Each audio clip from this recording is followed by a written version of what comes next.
The clansmen of Shao clan gazed at the two figures high up in the air. They looked incredibly awkward. The clansmen of Shao clan gazed at the two figures high up in the air. They looked incredibly awkward. Shao Sheng became a saint, and old man Shao went to the royal palace to personally request Queen Shao to give the young man another chance, all of which led to what happened just now. Many came to congratulate them, and yet, despite having become a saint, Futian was still able to beat him. Up in the sky at that moment, blood continued to spill from Shao Sheng's mouth. Futian's fist seemed to have punched right through his body. Shao Sheng's long hair and clothes, which were blood-stained, billowed. The people from Divine Cloud Valley were speechless as they watched the scene unfold. "Do you confess?" Futian wanted a confession from Shao Sheng. He wanted to hear that the losing young man was guilty of those horrible actions. The relations between Xia Yuan and the Shao clan meant that she was unable to pull something that extreme if she did not have the evidence to back her claims. As such, Futian came to see it through personally instead. There were no such restrictions between him and Shao Sheng. More than that, what Shao Sheng pulled twice prior was deemed unforgivable. Futian's party almost perished during the Battle of Empty Realm, and they were only able to barely survive due to Yaya, his eldest brother, Wuchen, and the others holding off their assailants by putting their lives on the line. The second time Shao Sheng's attempt on his life required the imperial advisor and Yin Yuan to send him off, just so that he was able to leave Dali dynasty, getting the imperial advisor's residence embroiled in his matters. Futian learned from Xia Yuan that the imperial advisor had resigned from his position as the chief of Dali Academy. Even the students of the imperial advisor left the academy to train elsewhere. The prince regent emerged again, and his powers seemed to be about to eclipse those of the imperial advisor. King Tiandao and the prince regent became close allies, supporting the third prince to take the position of chief of the Dali Academy, taking charge of the academy that the imperial advisor had painstakingly built. Both figures were to be the third prince's advisors then. Many from Dali Mountain were even allowed to train in the Dali Academy. The imperial advisor would have definitely predicted those turn of events at the very moment he had decided to make a move for Futian's sake. While Emperor Li would not have done anything to him simply because he let one person go, there was no way the emperor could just let everything slide. The imperial advisor was still a subject of Emperor Li's realm, one who played a crucial role in determining the outcome of the Battle of Empty Realm. In both attempts to take his life, someone from Emperor Xia's realm, Shao Sheng, had colluded with Li Yao, a prince of Emperor Li's realm. Such actions meant that even if Shao Sheng had truly confessed and repented, Futian would still not have forgiven him, let alone that Shao Sheng had only become a saint. There were things that one could not merely let slide, things that did not deserve to be forgiven. If it had not been for Queen Zhao's intervention before, Futian would not have let the matter slide back then. All of that had nothing to do with one's state of mind or magnanimity. Shao Sheng, at that moment, looked at the silver-haired figure right in front of him, the figure that was basking in holy brilliance. At that moment, Shao Sheng felt as if Futian was the saint while he was the sage. Despite having become a saint, Shao Sheng was still unable to beat him, and any talk of besting him in the future was now pointless. "Do I confess, then?" he wondered. While Shao Sheng had not done anything himself, he was still involved in those incidents. It was due to him that the attempts at Futian's life came to be. Seeing how Shao Sheng was looking at him without saying anything, Futian lifted his arm and sent a burst of dazzling sword wool through Shao Sheng's body without hesitation. The force raged throughout Shao Sheng's body, making him shudder throughout. His face was ashen. He continued to look at Futian, who then threw punches at him. Every single punch worsened his condition as the powers of the punches ravaged his internal organs. Countless who were watching below were shaken at that scene. Futian was taking care of things his way. "If you're not going to confess, I'll keep doing it my way until you yield," Futian said. His voice was cold and overbearing. Even the ones below came to be confused about what was going on. Who among the two was the saint again? Who among the two was the sage again? Futian was truly ravaging Shao Sheng's will by then. Boom! Another punch landed, and Shao Sheng's body seemed to have been penetrated. He looked very wobbly. Not only did his aura feel shriveled, but it also seemed as if his spirit and vital signs were quickly disappearing. It was only then that Xiao Sheng realized that until Yi Futian got the answer he sought, there was no stopping what was going on. Enough! A voice was ringing throughout the air. Many looked at the one who spoke and saw old man Xiao step forward with cold eyes, looking at Yi Futian. Yi Futian, are you going to use such means to make him confess to something he didn't do? Old man Xiao asked coldly. If he truly is innocent, I shall be willing to pay the price with my life. But if he truly is guilty, what will you do then? Yi Futian glanced at old man Xiao and answered in an equally cold tone. Old man Xiao understood from Yi Futian's eyes that he was sure that Xiao Sheng was behind all those attempts on his life. Only through a transformation of one's mind, reaching completion and flawlessness, can one achieve sainthood in one's training in the great path. Xiao Sheng has been of such a state of mind, as he was able to make it into sainthood. How can you be so sure that he was the one behind all of that? Old man Xiao asked again. After Xiao Sheng was able to make it to Saint Plain, the old man came to think that he might have been wrong and had misunderstood Xiao Sheng. The princess was unable to find out anything, after all. They had restricted Xiao Sheng's mobility, and yet what followed still happened, which meant that Xiao Sheng could not have been the one behind it all. Even some things that happened before could not have been pulled off by Xiao Sheng, judging by the resources he had at his disposal. Flawless state of mind? Yi Futian chuckled sarcastically and continued. While I have no idea why he had been able to let go of his obsession and make the breakthrough, there were multiple ways of breaking into Saint Plain. Even if he had truly been able to let go, that does not mean that he did not do any of those things. You claim that he was of a flawless state of mind? What about me, then? The holy light on and around Yi Futian turned even more dazzling as soon as he finished. He threw yet another devastating punch, rattling Xiao Sheng's internal organs so severely that they were almost shattered. Xiao Sheng looked even more broken.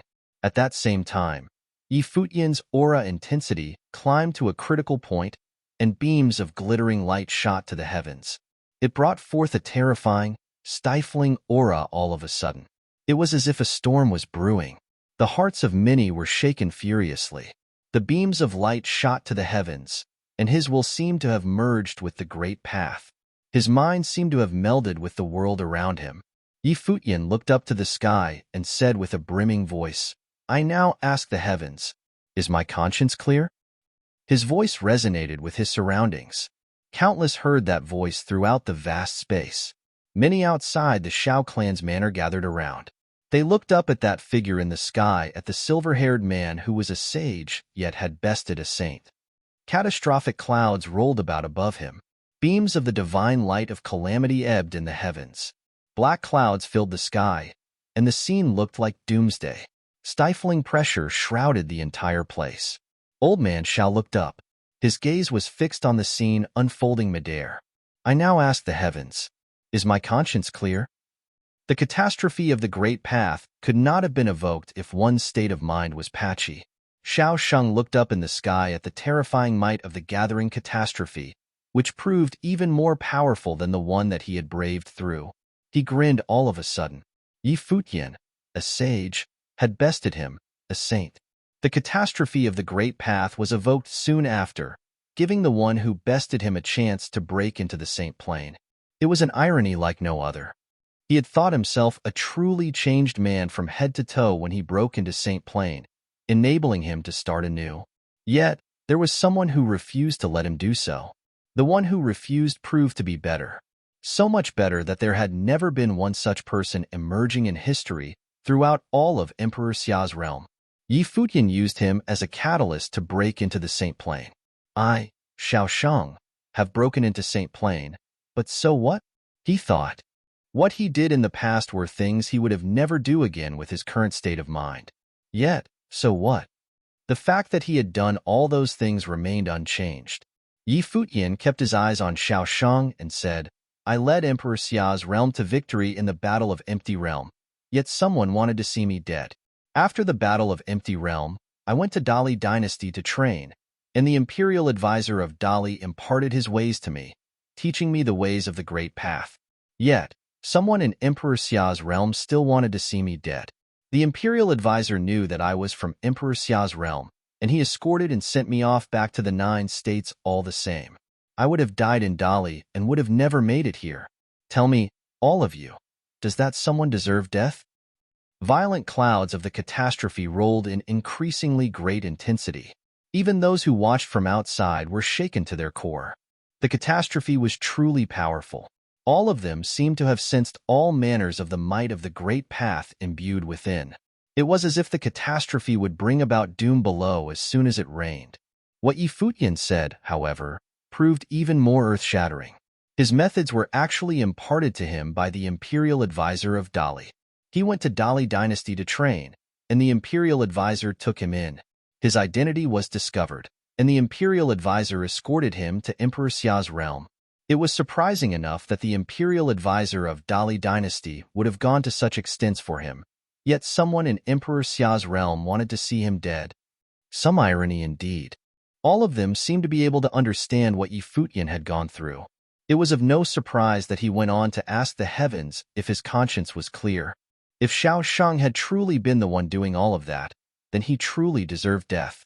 All of them understood why Futian had come in such a forceful manner to take Xiao Shang. Anyone can come to vouch for him, and still, I will not yield, Futian said coldly. Xiao Shang looked at him, and then at the sky. One could have only guessed what was going through his mind right there. He closed his eyes and opened them again, sighing before saying, I am indeed guilty. The world turned completely silent in that instant, with only the catastrophe continuing to howl. Xiao Shang confessed to his crimes. Everyone looked up into the sky.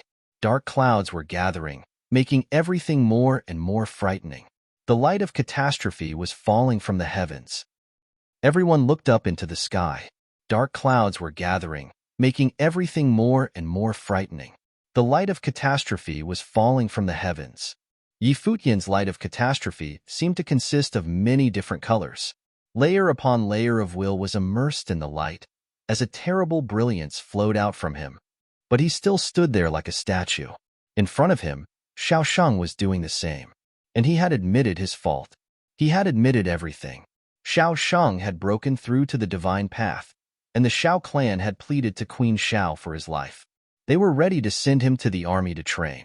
Many guests had come to see him off, and his future was very bright. But the most dazzling figure in the past few years in Emperor Xia's realm had come to criticize him. As a sage, he had still been able to crush Xiao Shang, who was at the saint level, and forcibly break through to the divine catastrophe. The people of the Xiao clan went pale. They had wanted to fight for a future for Xiao Shang. Since he had entered the saint plane, his heart must have changed, and he would very likely become one of the most prestigious figures of their clan in the future.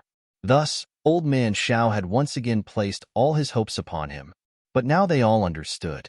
Xiao Shang was finished. Everyone had heard what Futian had just said very clearly. He had worked with people from Emperor Li's realm twice, all to kill Futian, who had achieved victory in the Battle of Empty Realm and gone by himself to Emperor Li's realm. This was an unforgivable offense. Even Xia Qingyuan could not let him get away with this. And neither could Futian.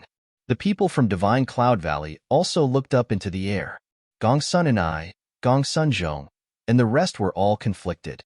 They still remembered the first time they had seen Futian. It was in the Xiao clan's household, at Old Man Zhao's banquet. At that time, he had only recently arrived in the upper worlds and had just made a name for himself. He had launched a surprise attack on Lihan Heaven, which made everyone think he was too arrogant and did not know his own power. He had provoked Lihan Heaven and had swept away all their heroes at that banquet. Afterward, he had set out on a path that no others could match. On the 33rd layer of Lihan Heaven, he had defeated Wang Chuan. Wang Chuan had used this battle to become a saint, but he said that Futian stood alone among those below the saint plane. Afterward, in the Battle of Empty Realm, he had seized victory all by himself, and then had joined with Princess Xia Qingyuan to defeat Yuan Jin. The swordmaster of Lihan had given his sword to Wuchen because of him, to save him from an attack by cultivators of Emperor Li's realm. And now, he had defeated a saint-level cultivator as a sage, accomplishing a feat for the ages, and now was using the majesty of this battle to step onto the divine path. Those who had been called the greatest figure below the saint plane in Emperor Xia's realm, those dazzling, unparalleled heroes, seemed to lose their luster before him. He seemed to be the only person who mattered in that generation of cultivators from Emperor Xia's realm. He was absolutely without equal and eclipsed everyone else's glory. No one could compare with him. Some people looked at Princess Xia Qingyuan not far away. Once, it had been said that she stood alone in her generation and that none could compare with her. But now, what about Yi Futian? Could he stand shoulder to shoulder with the princess? At that moment, everyone understood what Xia Qingyuan had seen in Yi Futian and why she appreciated him. Perhaps Xia Qingyuan and Emperor Xia had known of Yi Futian's talent from the start. Even the imperial advisor, who was from an enemy power, treated him like this. A truly outstanding figure could perhaps make those who stood before him give up their own status. This was sincere appreciation. It did not matter whether or not they stood in opposition to him. Boom! A rumbling sound pulled everyone back from their reveries. The light of catastrophe was falling from the sky and crashed violently upon Yi Futian. His white hair was dancing in the wind as his white robes fluttered. The brilliant light around him became even brighter as the light of catastrophe flowed across his body. But he still stood up straight without wavering even a little bit. His body was not moved even an inch. With a start, many people realized that not only was terrible wolf flowing around Yi Futian, but his flesh itself was also suffused with a powerful will. The terrifying light of catastrophe baptized his spiritual willpower and changed it. At that same time, it baptized his flesh, making it divine. In front of him, Xiao Shang was also suffering the waves of the divine catastrophe. His weak flesh trembled, and he spat up another mouthful of blood. His face was as white as paper. Xiao Shang's breathing was growing weaker and weaker. He looked at the impossibly brilliant figure before him and felt a burst of sorrow. If he had known it would turn out like this, he would not have done the things he did. That way, the incomparably brilliant Yi Futian would have had nothing to do with him. He could still have become a saint. Given his status, he could have done anything that he wanted to. Princess Xiao and Xia Qingyuan would have promised him anything. Why had he decided to compete with Yi Futian and worry that he would steal his position? Now he understood that there were some things you should not strive for, as to do so would be meaningless. It was only a momentary slip, but it had made it so that there was no way to escape and had led him to this point. He felt sort of pitiable. He naturally understood that Yi Futian would not give him another chance. He would do the same, regardless of his mood or his amount of tolerance. Who else? Yi Futian asked Xiao Shang. He naturally knew that Xiao Shang had not done all of this by himself. It was not something he could have done alone. Xia Qingyuan had told him always to watch Xiao Shang and the Xiao clan. She had even placed Xiao Shang under arrest. No news could have gotten out, so they could not know the news of his return. He trusted Xia Qingyuan, and so did not doubt what she had said. If it was not Xiao Shang, then there must have been someone controlling him from the background. Moreover, they were much more powerful than Xiao Shang. Otherwise, they would not have been able to get even a little bit of information. But everyone else trembled when they heard his question. There was someone else? Who had been involved in this besides Xiao Shang? Everyone involuntarily looked at the people from the Xiao clan. This had made Old Man Xiao, Xiao Qianhe, and the others look worried. This affair did not only concern Yi Futian. If it had just been him, they would not have cared so much. He had conspired with Emperor Li's realm to harm one of his own people, and it was someone that His Majesty and the princess regarded highly. Even someone from the Xiao clan could not get away with something like this. Qingyuan, Old Man Xiao looked at Xia Qingyuan and said, "I'm not that senile yet." The Xiao clan was at the height of power in Emperor Xia's realm. With the emperor as an in-law and Queen Xiao as the queen mother, their status was very high. Would he betray Emperor Xia's realm and collude with Dali dynasty? Obviously, he could not just sit still and take what Yi Futian was saying. It was too serious. That's not what he meant, grandfather. But you must understand that he could not have done this alone, said Xiaochen. Old Man Zhao's eyes flashed when he heard this. When he had seen Xiao Shang become a saint, he had thought that Xia Qingyuan had been mistaken about him. But he did know that there were many things he could not do. But now, even Xiao Shang admitted that he had done this. Thinking about it in detail, it was apparent that someone else had to be involved. He swept his gaze over the people of the Xiao clan, then looked at Xiao Qianhe. The other person would have to be as bold as him, right? The light of catastrophe rumbled down yet again. Futian was completely immersed in the divine catastrophe and looked nearly celestial. However, the catastrophe of the divine path could not shake him one bit. He still stood up straight, calmly bearing its power like a god up in the sky. Everyone in the palace stared at him. They all knew that after becoming a saint, Futian would undergo a change. In that past, his talent had been outstanding, but in the end, he had only been a junior, and so his power was limited. But after this change, he would truly come into his own. But at that moment, all Futian wanted to know was the truth. Thus he questioned Xiao Sheng about who else was involved. Xiao Sheng suffered the waves of the divine catastrophe. He coughed up blood, then looked at Futian, but his eyes seemed calm. He shook his head and said, "I did this by myself. I sent the information to Li Yao. I did all of it alone." Futian looked at him and saw that he did not look too distressed. It was as if he were still ready to face anything. He seemed sincere. Obviously, he did not want to say who had been backing him. Who was it? Xiao Sheng had admitted his guilt but was still protecting them. Was it someone from the Xiao clan? "You could not have done this alone," said Futian coldly. "I said I did it alone. If you don't believe me, that's fine," said Xiao Sheng.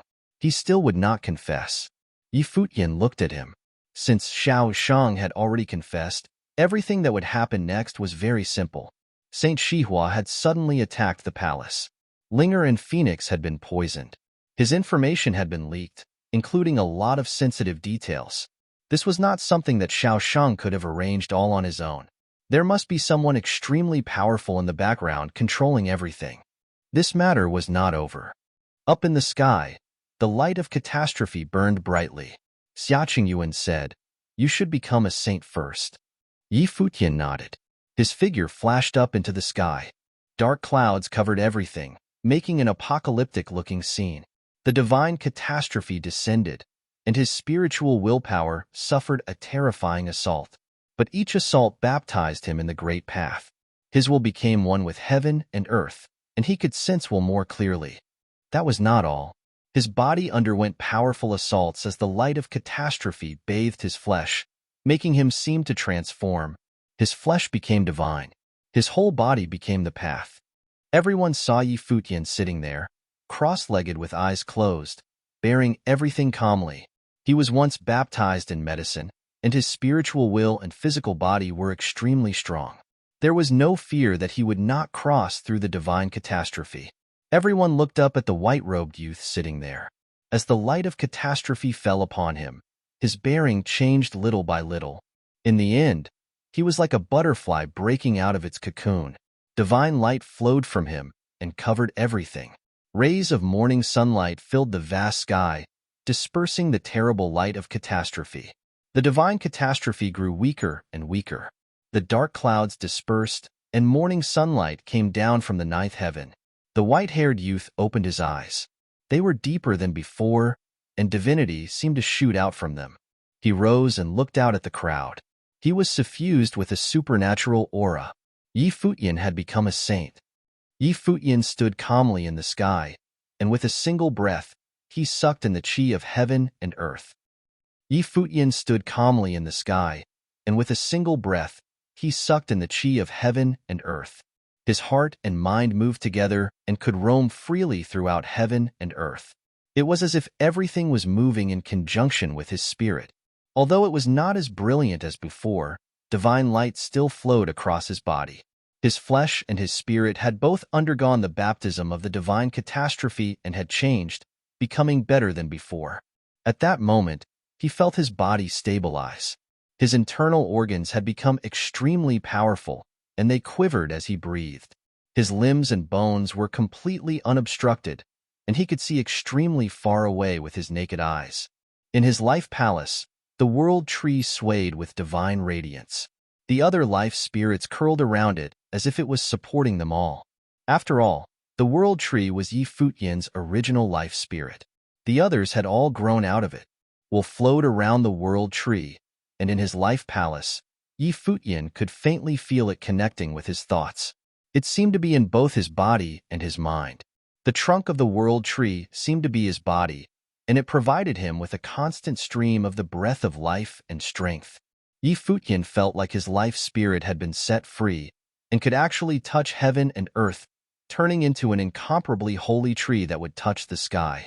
Unfortunately, he had not truly released his full life spirit in combat as of yet. He was a saint. He had extraordinarily become a saint. This was a barrier. Most people were stopped by this barrier.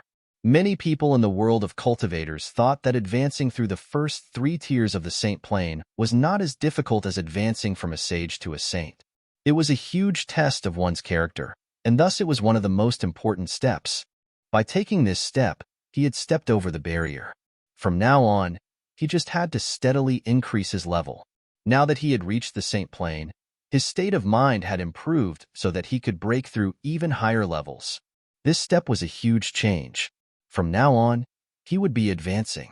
Of course, crossing from the 3rd tier of the saint plane, flawless sainthood, to the 4th tier, the holiness of nirvana, was also an incredibly difficult step to take, and it prevented countless heroes from reaching the 4th tier. To break through to that plane, one needed a lot of luck and a lot of perseverance.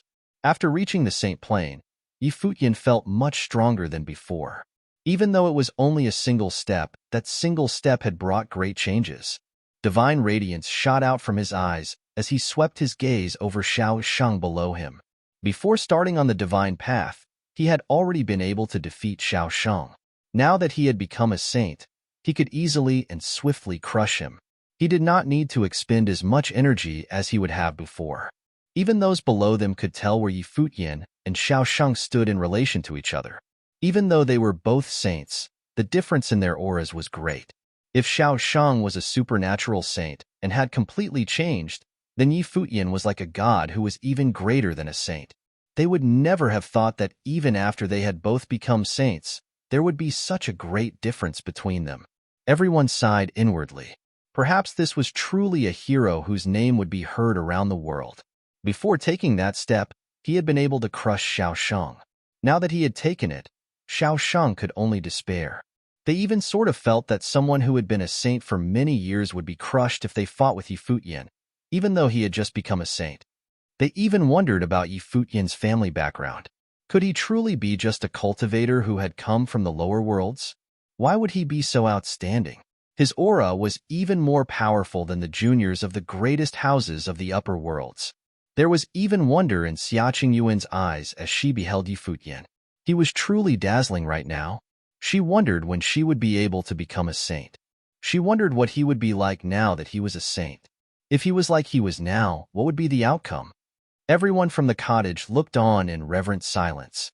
Seeing his elegant demeanor, they all felt a burst of joy in their hearts. Their little brother had become a saint. Long ago, Yi Futian had come to the cottage at age 18 and was pampered by his sworn brothers and sisters. Now he had become a saint while he was still young. When he returned to the 9 states, he would stand at the peak and look down upon the whole world. It all seemed like a dream. He was a saint. He had attained what had once been unreachable. Now, after his sworn brother, he had finally taken this step. Now, he would not need Yusheng and the cottage to protect him anymore. He was the strongest disciple of the cottage now. Yi Futian, the saint, stepped forward, traversing the sky in a single step. He descended before Xiao Sheng. Xiao Sheng looked at him. At that moment, he felt unworthy to be in his presence. Once, he had been the heir of the Xiao clan and Queen Zhao's niece. Therefore, even though Yi Futian was an outstanding talent and was becoming famous throughout the upper worlds, he had not paid him any mind. He thought that by merely blocking his path he could get rid of him. Now, looking back, he saw that the gap between them was huge. To become a saint was to be detached from the ordinary. However, Yi Futian's detachment had advanced by leaps and bounds, much faster than other people's. Even though no one knew what his family background was, he was in Emperor Xia's good graces, and the princess treated him favorably. As far as he knew, Xiaqing Yuan had never treated anyone else like this. Even without this incident, Yi Futian would still not be comparable to him. Now, Yi Futian's future was limitless, and Xiao Sheng was a criminal. Maybe if he had seen things clearly before becoming a saint, this would not have happened. Who was it? Yi Futian asked coldly as he stared at Xiao Sheng. His voice carried an unmistakable meaning. Xiao Sheng may have confessed, but this matter was not over yet. Someone was helping him behind the scenes. The person who was secretly arranging all this from behind the scenes was no ordinary person. But he could not think of anyone other than Xiao Sheng, who hated him. I said that it was only me. Xiao Sheng stared calmly at Yi Futian. Even though he was in turmoil, he now saw many things clearly. It had all come to this, so he would confess. Since he had done all this, he would pay the price. He knew that even though he had become a saint, now that things had come to this point, he was finished. All his former glory had passed by like clouds of smoke. His cultivation and his future were gone now. Yi Futian grabbed Xiao Sheng, and in a flash, a terribly bolt of lightning descended towards him. It slammed into him, violently destroying his internal organs. Not only that, but his eyes became very sharp, and lightning will shot out of them into Xiao Sheng's eyes. At that moment, Xiao Sheng's brain trembled violently as his spiritual will came under serious attack. His whole body shook. He swayed as though he were about to fall, but he was held up by an invisible force. Xiao Sheng may have confessed that he had done everything, but if he wanted to hide anything else, it would not be that easy. Yi Futian would destroy his will.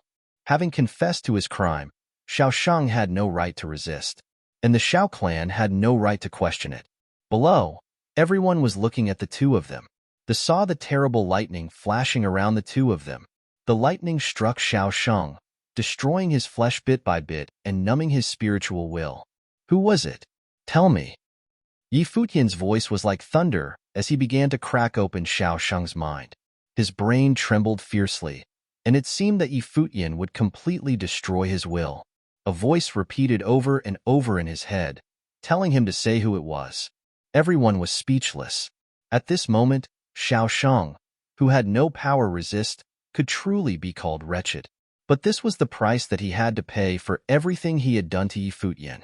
But everyone was still wondering if there was someone else with ill intentions towards Yi Futian. If there really was, would it be someone in the Xiao clan? The Xiao clan would not have needed to do this. But if it was someone else, why would Xiao Sheng admit his guilt but not say who had helped him? Xiao Sheng. At that moment, another figure stepped forward. It was Old Man Xiao. He walked towards him, and when he looked at him, he sighed inwardly. With all that Xiao Sheng had done, it would be impossible to obtain a pardon for him. Now all he wished for was that he could live. If there was someone else involved in this, tell me who it was, said Old Man Xiao. He knew everything that had happened. It was definitely not something that Xiao Sheng could have done, but he knew that Xiao Sheng had done it. But now Xiao Sheng had admitted his guilt, which implied that Yi Futian's suspicion was not without reason. He also wanted to know who it was. Now Xiao Sheng had to speak. It was only a matter of time. If he did not confess, Yi Futian would not agree to spare him, nor would Xiaqing. Xiao Sheng looked at Old Man Xiao and bowed slightly with his trembling body, saying, I have admitted what I did. I did it all myself. There was no one else. Boom. A bolt of lightning descended from the sky, cutting into Xiao Sheng's body. He spat out a mouthful of blood as endless lightning will swirled around him. If you confess, I will go easy on you. If you don't, you should know that there are those who can make you tell the truth. Yi Futian did not know why Xiao Sheng was being like this. Who was he protecting? Xiao Sheng should understand that Xia Qingyuan had not acted against him before was because of the relationship between them, not because it was inconvenient to do so. And now that he had admitted his guilt, how could Xiao Sheng not tell the truth under the ministrations of all the cultivators of Emperor Xia's palace? The person behind Xiao Sheng was much more sinister than him. Yi Futian could not let him go. Xiao Sheng knew that Yi Futian was telling the truth. He could not conceal this forever. Powerful cultivators would have ways of making him talk. But from the moment he had made this decision, everything had been predetermined. Nothing could be changed. He looked at Yi Futian, then at Xia Qingyuan, and said, Yi Futian, I hope that you can serve the princess with all your strength. You will do that which I hope to do, but never could much better than me. Yi Futian frowned. What did he mean by that? At that moment, his face suddenly changed. Before him, Xiao Sheng's body suddenly blackened. His whole face suddenly seemed to have countless dark lines flowing over it. Not only that, but they covered his arms and his body as well. His vitality drained away with frightening speed. There was almost no more chance for him to talk. Suddenly, jade green vines spread out from Futian towards Xiaoshang and wrapped around him. Suddenly, jade green vines spread out from Futian towards Xiaoshang and wrapped around him. They had a powerful breath of life within them. They poured into Xiaoshang's body, but Futian found that as soon as they did, they turned black, corroded and withered. Their vitality peeled away, and there were even dark lines stretching out towards Futian. Futian cut the vines and saw that Xiaoshang was covered in a dark fog. His whole body had turned black.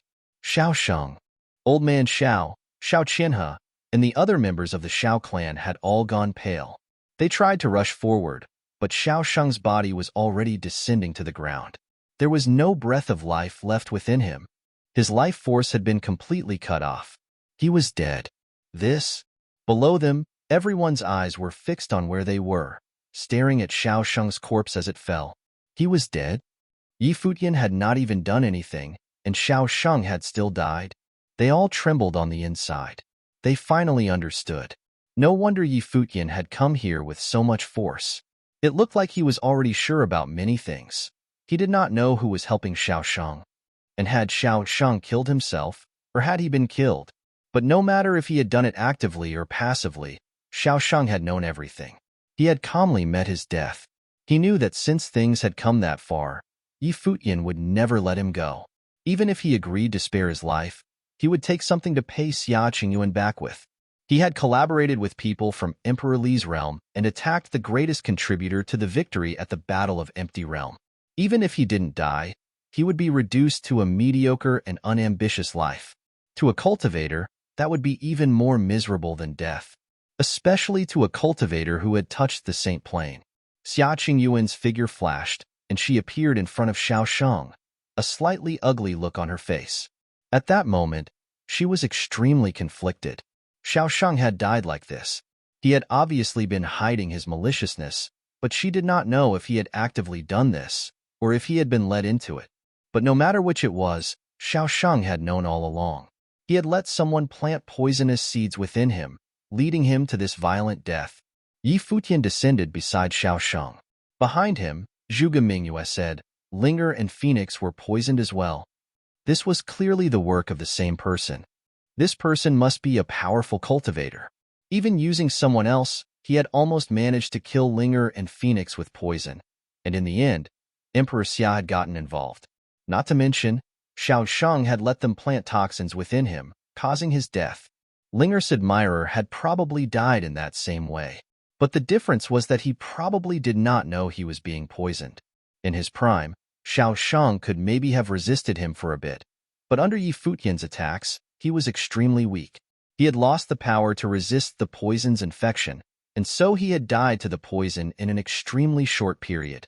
But even so, it was still evident that the poison was powerful. Princess Xia Qingyuan, are there any powerful saint-level cultivators who are skilled with poison? Asked Futian. The person who did this was powerful and was outside the control of Emperor Xia's realm, so they must be someone famous. There are many poison saints, but I can't think of who it might be.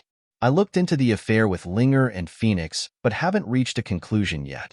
Moreover, since he dared to use poison, it must be someone who is hidden very well, answered Xia. Futian was silent. He naturally understood what Xia Qingyuan meant. Since Xiaoshang was only one of the participants, there must be someone else behind him. This person must be very skilled, much more so than Xiaoshang. He acted meticulously and did not make mistakes. If he had not forced Xiaodong to act, there would not be enough evidence to prove anything now, like a knot that could not be untied. What was more frightening was that every incident seemed to be just a pure coincidence. If he had really died in Dali Dynasty, then everything would have ended there. There would have been no disturbance in Emperor Xia's realm, just as if the people of Dali Dynasty had uncovered his identity, and he had been killed. Qingyuan. Old Man Xiao stood before Xiaoshang. A faint sense of sorrow could be detected from him. Among the juniors of the Xiao clan, Xiaoshang was the most talented. Previously, He had been the most cherished disciple of the third generation, and now he had become a saint. He had once again given everyone high hopes but had come to a tragic end like this. He had admitted his guilt and been executed by poison. Moreover, this turmoil would certainly drag in the whole Shao clan. Even though due to Queen Zhao's status, Emperor Xiao's palace would not do anything against them. But what had happened, and they could not pretend like it had not. The people of Emperor Xiao's palace knew it for sure, as did the powerful forces of Emperor Xiao's realm. After today, the Shao clan would still be a powerful family, but they could not continue to advance. Old Man Zhao's banquet had probably been the height of their glory, unless a miraculous figure appeared in the Shao clan, giving them a chance to fight back. Of course, this all presupposed that the Shao clan had nothing to do with Shao Shung's actions. Otherwise, they would be dragged in, and the turmoil would be far from over. Xiaqing looked up at Old Man Shao and heard him say, Shao Shung was involved in this affair, and how he has paid the price. But I promise you that the Shao clan had nothing to do with this. I will help you investigate this. If I find out who else was involved, I will not let them escape. Although his heart was filled with sorrow, he still had to show this kind of attitude. He was furious at the one who had helped Shao Shung and made him take this drastic step, and who had dragged the Shao clan into all of this. If it were truly someone from the Shao clan, he would certainly not let them go. Xiaqing Yuan nodded slightly. Although the things that Shao Shung had done were terrible, he had paid the price for them. But the person who was acting in the shadows was even more contemptible. Shao Shung was not powerful enough to have arranged all of this, so it must have been the one working behind the scenes who had done it. Their skill was so great that even she was shocked. It had been such a long time, and they had still not made a mistake. When Shao Shung had died, all the threads had been severed. Futian stood there silently. Many people from the Shao clan were looking at him furiously, especially Shao Shung's father, Shao Qianhe. No matter what Shao Shung had done, he was still his son. He had become a saint and should have had a limitless future, but he had come to grief instead. Shao Shung may have done some things that he should not have done, but he had not really wanted to collude with Emperor Li's realm. He just wanted Futian to die. That was all. And now he had been hounded to death by Futian. Before, no one could have imagined that a junior cultivator of Emperor Xiao's realm could kill Shao Shung and even weaken the Shao clan. Given the Shao clan's power, even an exceptionally talented junior cultivator would not be able to disturb them in the slightest. And even if they wanted to kill him, so what? But Futian had been able to ruin them due to his outstanding talent, which could not be found anywhere else in Emperor Xiao's realm. Even when he went to antagonize the Dali dynasty, he had had a meteoric rise. Futian turned and left. He felt that the Shao clan had not been involved. It was only Shao Shung who hated him, and Old Man Shao was not that stupid. But he still had to investigate. Xiaqing Yuan would continue to search for more clues. Xiaqing Yuan looked at the people from the Shao clan, then at the retreating figure of Futian. Then she turned around indifferently and followed him, whispering, "What are you planning to do next?" Futian kept walking, and his fellow palace members followed him. They left with Xiaqing Yuan. Below, countless people watched the two of them walking side by side. There seemed to be a particular meaning to this scene. There were countless cultivators in the vast Emperor Xiao's realm, but none of those in the same generation as her had the right to stand beside Xiaqing Yuan, except perhaps for that white-haired youth. Futian did not think too much about it. When he heard what Xiaqing Yuan asked, he was silent for a while, then answered, "Princess, previously, I wanted to seize Shao Shung by force and wrest the answers from him, but now he is dead. As for clues, we only know that it was a saint-level cultivator skilled in the art of poison. But you already said that we could not find such a man, so there is only one clue left." "What clue is that?" asked Xiaqing Yuan. "Saint Shihua," said Futian. "We've already proved that what happened to Linger wasn't just a coincidence. Saint Shihua chose that time to suddenly take revenge on the Holy Ji Palace. But you said that it was only a casual attack, and then they fled.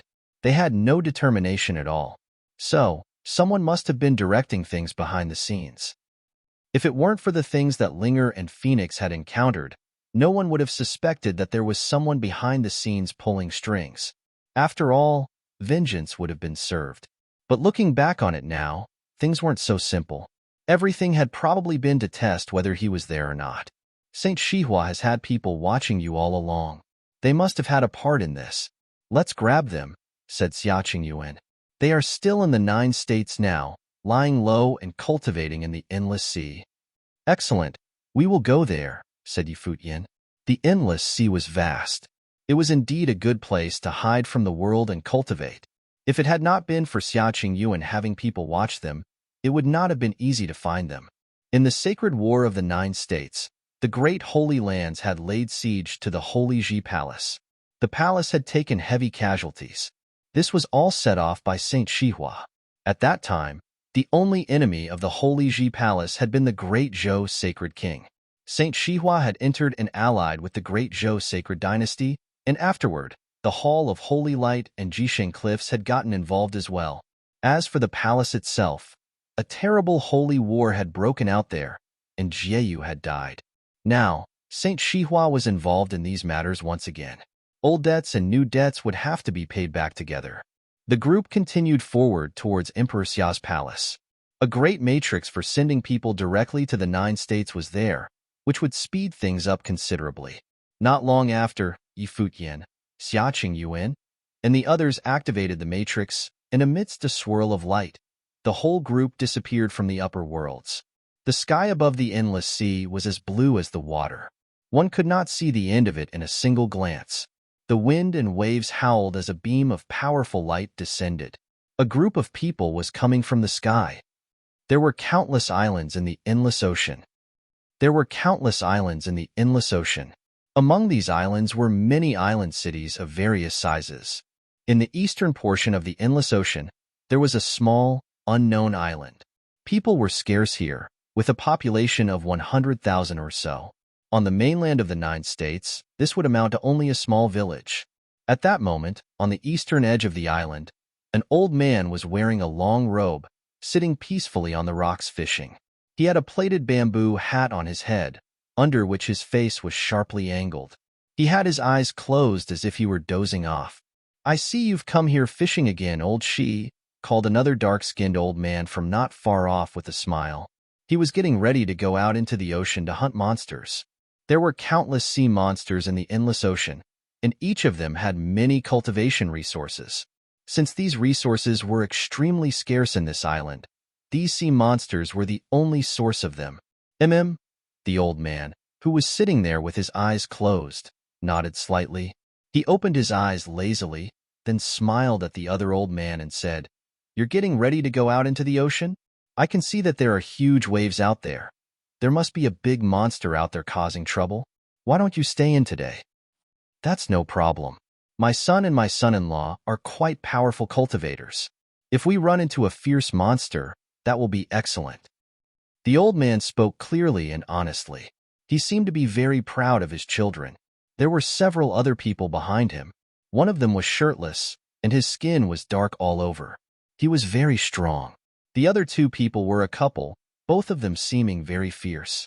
People's appearances could change due to natural processes or due to cultivation, but they could also do because of environmental effects. "But old Shi, you're probably not going to catch much here. Your disciple looks a bit delicate. He probably hasn't experienced much turmoil. Why don't you let him come out into the ocean with me?" said the old man with a smile as he looked at a figure in the distance. That man was handsome, with fair skin and not even a trace of aura coming off of him. He seemed to be a scholar. No wonder the old man had said what he did.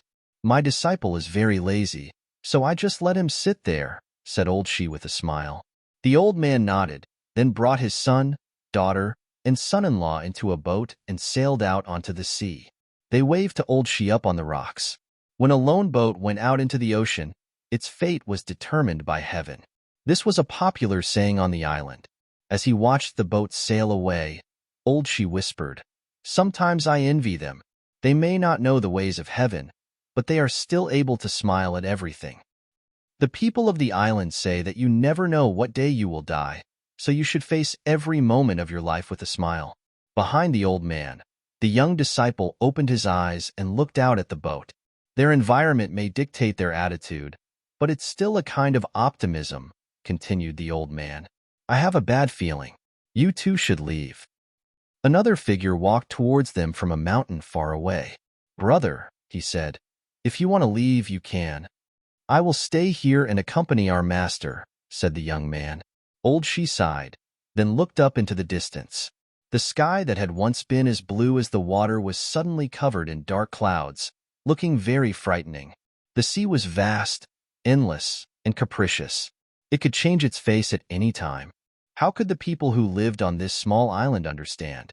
If I had known that things would turn out like this, I never would have started down this path, whispered Old She.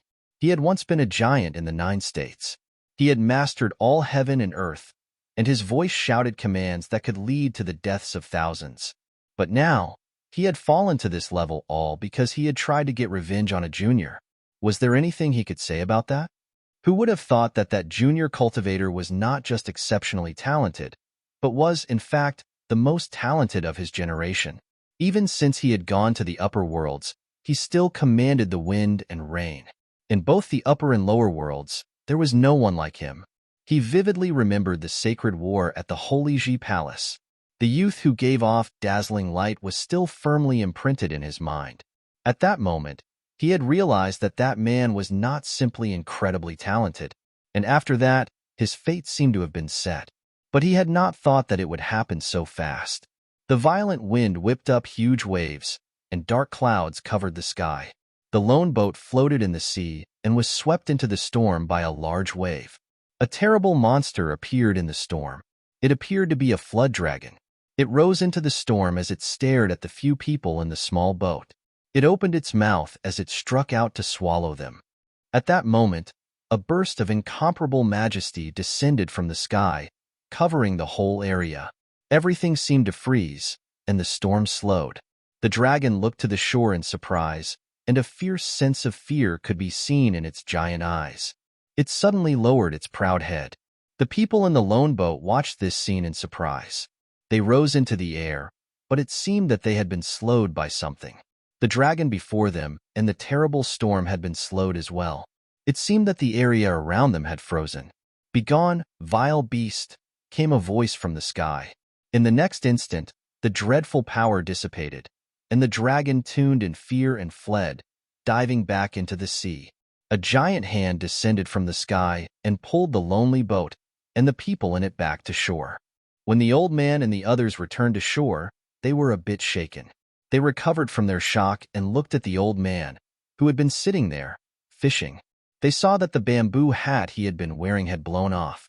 He stood up straight, not seeming old in the least. There was an overpowering majesty about him. As far as the old man was concerned, he was like a god. And it was not only the old man who had changed. Even his young disciple now had an extremely sharp aura that billowed up to the clouds. Divine brilliance shone from his eyes as he looked up into the sky. The old man and the others knelt to the ground and kowtowed. They did not know what to say. Were they gods? Up in the sky, the clouds had changed color as a suffocating power descended. The old man and the others were still kneeling, but they seemed to feel something and looked up. They saw a group of figures appear like gods in the sky. The two in front were a man who looked heroic and had an incomparable aura, and a woman who, although she wore man's clothing, was still extremely beautiful. To the people from the small island, she was like a goddess. Emperor Xia's daughter was indeed like a goddess to the people of the 9 states in the lower worlds. Those who should come have finally arrived. Saint Shihua sighed in his heart. Ever since the day when the mysterious man had made his threat, he had known this day would come. But he had not expected that Futian would have already become a saint. He was a saint, a supernatural figure. How many years had he been in the upper worlds? The princess had not yet become a saint, and yet he had. "Greetings, Your Highness," said Saint Shihua as he looked up at Xia. The old man who was kneeling on the ground's heart trembled even more fiercely. Those who were like gods in their eyes still needed to greet the ones who had come. Then who on earth were these people who had come from the sky? "Saint Shihua, who ordered you to attack the palace?" said Futian as he looked down on them. Saint Shihua looked up at Futian. There was no trace of disturbance on his face. He seemed very calm. Since he had known this day would come and had worried about it for a long time, Now that the day had truly come, he was unperturbed. During the Sacred War, you ordered people from the palace to destroy Shihua's sacred mountain. Did I need someone to order me to attack the palace? Answered Saint Shihua calmly. Yi Futian, there is also something that I would like to know. Who on earth are you? This was a question that had puzzled him for a long time. Once, Emperor Xia had summoned all the people of the 9 states and forbade them from asking it. But now it no longer mattered. I am Yi Futian, the palace lord of the Holy Ji Palace in the Barren State in the lands of the 9 states, under the rule of Emperor Xia's realm, said Yi Futian clearly. Saint Shihua was stunned when he heard this. Then he smiled and did not ask again. He was Yi Futian, the palace lord of the Holy Ji Palace in the Barren State. That was enough. The enmity between them had sprung up from that. Thinking back to when Lu Zong wanted to fight with you, it seems a bit ridiculous now. First, it was Saint Ji, then Chess Saint, then finally the great Zhou Sacred King. Who would have thought that you'd mature so quickly? If we had known that you'd have such success after only a few years, perhaps no one would have looked at the Barren State as weak, said Saint Shihua with a smile. He spoke casually and seemed incredibly calm. Rain Saint rose into the sky, and a brilliant radiance bloomed from him. His long robe flapped in the wind as divine majesty swept out from him. Dazzling brilliance shone from his eyes. He looked at Yi Futian and said, Since you are a saint now, I must ask you for a fight. As he said this, he stepped forward towards Yi Futian, who was in the sky. He lifted his hand and made a grabbing motion in the air. Time and space seemed to freeze, becoming solid. It was as if that area had been petrified and became incredibly dense. Are you up to it? Yi Futian took a step down and pointed his finger at Rain Saint. As he did so, an incredibly powerful storm of swords swept out, cutting through the air. The tip of his finger descended towards the ground, and a heaven-slaying sword descended, cutting through the power that was freezing heaven and earth. Boom! There was a loud noise as the great path solidified. Countless large stones appeared and formed a wall. They covered Yi Futian, but they were destroyed as he pointed his finger at them. Not only that, but the terrible storm of swords wrapped around Rain Saint. Divine light flowed around Yi Futian, becoming brighter and brighter. The tip of his finger kept descending towards the ground, and the heaven-slaying sword followed it. The air trembled violently as everything was destroyed, and the sword rushed towards Rain Saint. Rain Saint waved his hands, and a powerful defensive force appeared around him, seeming to freeze the air around him. A stone wall made from the divine path appeared, crossing between the heavens and the earth. Yi Futian took another step downward, and his foot pressed down upon the heavens and the earth. He continued to press down with his finger, and suddenly sword will cut through the stone wall, shattering it and piecing through it. There was a crackling sound as golden lightning cut across, and the brilliant sword will slashed into Rain Saint, piercing through his body. In the next instant, brilliant light bloomed from Rain Saint's body. He shattered into countless pieces that disappeared from the face of the earth. He had destroyed a saint with a single finger. Saint Shihua watched the figure disappear in the air. His eye twitched slightly, but he was not as agitated or angered as one might imagine. He calmed down after a momentary flutter in his heart, and he looked at the magnificent figure before him. When Rain Saint had become a saint, Yi Futian was nothing more than a minor figure. He remembered those days. That was when Xihua Sacred Mountain had held the 9 States Forum. Yi Futian, who was still a noble-level cultivator, had brought the destitute people from the Holy Ji Palace in the Barren State. After missing so many forums, they had finally come to participate in that one. At that time, the group of people from the Barren State was tiny. As far as the people from the other Holy Lands were concerned, the people from the Barren State were unnecessary. He still remembered that they had been seated in the last seats, and they were very unhappy about this, feeling like they had been humiliated. The people of the 9 states had just laughed and not thought it was anything serious. But later, they had taken first place in the forum and made everyone else look at them with newfound respect. But even so, the other Holy Lands still did not really worry about the Barren State. How many years had passed since that 9 States Forum? The one who was once a noble had slain Rain Saint, upon whom he had once placed such high hopes and made Saint Shihua accept his fate. If he was not experiencing it himself, he would not have believed it. The old man beside trembled with fear as he watched the scene unfolding in the sky. He and those with him were kneeling on the ground. Everything that had happened today went entirely against what they would have imagined.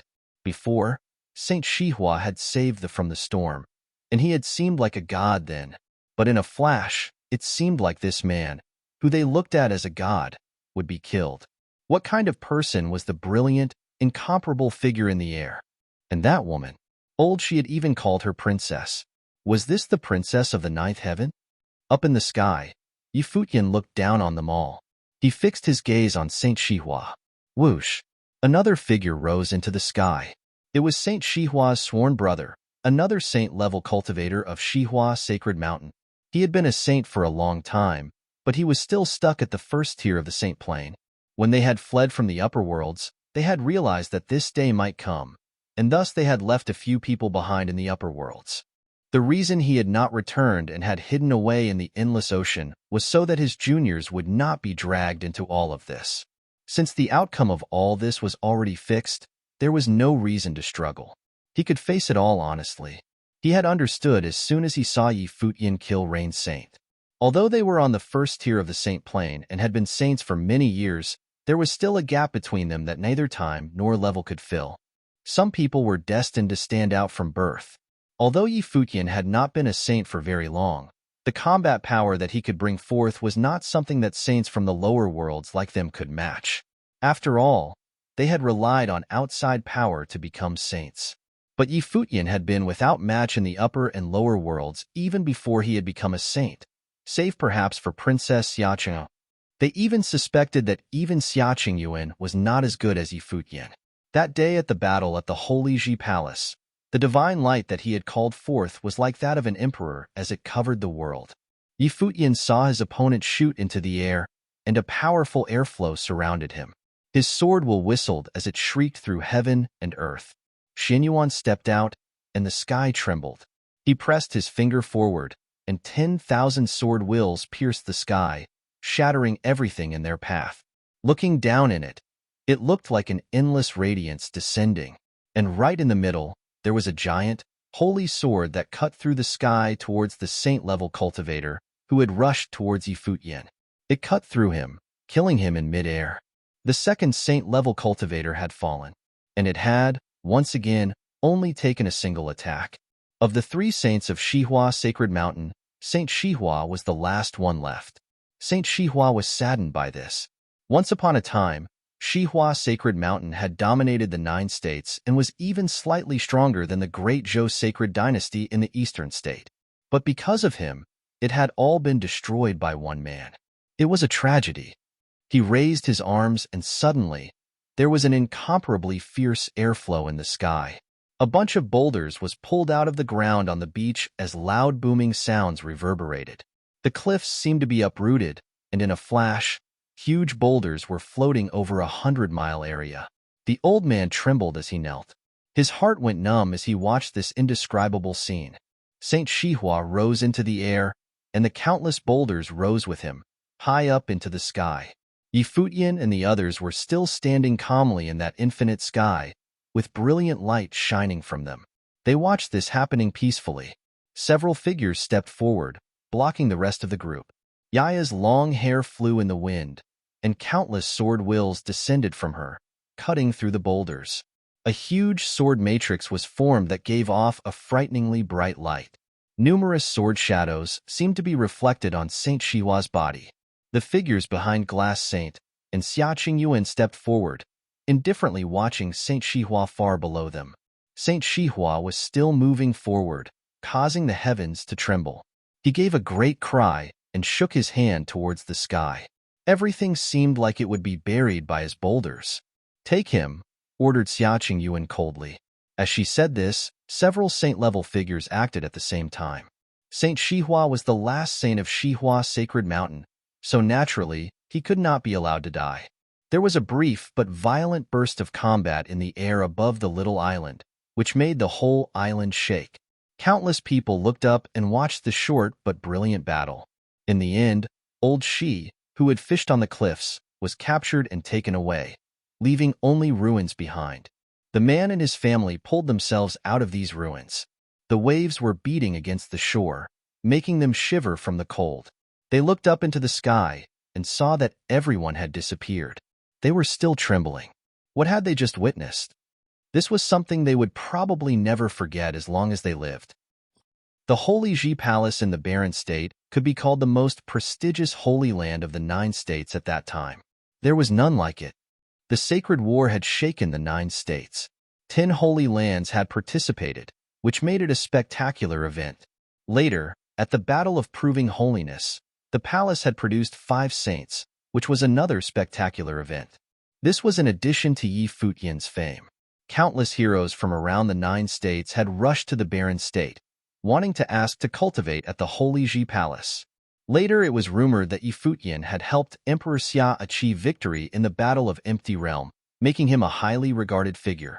The saints of the Holy Ji Palace had brought 10 sacred methods to the lower worlds and taught them to the core disciples of the palace. Even Moon Saint of the Yu clan had sent the most talented juniors of his clan to the Holy Ji Palace. This showed how outstanding they were. Since there were too many cultivators who came seeking admittance to the palace, they had to raise the threshold for acceptance. Their disciples were getting more and more outstanding, and in these few short years, many heroes had emerged. At that moment, the palace was bustling as many of the disciples were there cultivating. In the air above the palace, a burst of divine power suddenly descended. Everyone faintly felt it and looked up into the sky. Dozhan walked out of the palace and looked up as well. He saw a brilliant light coming down, and then a group of figures descended from the sky. The 2 people at their head were heroic and magnificent. It was Yi Futian and Xiaqing Yuan. There were many cultivators behind them, as well as a wounded Saint Shihua. The palace lord has returned. Everyone looked up into the sky and called out greetings. Yi Futian had become the symbol of the Holy Ji Palace, the thing they set their hopes on. Welcome, Palace Lord. Everyone bowed in Yi Futian's direction, overlooking Xiaqing Yuan beside him. In the past, this would have been unthinkable. Given her status, she should be the most respected person everywhere she went. But Yi Futian was unequaled within the palace. None could match his prestige, not even Princess Xiaqing Yuan. He had once fought with everything he had to save the palace. He was undefeated in the Sacred War and had built up the palace's current glory. Yi Futian nodded to everyone, then walked towards Dozhan, calling out, "Master." Dozhan stared at Yi Futian for a bit, then smiled and said, "You've become a saint, Palace Lord." Yi Futian nodded. Suddenly, everyone in the palace was shaken. The Palace Lord had become a saint. No wonder his bearing was so magnificent. Many of his disciples had felt that something was different. The Palace Lord had finally stepped onto the divine path. And Saint Shihua, who had once launched a surprise attack on the Holy Ji Palace, had been captured. Everyone looked at the wounded, dejected figure behind Yi Futian, and their hearts were filled with many emotions. It was Saint Shihua, who had once been the Lord of Shihua Sacred Mountain, and before whom the Holy Ji Palace had once been insignificant and easily crushed. Now he had been captured by the Palace Lord and brought back to the palace. Such was the modern Holy Ji Palace. Who could resist them? "Keep doing what you were doing before," said Yi Futian to the people of the palace. He brought those who had come with him into a hall. Saint Zhang's figure flashed over, bringing Little Butterfly and Su Chehan with him. A bright smile appeared on Little Butterfly's face when she saw that Yi Futian had become a saint. "Elder," called Yi Futian. "Palace Lord," called Saint Zhang. "Greetings, Princess," he said to Xiaqing. Xiaqing Yuan nodded slightly. Beside her, Yi Futian said, "I need you to help me interrogate someone, Elder." Saint Zhang naturally knew what Yi Futian meant. He looked at Saint Shihua. "Will you really humiliate me so, Yi Futian?" asked Saint Shihua. Yi Futian ignored him, but Dozhan said coldly, "You must have forgotten what you did." "If he is not willing to talk, then make him wish he was dead," said Yi Futian coldly. "If he didn't talk, would that be enough?" "Please, Princess, grant me a boon," said Saint Shihua to Xiaqing. He was Saint Shihua. How could he be humiliated like this? "I know that you have sons in the upper worlds, and I already have people watching him. I will do all I can to guarantee their safety. If someone is secretly threatening you, now they won't dare to act against them, said Xiaqing Yuan. She guessed what Saint Shihua desired. Saint Shihua's face paled, and he felt powerless. He sighed and said, Princess, if I tell you all that I know, it will still be meaningless. He did not know the identity of the man they sought. He could only be sure that none of this was a coincidence. It had all been deliberately planned. Saint Shihua finally talked. He had no other choice. Saint Shihua finally talked. He had no other choice. Right now, it was not just Yi Futian who wanted to get payback on him.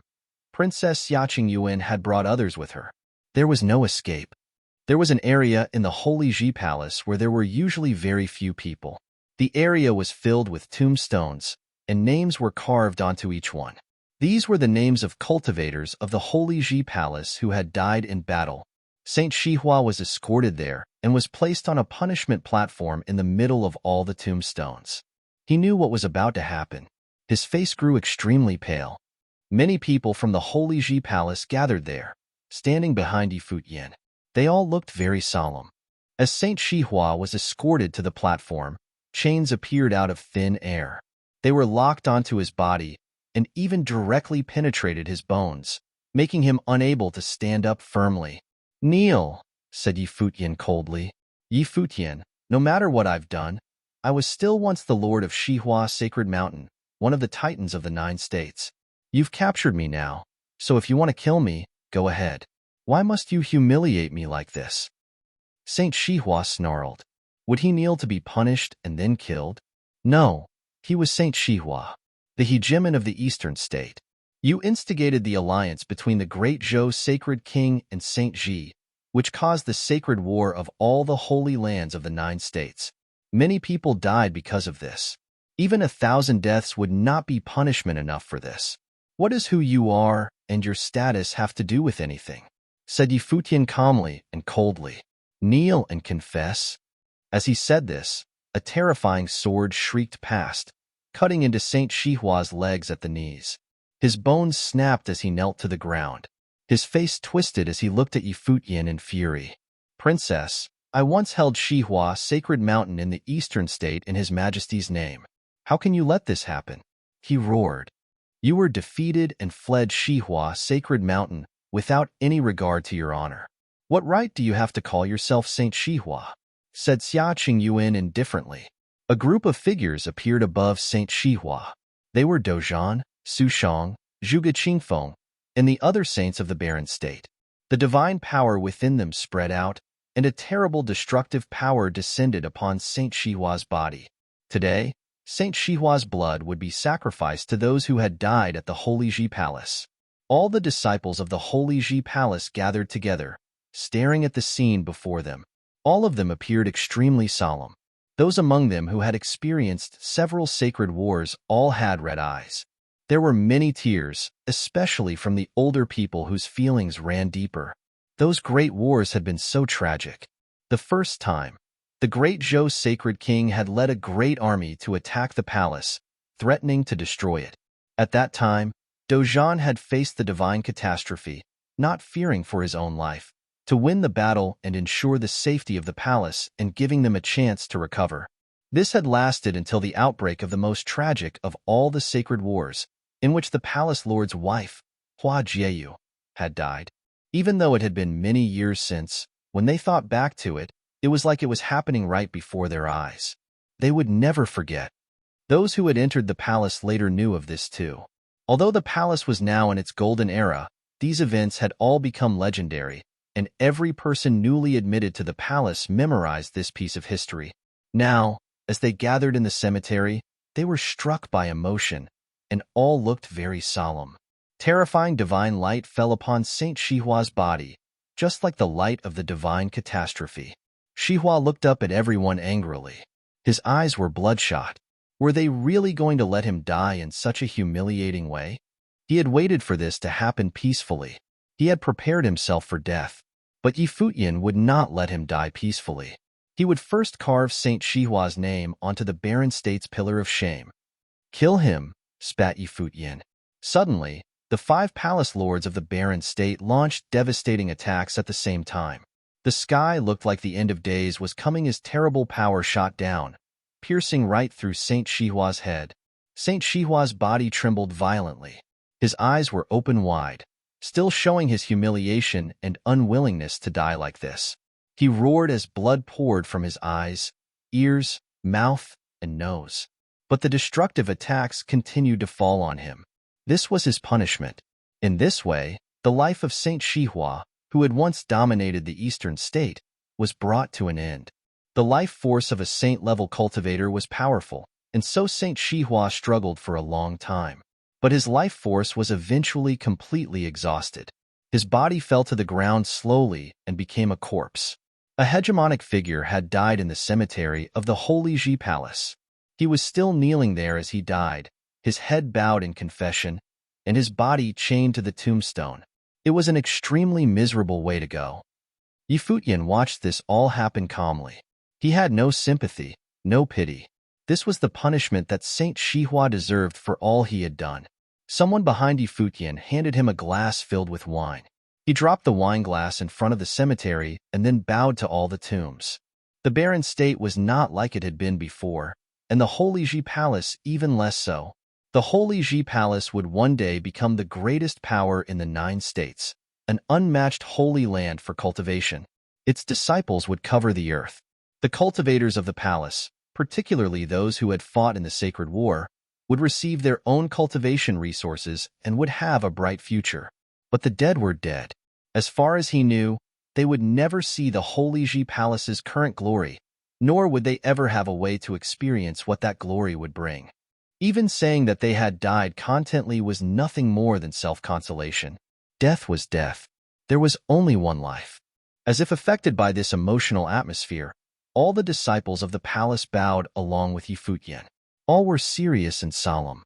If the families of those who died in battle are still here, give them the best cultivation resources, and have them be trained by elders and treated with special favor, said Futian.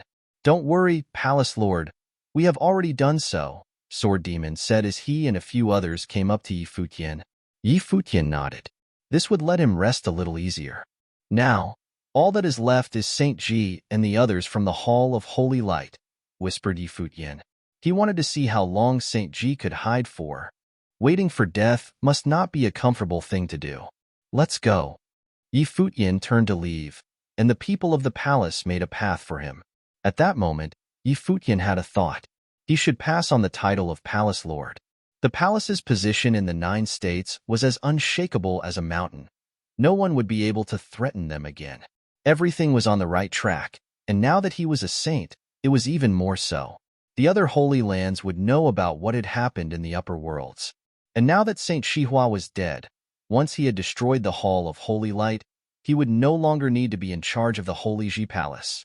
After all, he seldom came back to the lower worlds. The reason he had not abdicated his position was that the palace still needed him. He was a symbol, the symbol of the palace. Futian looked at Dozhan beside him. Other than here, 5 other palaces had been established by the Holy Ji Palace. Master Dozhan commanded the central palace, and he had once been the master of Battle Sage Palace, which was second only to Holy Sage Pavilion. If he were to step down, his master would be the most natural choice to succeed him. He had always believed in the Holy Ji Palace.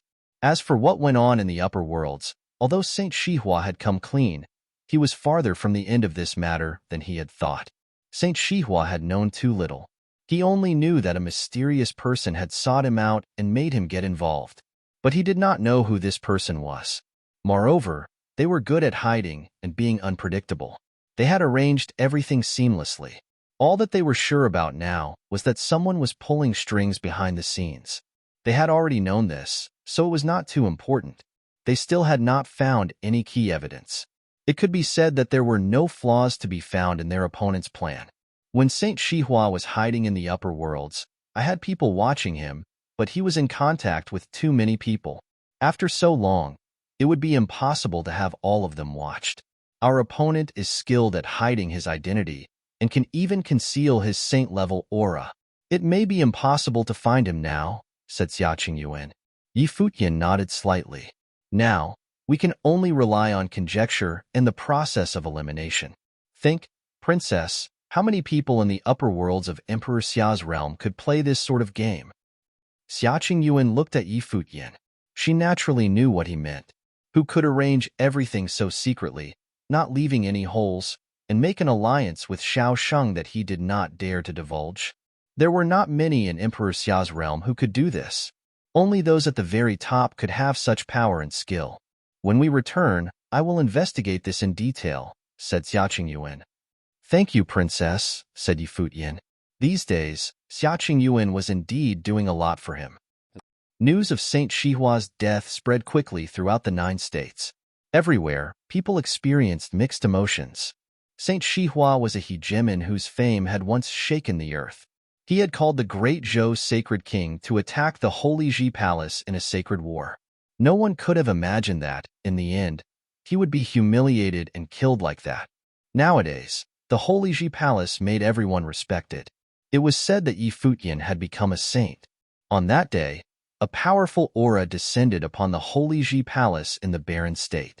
Many figures walked out of the palace and heard voices. The Ocean Palace in the Endless Ocean has come to greet Lord Yi. The North Deep in the Endless Ocean has come to greet Lord Yi. The Celestial Cliffs in the Endless Ocean has come to greet Lord Yi. The voices rang out, sounding very humble. Not only had 3 great holy lands come, but their lords had come as well. Their attitude was very respectful, and they trembled with fear. They had finally caved in. They had heard the news that Saint Shihua had been found by Yi Futian on a small island in the Endless Ocean. The people of the island said that Yi Futian had killed a saint with 1 finger. The Yi Futian of today was not like the Yi Futian of the past. They had once submitted to the Holy Ji Palace, but they did this without any sincerity. After all, the enmity left over from the sacred war was still there. Now, when they saw how strong Yi Futian was, how could they not feel afraid? They feared that Yi Futian would come to them to settle old scores, and they would come to the same end as Saint Shihua. At the Holy Ji Palace, many cultivators looked up into the void. At the Holy Ji Palace, many cultivators looked up into the void. They knew that this was because the lords of the 3 holy lands of the Endless Ocean got scared and came to visit preemptively. The deaths of the 3 great saints of Shihua Sacred Mountain, especially the death of Saint Shihua, seemed to have had a huge impact on the 9 states, and with great rippling effects. Go to the palace cemetery and repent for 3 days, Yi Futian said. When the lords of the 3 holy lands of the Endless Ocean heard this, they were stunned. There was no preaching, just the 1 sentence. Let them repent by themselves. This kind of directness was difficult for them to get used to. But soon, they took a deep breath of relief. Still, their hearts were conflicted. Yi Futian did not see them, and it seemed to be a gesture of slight disrespect, but they had vowed to submit to the Holy Ji Palace and swore loyalty to Yi Futian. Moreover, it was unrealistic to say that Yi Futian did not hold any resentment against them. In doing so, Yi Futian probably wanted to put an end to the matter. Henceforth, the storm of the sacred war was now ended with no further repercussions.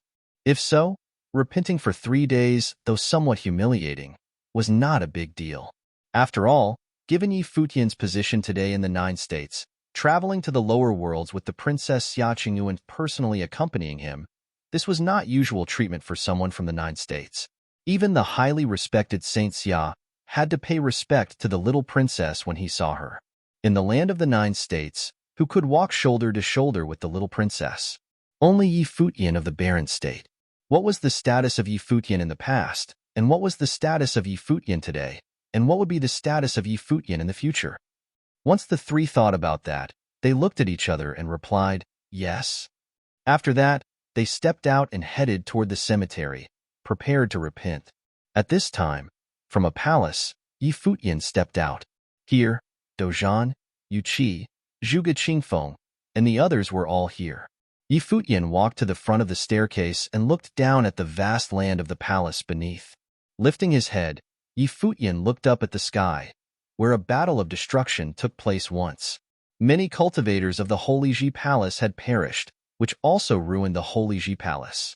Now that great Zhou sacred king had died, and Saint Shihua, the culprit, had received his just punishment, should all this be over. After a long period of silence, Futian said, "All these years, the 9 states was in chaos.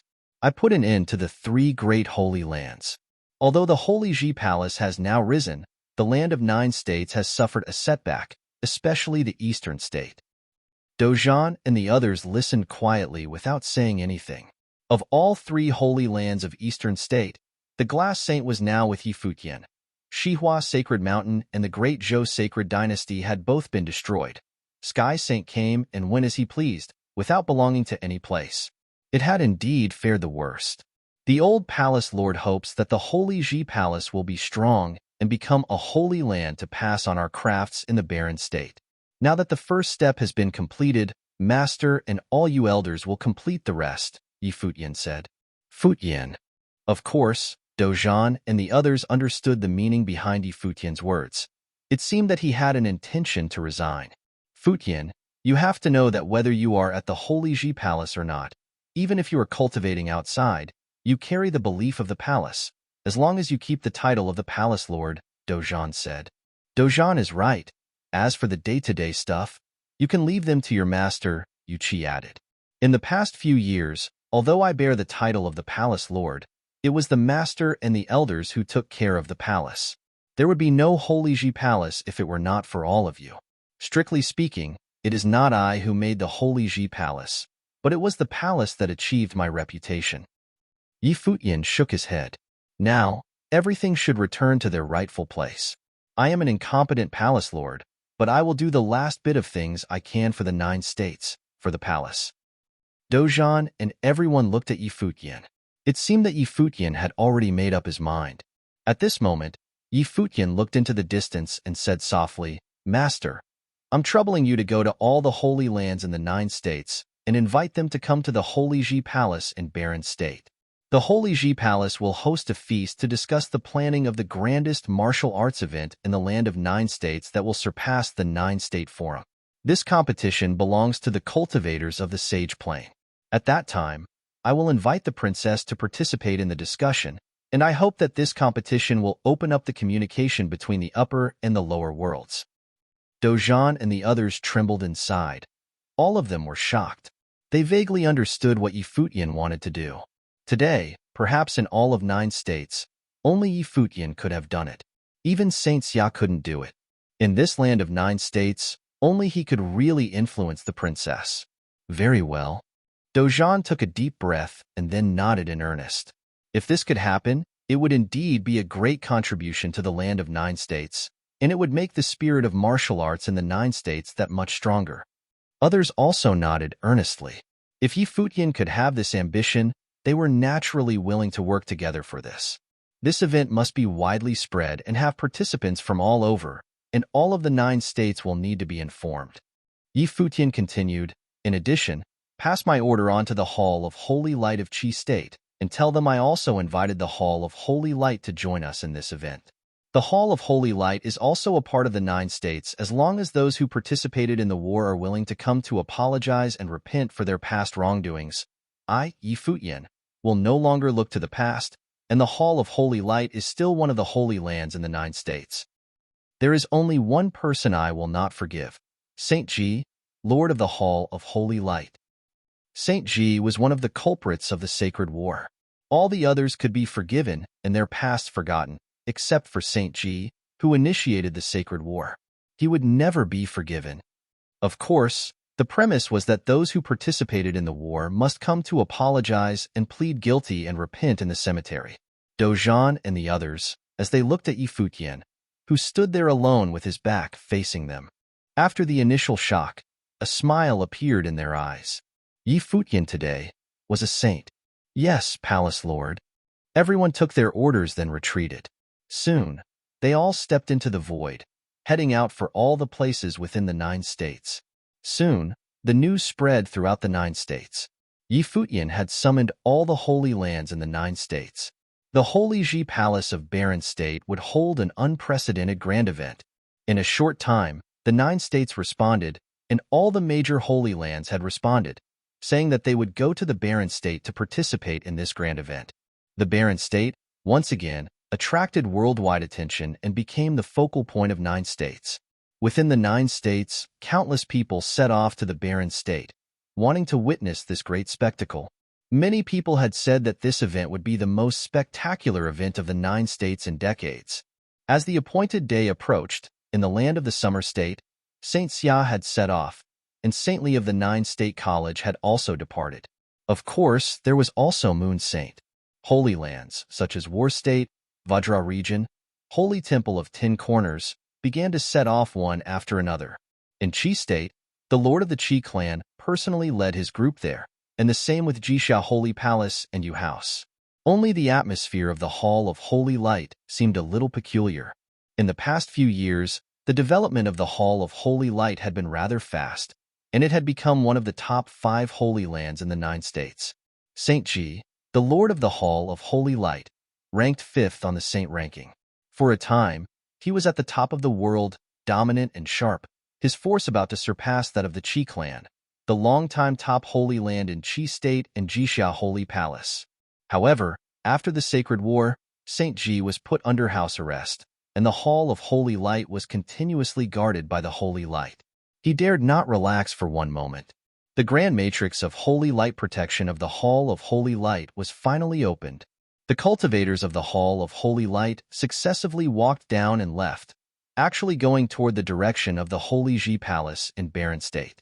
This was a situation that no one could have foreseen. In the Hall of Holy Light, there was a main hall, high above the sky. Standing at its edge, one could overlook the entire vastness of the Hall of Holy Light. At this moment, Saint Ji stood there, watching the flow of the crowd below, that cultivators of the hall stepped out and left, one after the other. There were fewer and fewer people, and he stood there, watching. As the people at the Hall of Holy Light decreased day by day, watching, many bowed to him and paid their respect before leaving. Until there was no one else left, the once glorious Hall of Holy Light now seemed extremely quiet. At a glance, there was hardly anyone in sight. The main hall that disappeared into the clouds seemed particularly lonesome, and his figure seemed even more desolate. Today must be the day that Yi Futian is holding the feast? Saint Ji looked into the distance and murmured, "Yes, Lord." Behind Saint Ji, an old manservant stood there quietly. It was an old man who had watched Saint Ji grew up many years ago. His hair was completely white. "Uncle Han, was I wrong?" Saint Ji asked.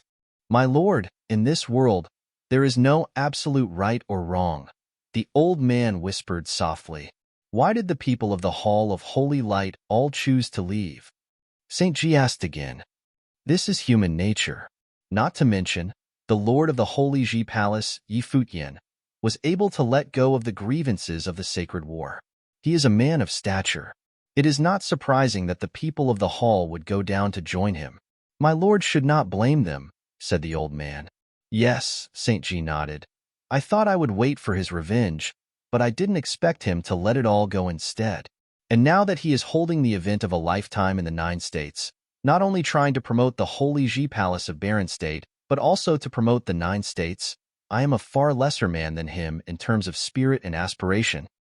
The old man stood quietly and said nothing. Saint Ji smiled and said, "It's been quite a few years, and it's time for me to get out and take a walk." "Lord." The old man looked up at Saint Ji. Emperor Xia was the one who personally issued the house arrest on Saint Ji. Whoever dared to disobey the order of Emperor Xia was unlikely to live. Since he could have such generosity in his heart, I hope not to hinder the Hall of Holy Light from now on. As Saint Ji's words fell, a boundless radiance darted into the sky from his body, and then his body turned into light and rushed into the sky above. An era has ended. Saint Ji's voice spread through the Hall of Holy Light. He disappeared after he rushed out of the hall. Since then, no one in the 9 states had seen Saint Ji. Some people claimed that he had died, executed by Emperor Xia. Some claimed that he was taken by the people of Emperor Xia. This became a mystery in the 9 states. Contrary to the bleakness of the Hall of Holy Light, this day at the Holy Ji Palace of Barren State, there was an unparalleled feast that would affect the future of the 9 states. At this feast, Yi Futian announced that in the future land of the 9 states, the 9-state forum, that was to be held once every 3 years, would not only be open to those below the sage plane, but that sages could also participate. Moreover, the principalities of the upper world would come down to the lower world and chose the best of them to be brought to the upper world to cultivate. Princess Xiaqing Yuan had promised. All of the 9 states were shocked. Of course, there was something else that was even more shocking. Yi Futian announced that he would step down as the lord of the Holy Ji Palace of the Barren State, and that the new palace lord was to be Saint Dozhan. This turbulent era had finally come to an end. Cottage Villa, in the upper world of Emperor Xia's realm, had made many new acquisitions. Cottage Villa, in the upper world of Emperor Xia's realm, had made many new acquisitions. Yi Futian had already become a saint and gained a firm foothold in Emperor Xia's realm.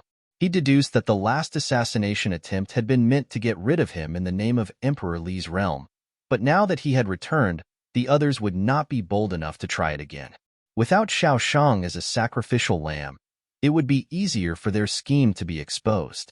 Therefore, they had brought some more people from the lower world to the palace. They brought with them the 4 senior brothers, Shuiyi, the entire family of Yu Shi, Qing Xian, Lu Qinyu, and Goddess Wang Yue. Now that the big senior brother was a saint, Goddess Wang Yue would naturally follow him and they would cultivate together. The cottage villa was quite lively. On a green pasture, Yi Futian sat quietly. In the distance, an elf-like girl ran through the pasture toward him, shouting, "Uncle Yi." Yi Futian opened his arms, and the girl rushed into them. Yi Futian said with a smile, "Little grass, what are you doing here?" "My dad is forcing me to read again, but I have read a lot already, so I need to take a breather," the little girl said seriously and quite precociously. Yi Futian squeezed her cheeks and said, "It's for your own good that your dad asked you to read. It will make it easier for you to cultivate in the future." "What do I need to have such great cultivation for?" Little Grass asked. "To protect yourself," Yi Futian replied. "Aren't you here to protect me?" Little Grass looked at Yi Futian with her big eyes. Yi Futian looked at the girl's innocent eyes, smiled, and nodded. "You're right. So I don't need to cultivate so hard in the future, right?" Little Grass continued with her line of reasoning. Yi Futian had no words to refute her. Children nowadays were a lot sharper than he had been at that age. "Uncle Yi, when will Annie Jiu come back?" Little Grass asked. Yi Futian was stunned for a moment, speechless and without a response. Then he squeezed out a smile and said, "Soon. But my mom said that Auntie Jiu is now an angel and that she has gone back to heaven." Little Grass asked with some bewilderment, "But isn't this heaven?" Yi Futian looked at Little Grass and was speechless again for a moment. "Uncle Yi, I kinda miss Annie Jiu."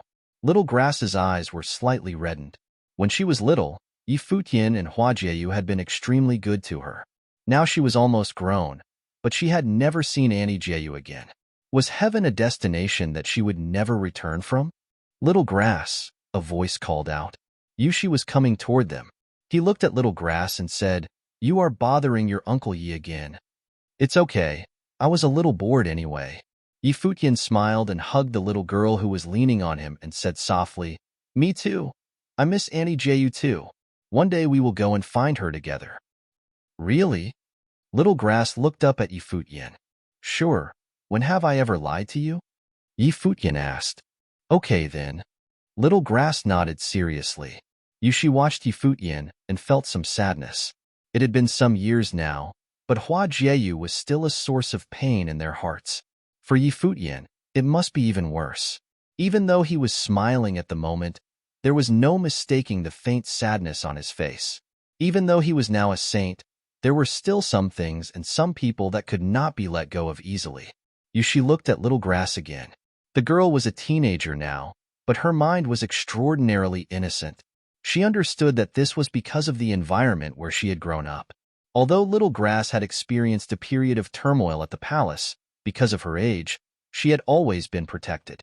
Coupled with the fact that she had never gone outside by herself, she lacked practical worldly experience. She had rarely even gone outside of Alchemy City or the Holy Ji Palace. Yi Futian and the other disciples of the cottage were extremely indulgent and fond of her, so it was difficult for her to grow up. "Is there still no news?" Yushi asked softly. Yi Futian nodded slightly. Saint Xihua had not provided much valuable information at all.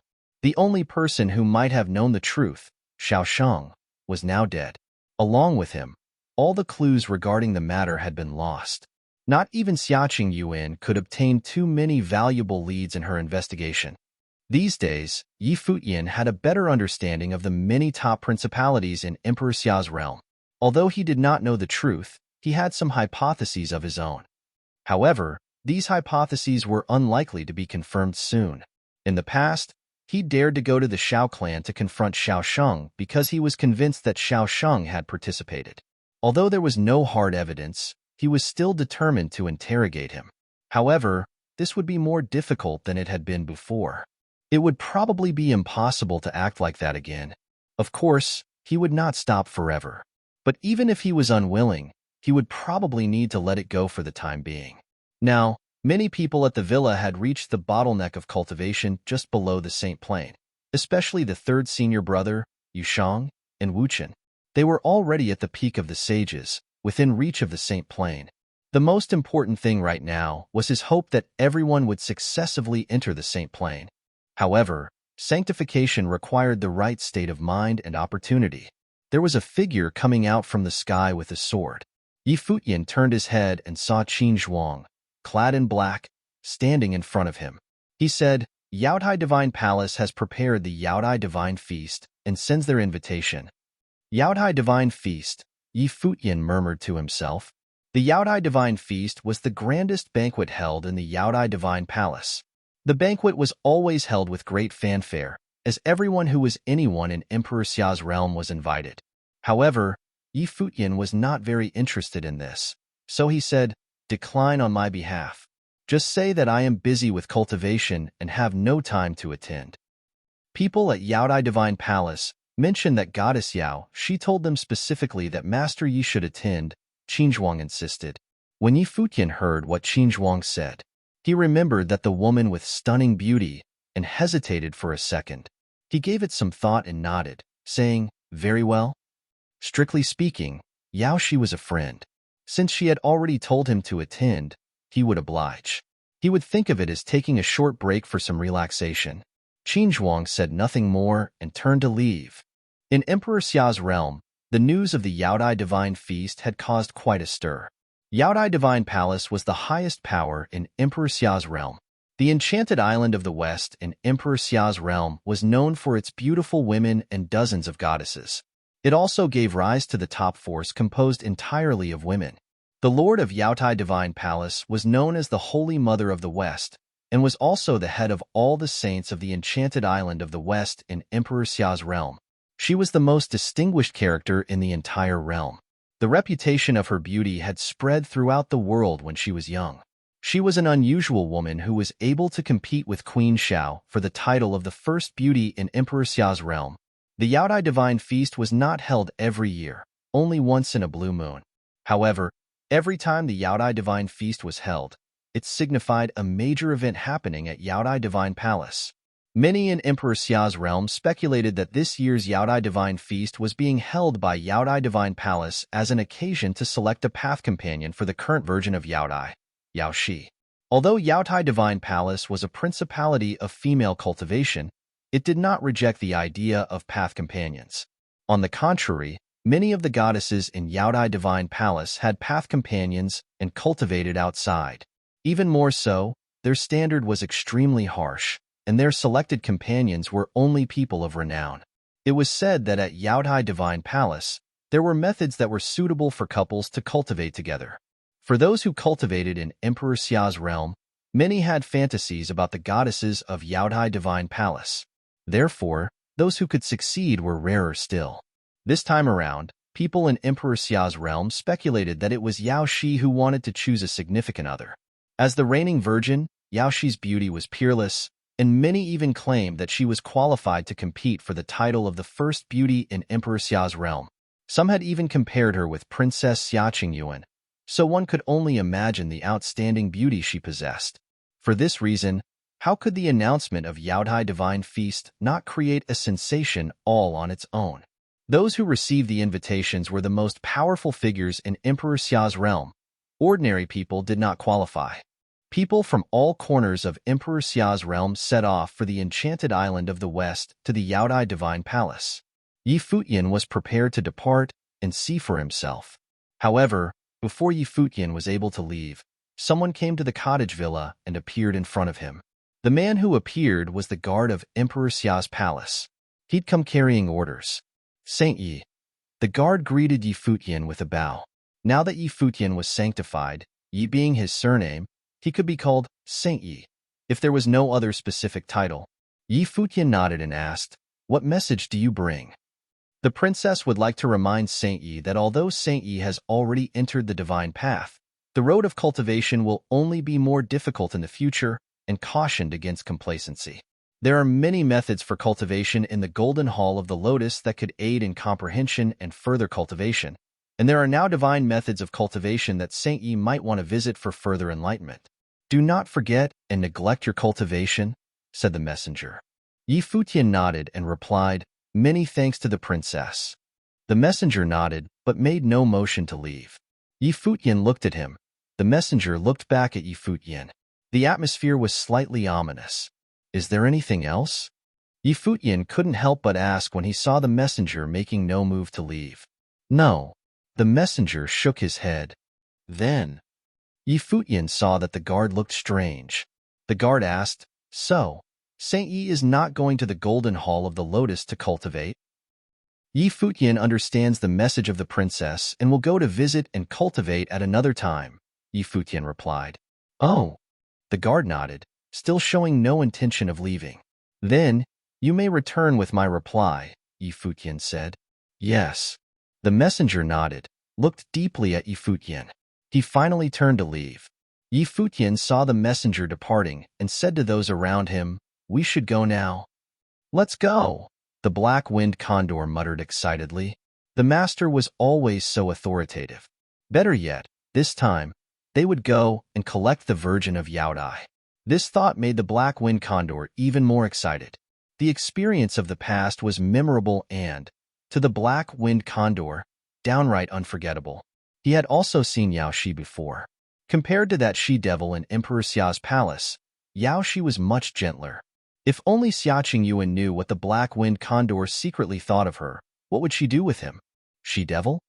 The territory of the western region of Emperor Xia's realm was vast, populated with many enchanted islands and temples of cultivation for saints. The territory of the western region of Emperor Xia's realm was vast, populated with many enchanted islands and temples of cultivation for saints. The Holy Mother of the West, who was respectfully referred to as the Holy Mother, indicated the prowess of her cultivation. She ranked first among all the saints in the western region, with no one close behind. Whether it was cultivation or appearance, she reigned over all of the outstanding figures in the western region. Yaodai Enchanted Island was the temple of cultivation for the Holy Mother of the West. This enchanted island was surrounded by numerous other enchanted islands. There were countless goddesses and beauties who all regarded Yaodai Enchanted Island as a holy land. Anyone who possessed outstanding talent would come to Yaodai Enchanted Island, hoping that they would one day become a member of Yaodai Enchanted Island. But the selection of disciples at Yaodai Enchanted Island was extremely stringent. Most people were destined to hope in vain. Naturally, the Yaodai Divine Palace was not the only principality of Yaodai Enchanted Island. There were countless cultivators on the island. It was one of the most prosperous areas in the western region. On Yaodai Enchanted Island, countless people were discussing the same thing, the Yaodai Divine Feast. The last time the Yaodai Divine Feast had been held by Yaodai Divine Palace, it was when the Holy Mother of the West had formally taken over the position of Palace Lord of Yaodai Divine Palace, and it had been decades since then. From this, one could assume that the Yaodai Divine Feast always coincided with the occurrence of major events. But this time, people on Yaodai Enchanted Island thought that the most likely reason for the feast was that Yao Shi wanted to choose a path companion. Therefore, all the renowned figures from all walks of life had arrived. Even those who did not receive an invitation were in attendance at Yaodai Enchanted Island. If Goddess Yao Shi wants to choose a companion, who is the most likely candidate? People were talking about it all over the island. Who knows? There are so many impressive figures in Emperor Xia's realm, but Yaodai Enchanted Island is located in the western region. It is some distance away from the center of Emperor Xia's realm. It is said that those who are the closest have the best chance. The young master of Shura Palace seemed to have been pursuing goddess Yao Shi, whether it was talent or family name. He is outstanding, so his odds are good. Many people nodded in agreement. Shura Palace was a powerful demonic clan of the western region, and its strength was truly impressive. Furthermore, Shura Palace also had people at Emperor Xia's. Among the 8 sacred generals, Sacred General Shura, who was the most skilled at offense, was from Shura Palace and enjoyed a great reputation. The reigning palace lord of Shura Palace and Sacred General Shura were brothers, he the elder brother. However, it was believed that it was Sacred General Shura whose cultivation was a level higher. The young master of Shura Palace was the son of the palace lord of Shura Palace, and he had a close relationship with Sacred General Shura, so his status was considered very prominent. Although the young master of Shura Palace has excellent talents and comes from an impressive family, ultimately, he cultivates in the way of demonic method, and his temperament is cold and cruel. Goddess Yao Shi is as gentle as the water, so she does not necessarily like that kind of man. Someone else added, I am in favor of the romantic man from Hundred Flowers Valley.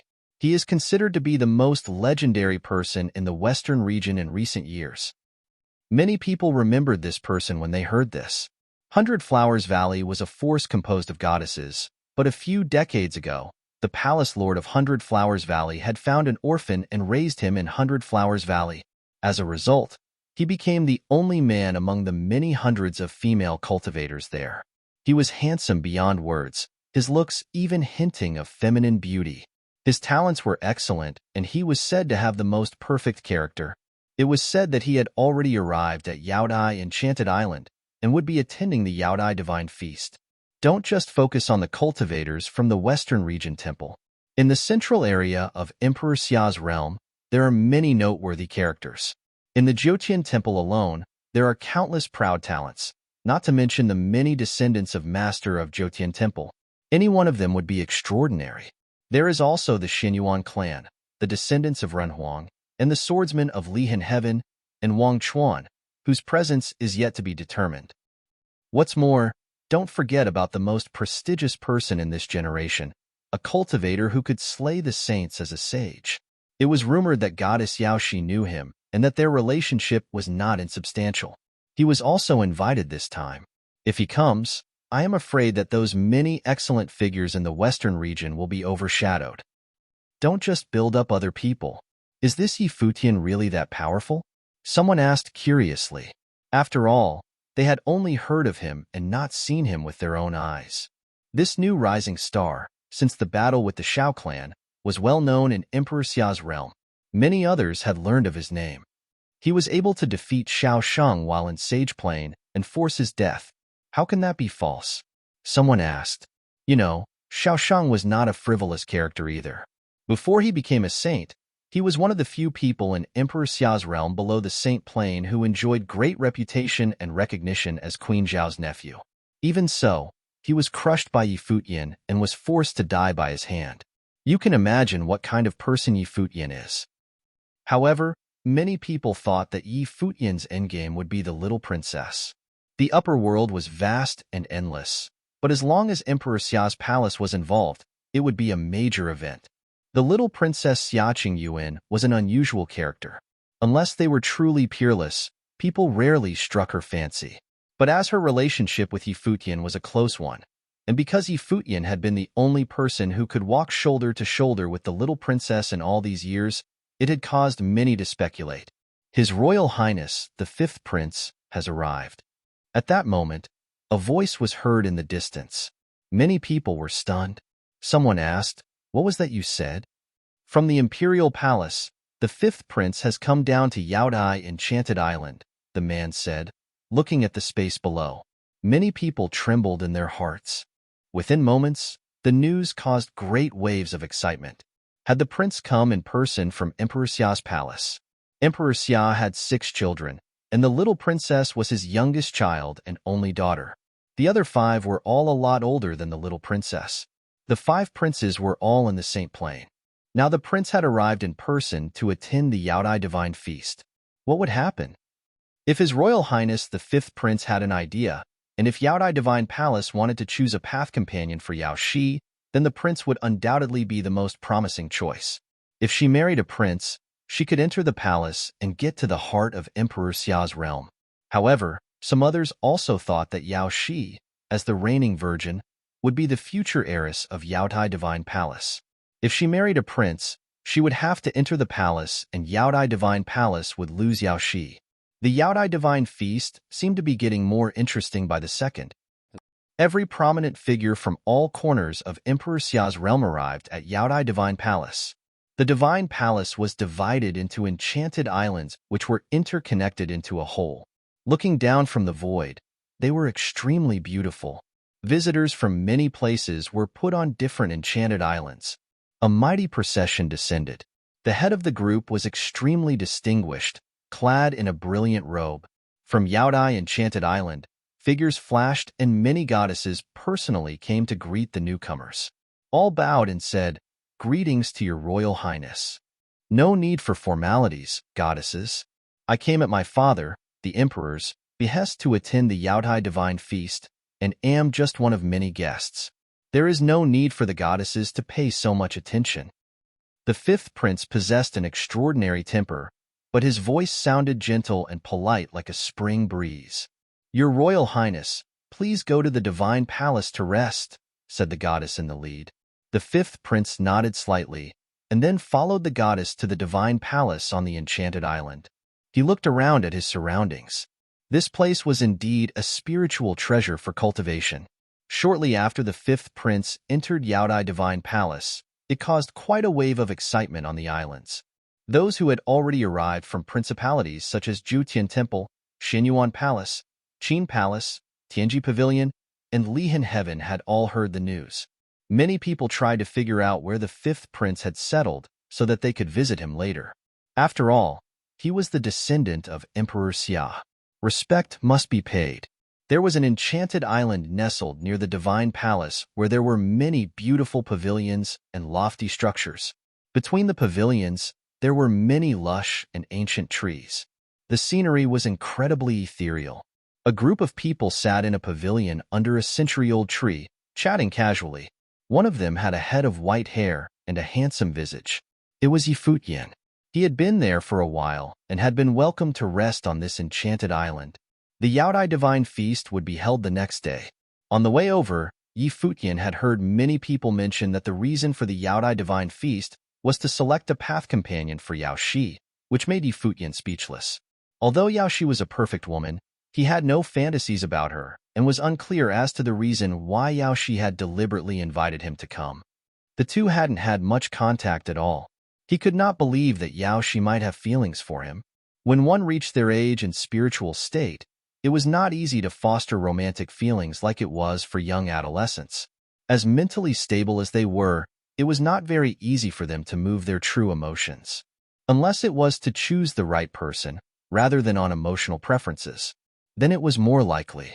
Qin Zhuang came over and said to Futian, "The fifth prince of Emperor Xia's palace has arrived at the Yaodai Divine Palace." Futian heard Qin Zhuang's words with a touch of surprise. Although he knew that Emperor Xia had 5 sons besides Xia Qingyuan, he had never been in contact with them. After all, Emperor Xia's palace was immense, and there had been no opportunity for their paths to cross. What puzzled him was, why had His Royal Highness come? Did he prefer Yao Shi's beauty? If it was simply a matter of appearances, Yao Shi was indeed one of the most beautiful women in Emperor Xia's realm.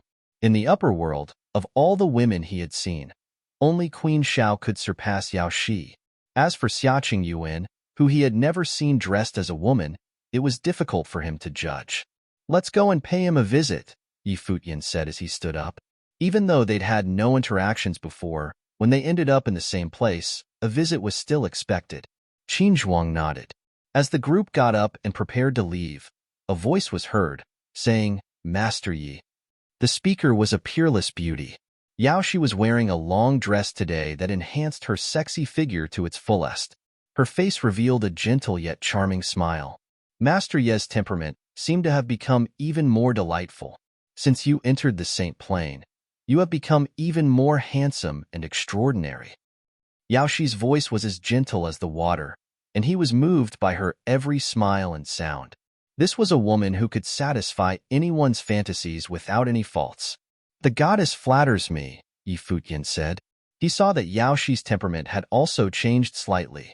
The feeling of being nearly immortal was even stronger, just like a figure in a painting. It made Futian faintly feel that Yao Shi might be just inches away from the divine path. Was the Yaodai divine feast being held because Yao Shi was about to enter the saint plane? We haven't seen each other for some time. Master Yi seems to be estranged again. Yao Shi swept a playful side glance at Futian, so charming in her every movement that it could make a man drunk with feelings. Futian smiled and shook his head. Yao Shi, I heard that His Royal Highness is here, and we were just about to go and visit. Why don't we go together? His Royal Highness has other people to receive him. How come I have just arrived and Master Yi already can't wait to chase me away? Yao Shi said, joking. Futian still didn't know how to respond. This is Yaodai Divine Palace. How could I drive you away? Futian laughed and said, I am afraid that I would be blown out of the enchanted islands. Who would dare to blast Master Yi out of the island? I would certainly not let them get away easily. Yao Shi smiled softly. I heard Master Yi had not planned on coming, and that you finally acquiesced only after being informed that Yao Shi had insisted on your presence. I have just entered the realm of the divine path, and my realm is still unstable. Naturally, I needed to cultivate more. I beg your pardon, Futian responded. The instability of the realm refers to the destruction of the saint? Yao Shi went directly to the heart of the matter. It was in the realm of the sage that you defeated Xiao Sheng of the Saint Plain, and Master Ye's cultivation was quite stable then. It is clear that you did not want to come. Pity, I had always hoped to see Master Yi again. Futian smiled helplessly. Yao Shi, you are going to make me run away with the way you talk. Casual chatting was impossible. Yao Shi laughed softly. She brushed the hair away from her forehead, appearing even more charming and enticing. She looked at Futian and said, Then I won't tease Master Yi. I'll just sit here and we can talk. Of course. Futian nodded. The black wind condor sat watching next to them, his eyes wide. He looked at Futian, then looked at Yao Shi. It was as if no one else was around. Futian and Yao Shi were chatting on their enchanted island. Meanwhile, another island was also quite lively. Futian and Yao Shi were chatting on their enchanted island. Meanwhile, another island was also quite lively. Naturally, it was the enchanted island where the fifth prince, Xiaoluan, was located. By this time, a banquet was already set up for everyone to sit and chat to their heart's content. Well-known characters from all walks of life had come. Folks from Xinyuan Palace, Zhoutian Temple, Tianji Pavilion, Qin Palace, Shura Palace, and many other geniuses and disciples from other places had all come to visit. No matter how outstanding one was, Emperor Xia's realm was ultimately ruled by Emperor Xia. All the top forces were under the jurisdiction of the emperor, so when the prince arrived, etiquette dictated that visits must be paid to show respect. In addition, as the host, Yaodai Divine Palace had also sent their person as a representative, a goddess known as Yun Shang whose cultivation was of the Saint Plain. She was highly recognized in Yaodai Divine Palace. Although her beauty was no comparison to Yao Shi, she was quite stunning. However, the person that everyone wanted to see was Yao Shi. After all the rumors that came from Yaodai Divine Palace were about Yao Shi.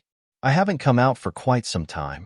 Today, I got to meet a lot of influential characters from Emperor Xia's realm, which is a great blessing. Bottoms up. The fifth prince, Xiaoluan, raised his glass with a smile. His gentle manner was greatly magnetic. Everyone raised a glass and drank up together.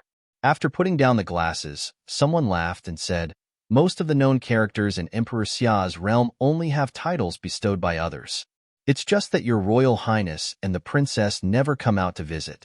Otherwise, there would be no place for the likes of us. This statement was rather self-deprecating, but no one really felt that it was inappropriate. After all, the status of the other was clear. This kind of humility could be regarded as acting out of politeness, not something to be taken too seriously. Not so. Xiaoluan smiled and shook his head. Being the characters of renown in Emperor Xia's realm, You have reasons to be proud. Take the disciple of the swordmaster of Lihan, Wang Chuan, whose defeat led to his sainthood. How legendary! Or take Yi Futian, for example, who defeated a saint as a sage. That was something I could never have done.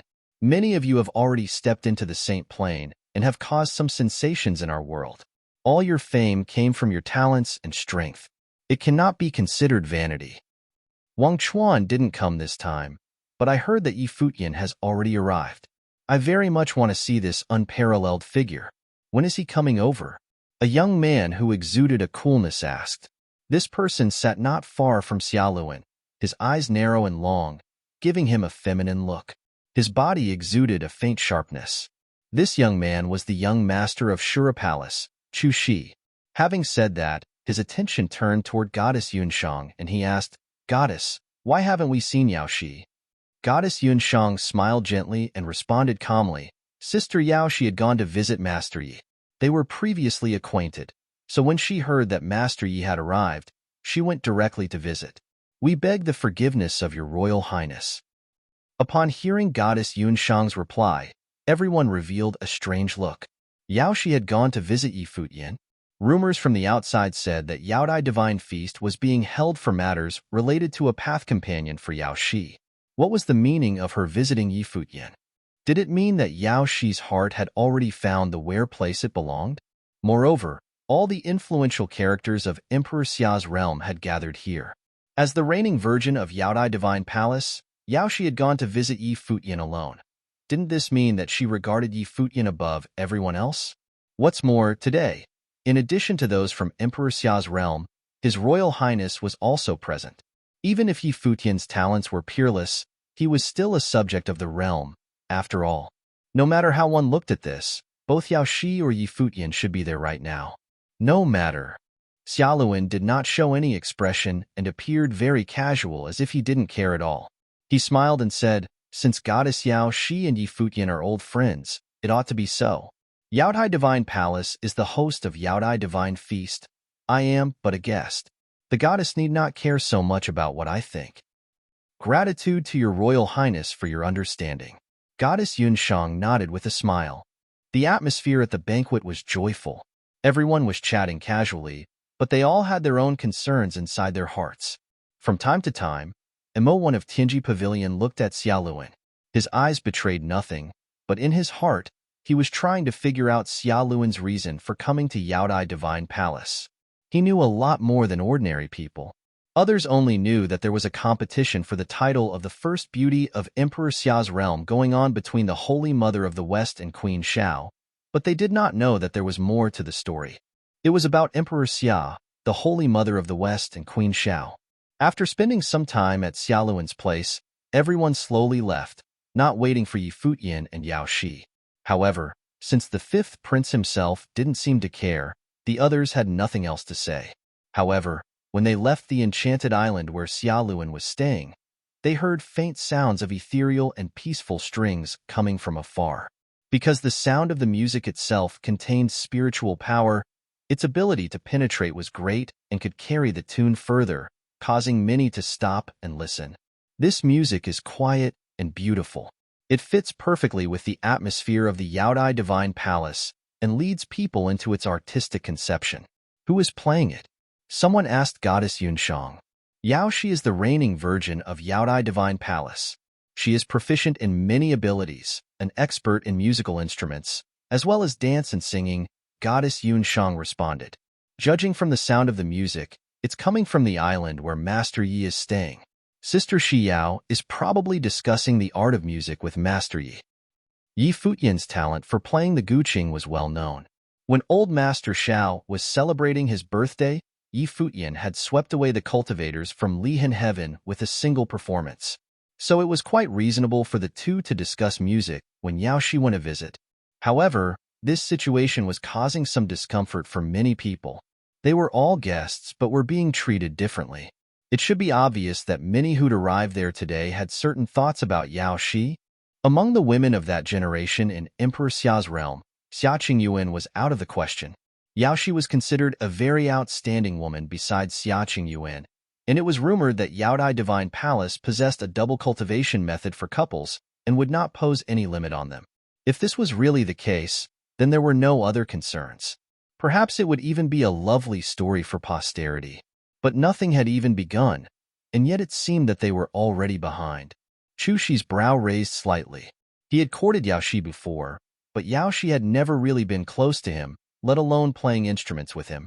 No matter how one looked at it, this behavior was slightly dubious.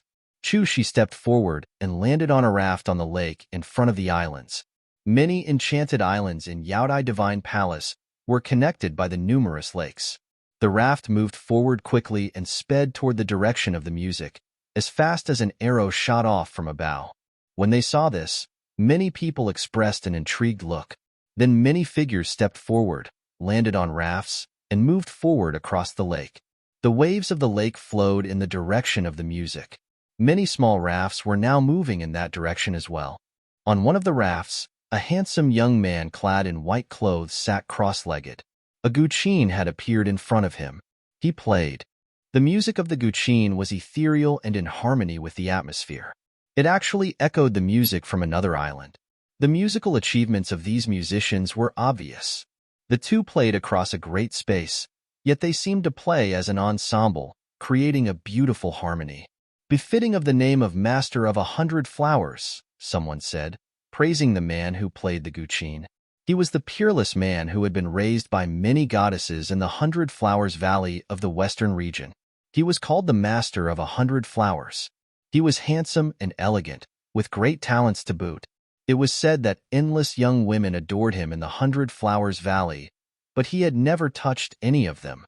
It was said that among many thousands of flowers, the leaves are never left behind. The lakes between the islands were clear and seemingly endless.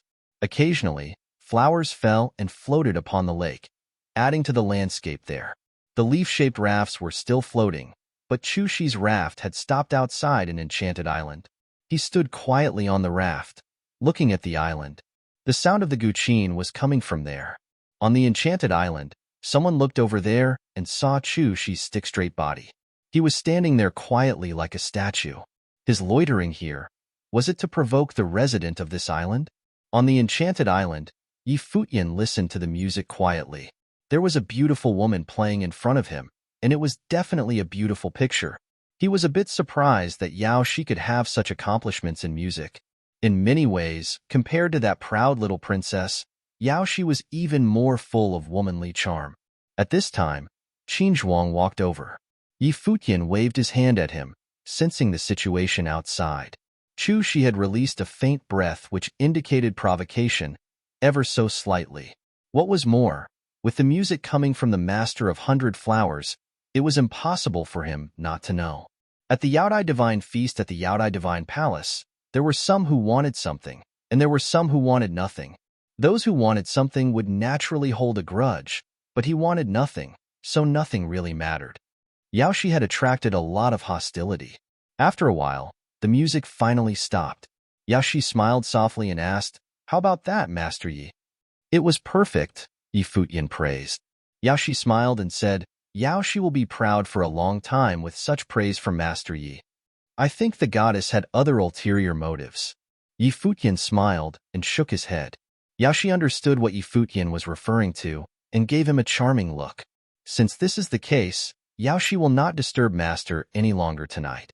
As she said this, she moved lightly in her steps. With a quick flicker, as if dancing, she quickly disappeared. After Yaoshi left, the music from outside stopped. Chuxi's lonely raft drifted past, moving along through the water, and soon disappeared. After they had left, someone else came to the island, asking to be seen. It was someone sent by the fifth prince, Xiaoluan. "Greetings to Saint Yi," the messenger said as he bowed. "Does His Royal Highness have anything to command?" Futian asked. His Royal Highness had planned to come in person, but did not want to disturb Saint Ye's musing, so he asked me to send a message instead. His Royal Highness was too polite. "I should be the one who visits him," Futian said. "If His Royal Highness has any words for me, please let me know." "His Royal Highness wishes that Saint Yi would not touch Goddess Yaoshi," said the messenger. The day of Yaodai Divine Feast had finally arrived. Yaodai Enchanted Island was bustling with festivities. The day of Yaodai Divine Feast had finally arrived. Yaodai Enchanted Island was bustling with festivities. The top principalities had all arrived at the Enchanted Islands in advance. They were all traveling by boat to the largest enchanted island. Their destination was the king of all the islands, the home of Yaodai Divine Palace. On the immense lake, thousands of boats traveled together. The sunlight shone down and the waves sparkled, creating an extremely lovely landscape. On the boats, many of the well-known figures from Emperor Xia's realm observed the lone figure who was sailing ahead of them. Many discussions centered around this individual. That's His Royal Highness the Fifth Prince. Someone pointed to the figure in question. Xia Luan stood with his hands folded behind his back as the boat moved downstream. All around him, the passengers of the other small boats bowed and acknowledged him as they passed him, much like the stars surrounding the moon. Many people were wondering whether the fifth prince, Xia Luan, had come here for goddess Yao Shi. If so, who could possibly compete with him for her hand? However, some news had come out of Yaodai Divine Palace yesterday. After many of the top figures in Emperor Xia's realm had arrived, goddess Yao, she had gone to visit Yi Futian alone. She had not paid a visit to the fifth prince. Many people couldn't help but be impressed. Yi Futian, who had come from the lower world in recent years, had truly captured the imagination of his generation. Before him, all the proud sons of Emperor Xia's realm battled to be at the top. All of them were brilliant in their own right and power. However, his appearance had overwhelmed all the others. With him around, no one else mattered very much. Now, was it possible that he could take away attention from the prince? Many people turned and looked for Yi Futian. Even those who had never met him were inquiring after him. After a while, the boat passengers' eyes locked onto a figure in the distance. The man had just taken a boat from an enchanted island. He was clad in clothing white as snow and stood casually, looking extremely handsome and attractive. His visage was perfection in itself, one in a million. What was even rarer about him was the transcendent temperament of his person. It still made others notice him immediately. As the small boat moved forward, his entire person seemed to integrate into the scenery, as if he had always been part of it. "That's Yi Futian," someone remarked. As other boats started to cross, one after another, the passerby looked in Yi Futian's direction. Everyone was at least a little curious about this world-famous figure, whose reputation resounded through Emperor Xia's realm. Even the cultivators in the Saint Plain were no exception in their curiosity. Although the cultivation between sages and saints was only one step away, the distance between them was as far as heaven from earth. The fact that Yi Futian had been able to defeat saints as a sage was lore for the ages. It was a pity that Xiao Shang, the genius figure from Xiao clan, had ended up as no more than a footnote in this legacy. Undoubtedly, Yi Futian sensed the attention of the people. The boat continued moving downstream. His eyes focused on the Yaodai enchanted island in front. It was indeed a fairyland, beautiful beyond description. Looking forward, one could see the stairs next to the lakeshore that lead up to the magnificent connected palaces. Further ahead lay the cultivation temple of Yaodai Divine Palace. Each island was occupied by a palace. A boat rushed past Yi Futian at an incredibly fast speed, causing ripples to spread across the calm lake. Yi Futian looked around and saw a lone boat overtaking his in an instant. Standing upon it was a figure clad in all black, showing a hint of coldness in his expression. Yi Futian had encountered this figure yesterday. It was the young master of Shura Palace, Chu Shi. Chu Shi continued forward as if he was not aware of Yi Futian's presence. Once he had passed Yi Futian, he went straight toward Yaodai Enchanted Island. This scene had indeed attracted the attention of many. Yesterday, Chu Shi had hovered outside the enchanted island where Yi Futian stayed. Everyone knew it. There seemed to be some invisible contention between the two. After all, it was no secret that Chu Shi had once courted Yao Shi. Yi Futian did not look at Chu Shi either. Instead, he directed his attention at the boat passing him. The boat seemed to slow down intentionally as if to wait for him. When Yi Futian's small boat caught up to it, the person on the other boat turned around to face him. He nodded with a smile, his appearance very diplomatic.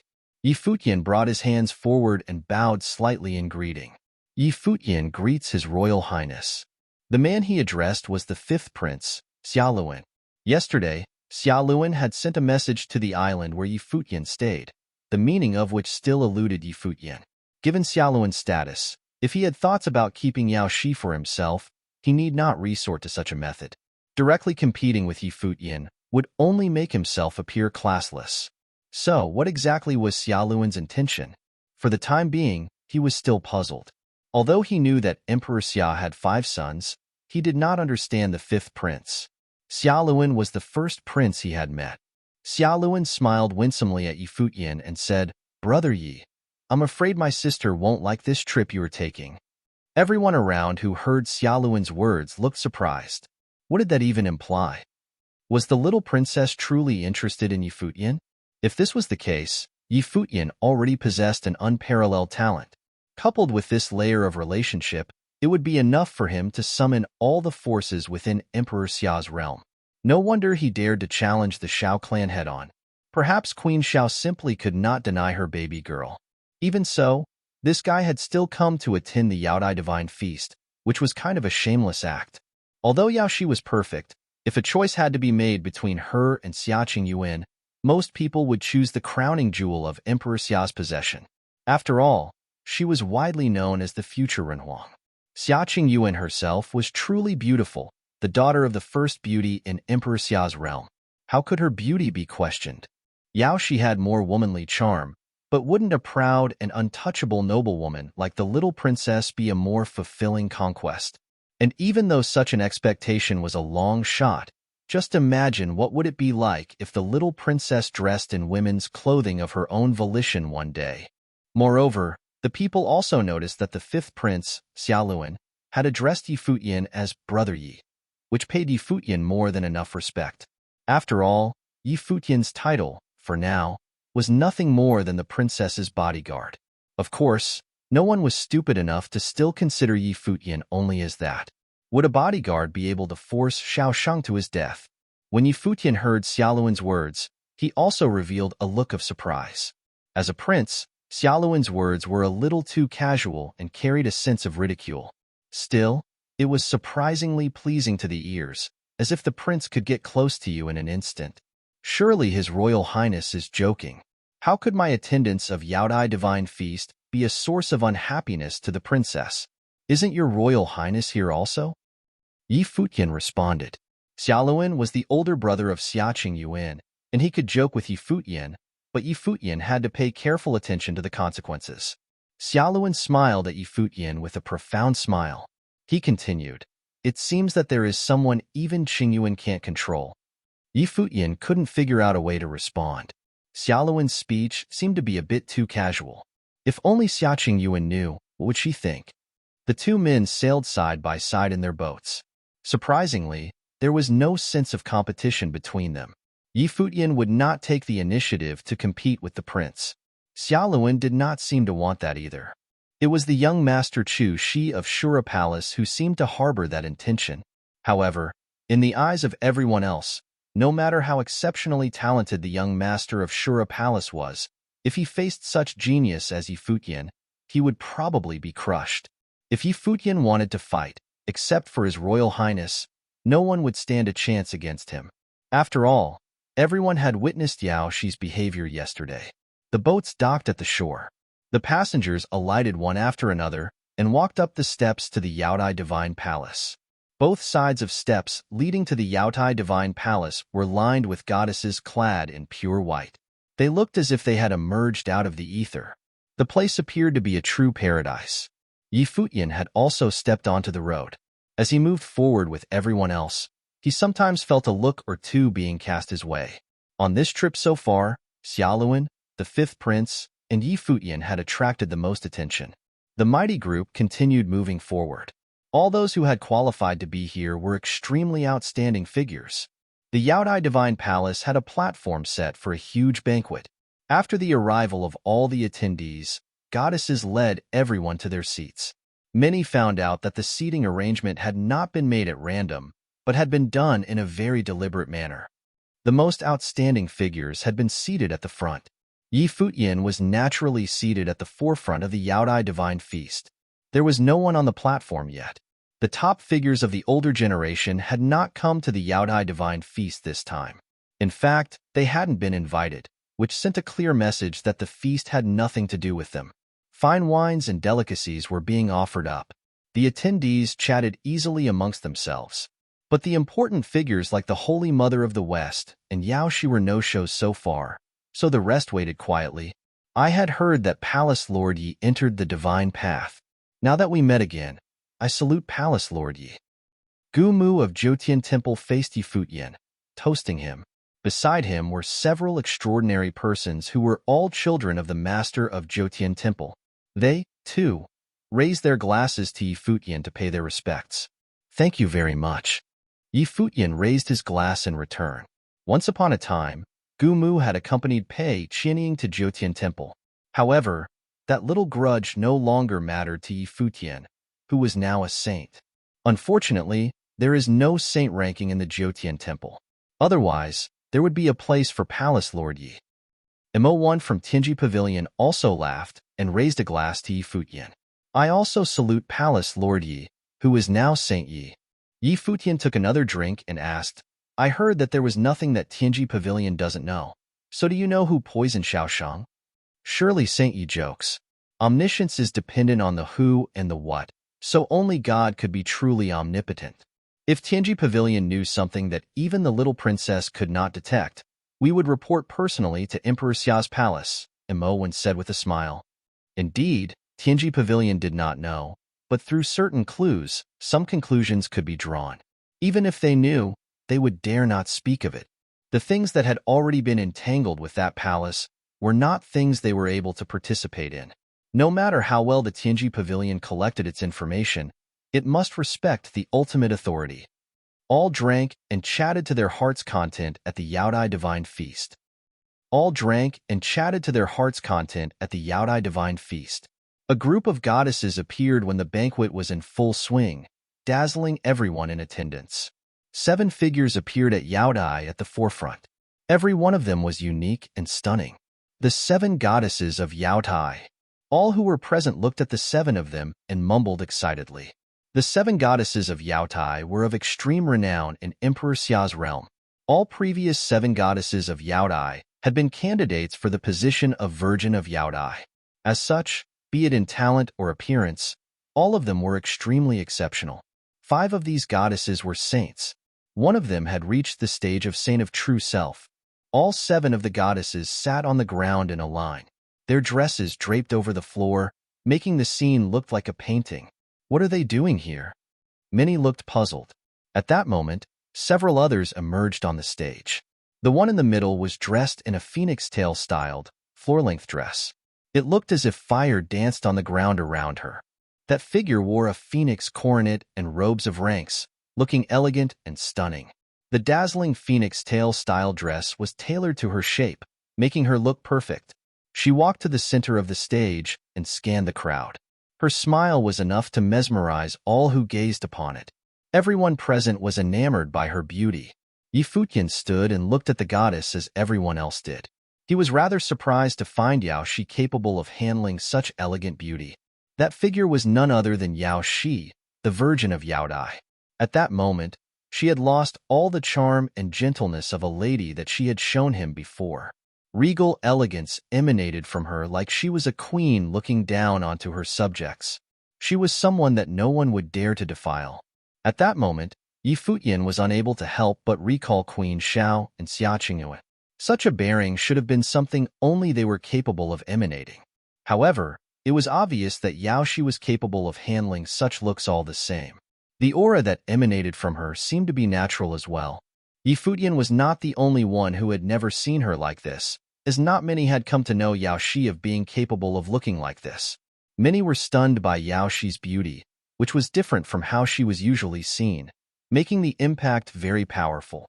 Chu Shi, the young palace lord of the Azura Palace, looked forward with dazed eyes.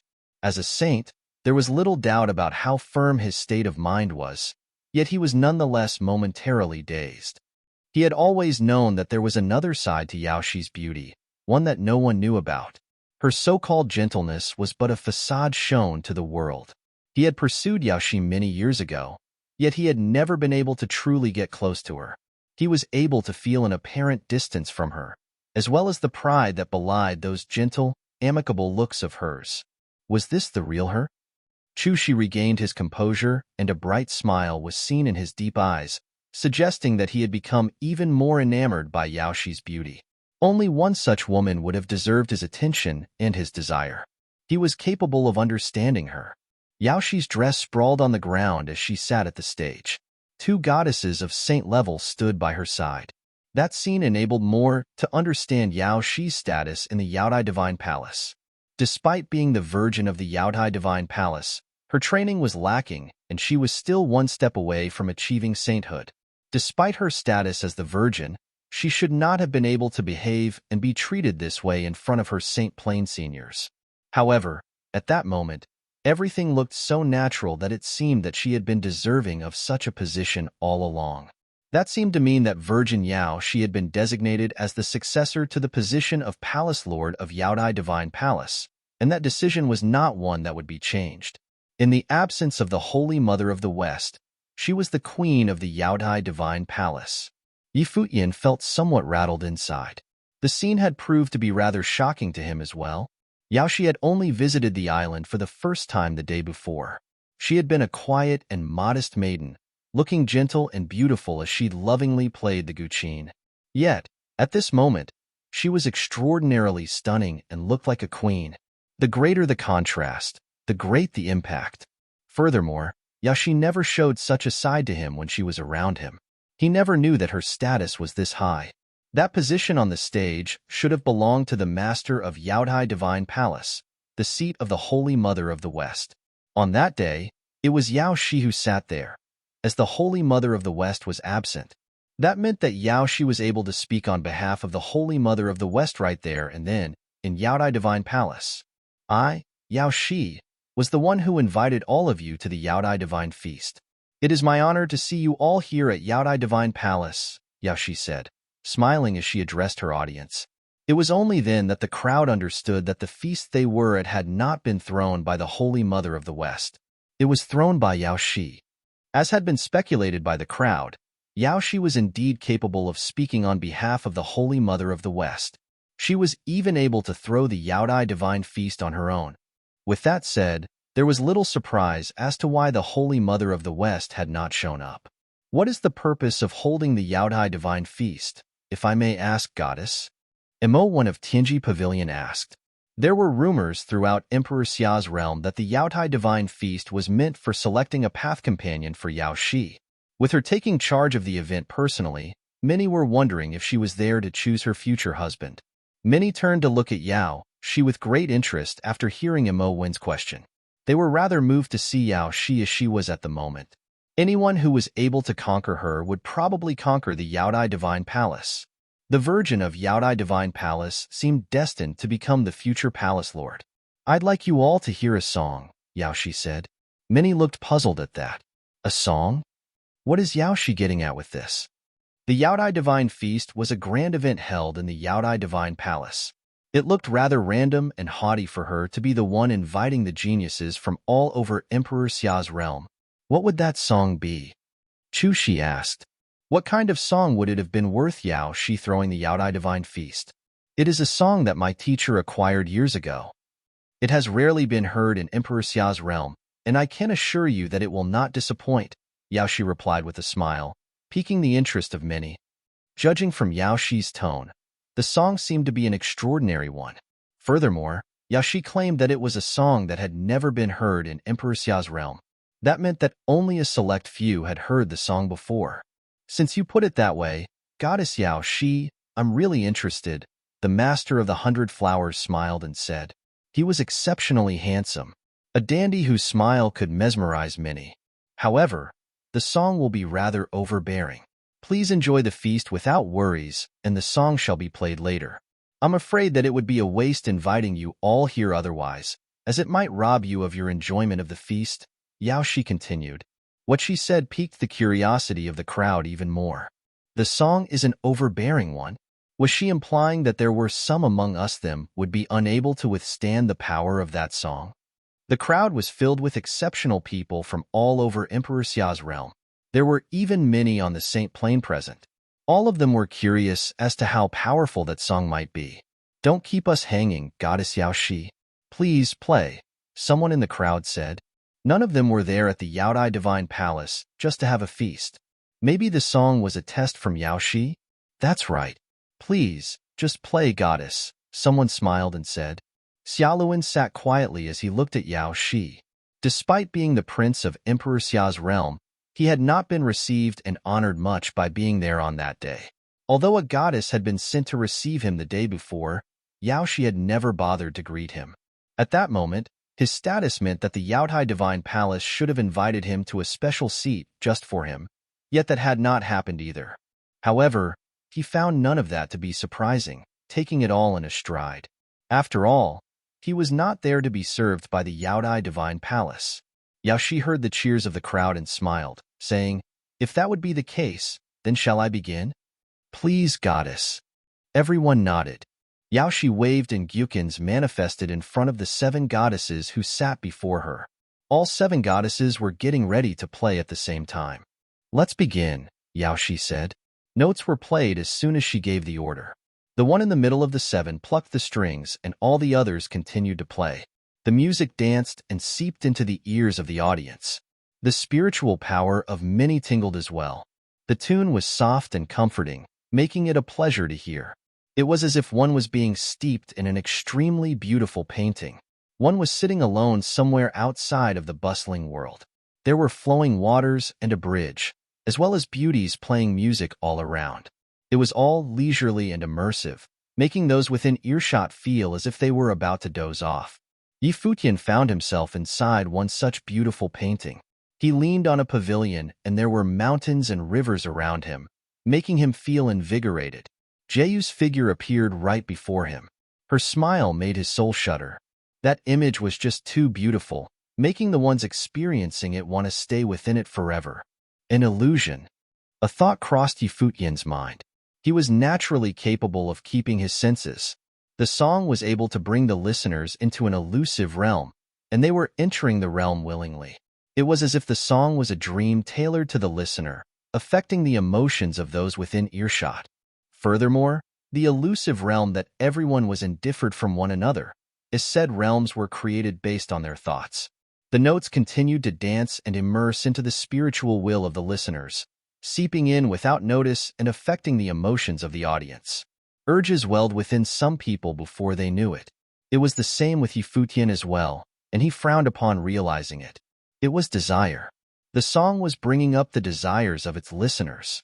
His will began to resist, but the sound of the song became increasingly rushed. Every note seemed able to keep the listeners' desires burning. The eyes of many changed. At that moment, a group of goddesses came down before everyone. Every single goddess was dressed in an extremely sexy manner, and they danced. Their alluring movements and enticing eyes caused many to want to surrender to their urges completely, getting themselves completely immersed in the illusions. The tune continued to seep into Futian's mind. He too saw the bodies of those extremely sexy ladies, and it seemed as if he saw Jieyu walking up to him, smiling. He seemed to see Xia Qingyuan dressed in women's clothing as well and looking stunning in it.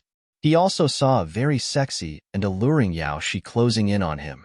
There was even the elegant figure of the glass saint, the one who was known to be the #1 beauty in the eastern state, within the picture. She looked incredibly stunning.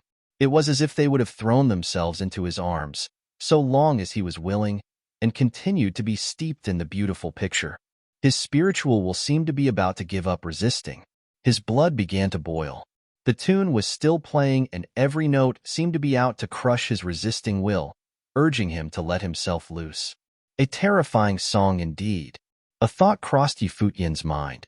Xiaoluan, who was at Futian's side, was struggling as well.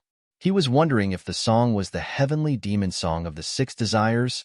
People have passions and desires, a fact that stays true to all regardless of their level of training.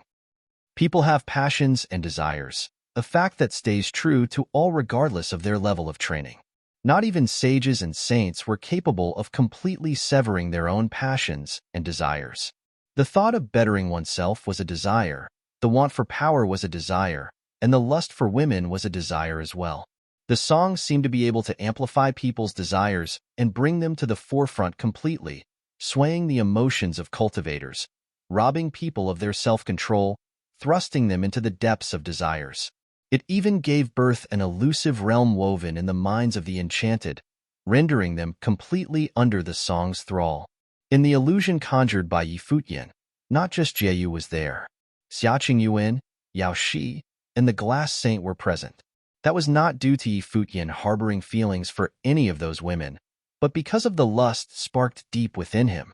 No one was able to prevent themselves from having thoughts about beautiful things and matters, but what differed was the intensity of those desires. Those were not things that would have been brought to the fore in one's daily life, as those thoughts could have also been easily suppressed. However, under the thrall of the song, those desires seemed to have manifested in the form of illusions. In Futian's mind, he found the silhouettes of Yao Shi and the glass saint to be somewhat stronger. Yao Shi had two sides to her, gentle and alluring, or elegant and regal. The glass saint, on the other hand, appeared cold and aloof.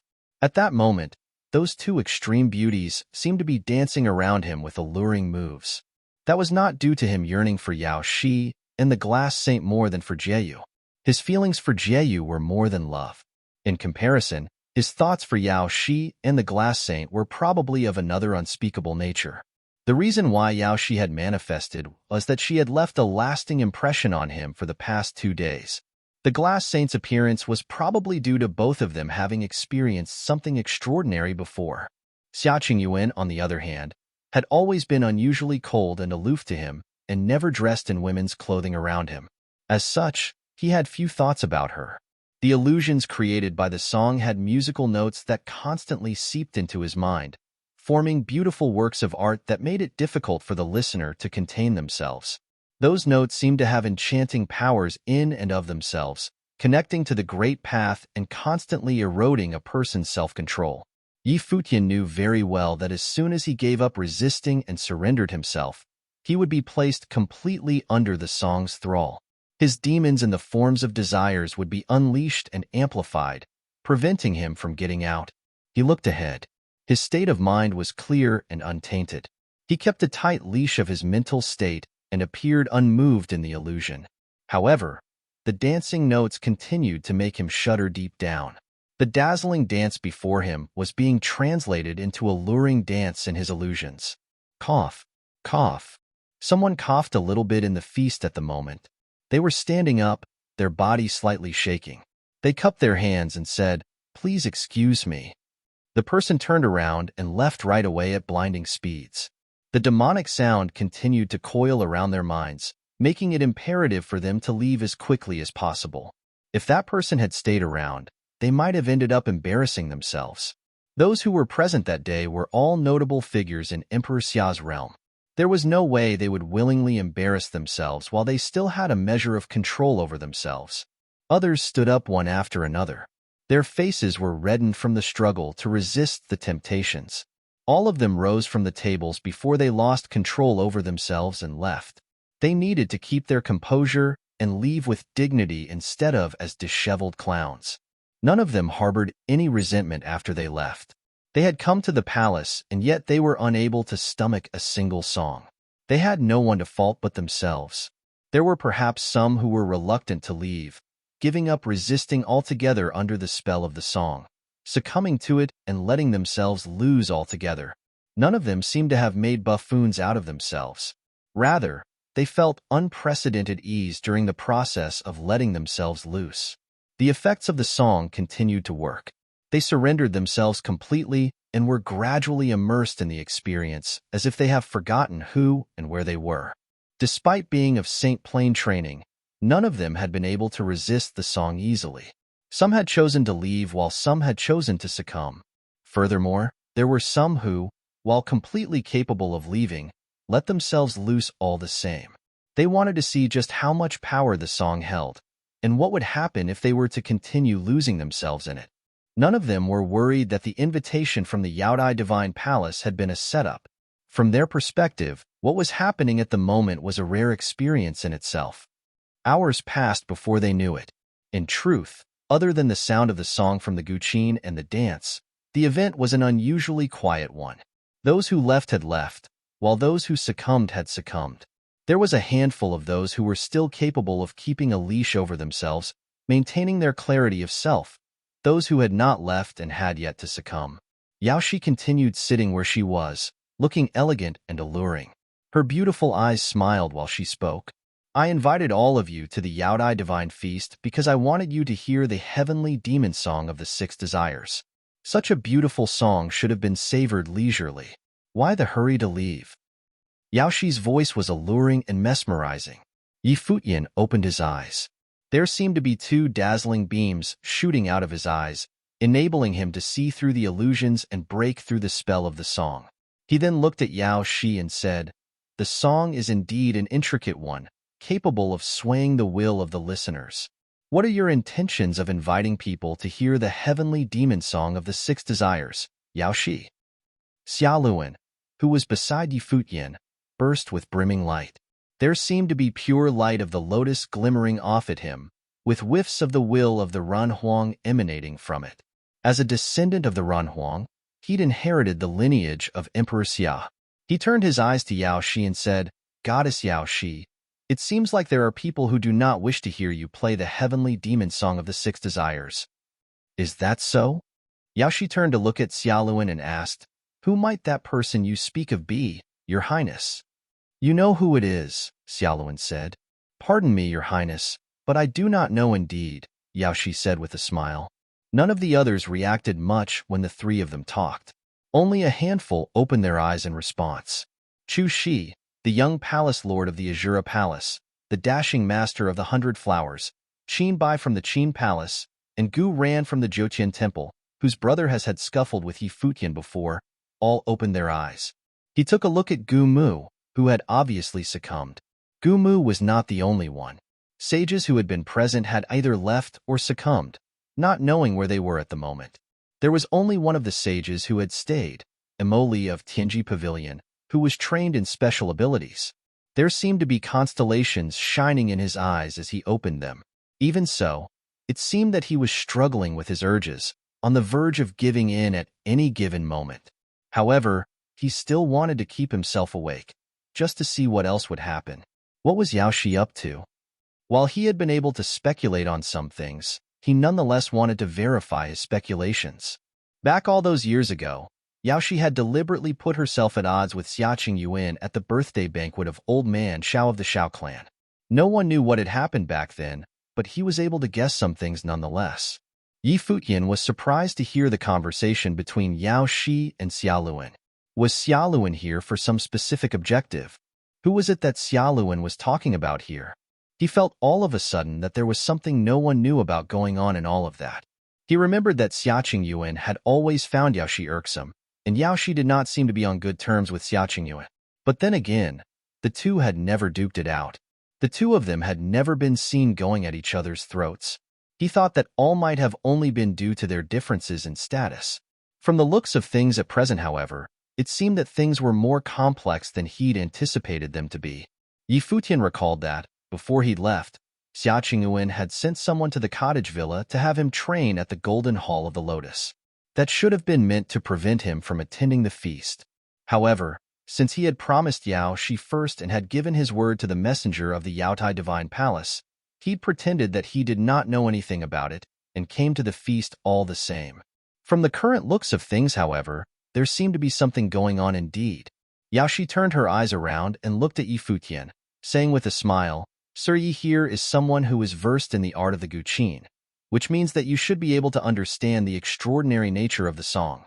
The very reason I invited you here, Sir Yi, is in hopes that you and I will be able to look into the complete heavenly demon song of the six desires together."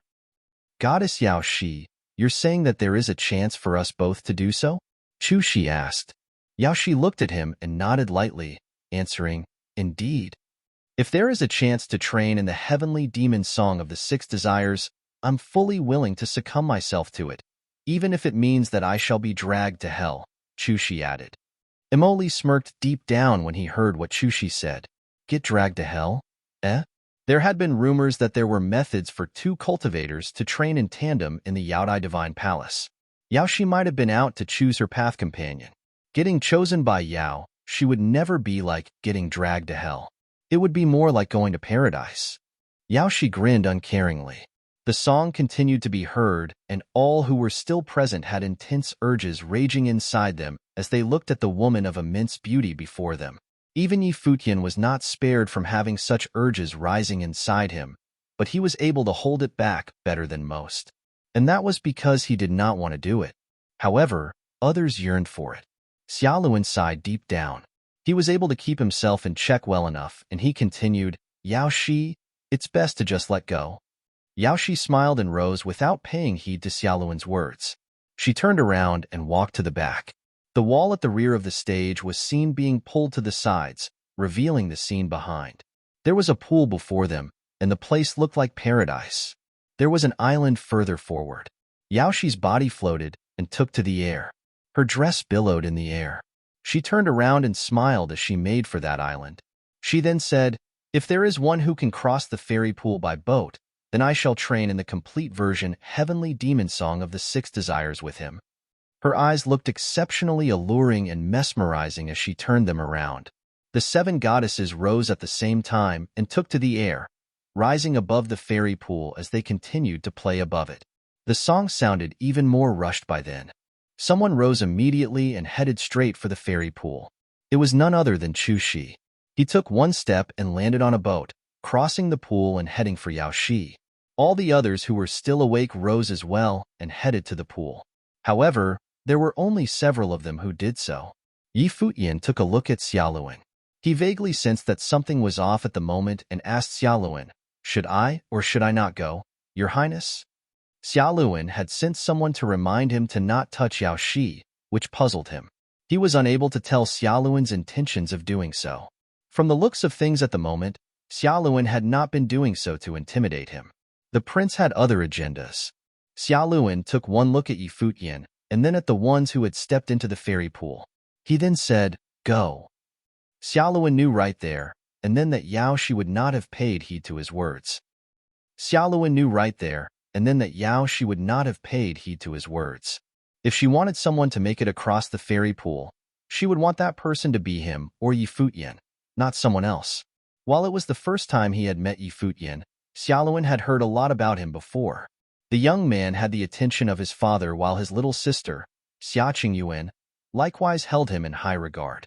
There was no way Xiaoluan could not know about Futian. He deemed Futian to be trustworthy. If Futian indeed succeeded, then he would have to leave the rest to Futian. Seeing how serious Xiaoluan looked, Futian nodded and turned his eyes toward the fairy pool before them. He leaped onto a boat and moved forward, heading towards the seemingly nearby island. The place seemed to be where Yao Shi lived. The trip enabled them to gain a clearer picture of Yao Shi's status at the Yaodai Divine Palace. Xiaoluan, Qin Bai, and the others stepped onto their boats and moved forward as well. They hadn't had thoughts about Yao Shi initially, but now they yearned for her. They deemed getting her for themselves to be a splendid goal. The seven goddesses of Yaodai played their song above the fairy pool. Runes danced about as the scene before them changed altogether. There was no longer an island before them, for the place had turned into a seemingly endless lake. The goddesses sat in midair and seemed to have become part of the borderless sea outside of the world. The seven goddesses were all highly trained. One of them was even a saint of true self. Their will was imbued within the tune and brought out the true power of the song, bringing all of them into the illusionary ocean. The ocean seemed to be so real that it would have been impossible to distinguish it from an illusion. That was the true strength of the will of the Great Path. It enabled the conjurer to meld with the world around them and hold command over the heavens and the earth.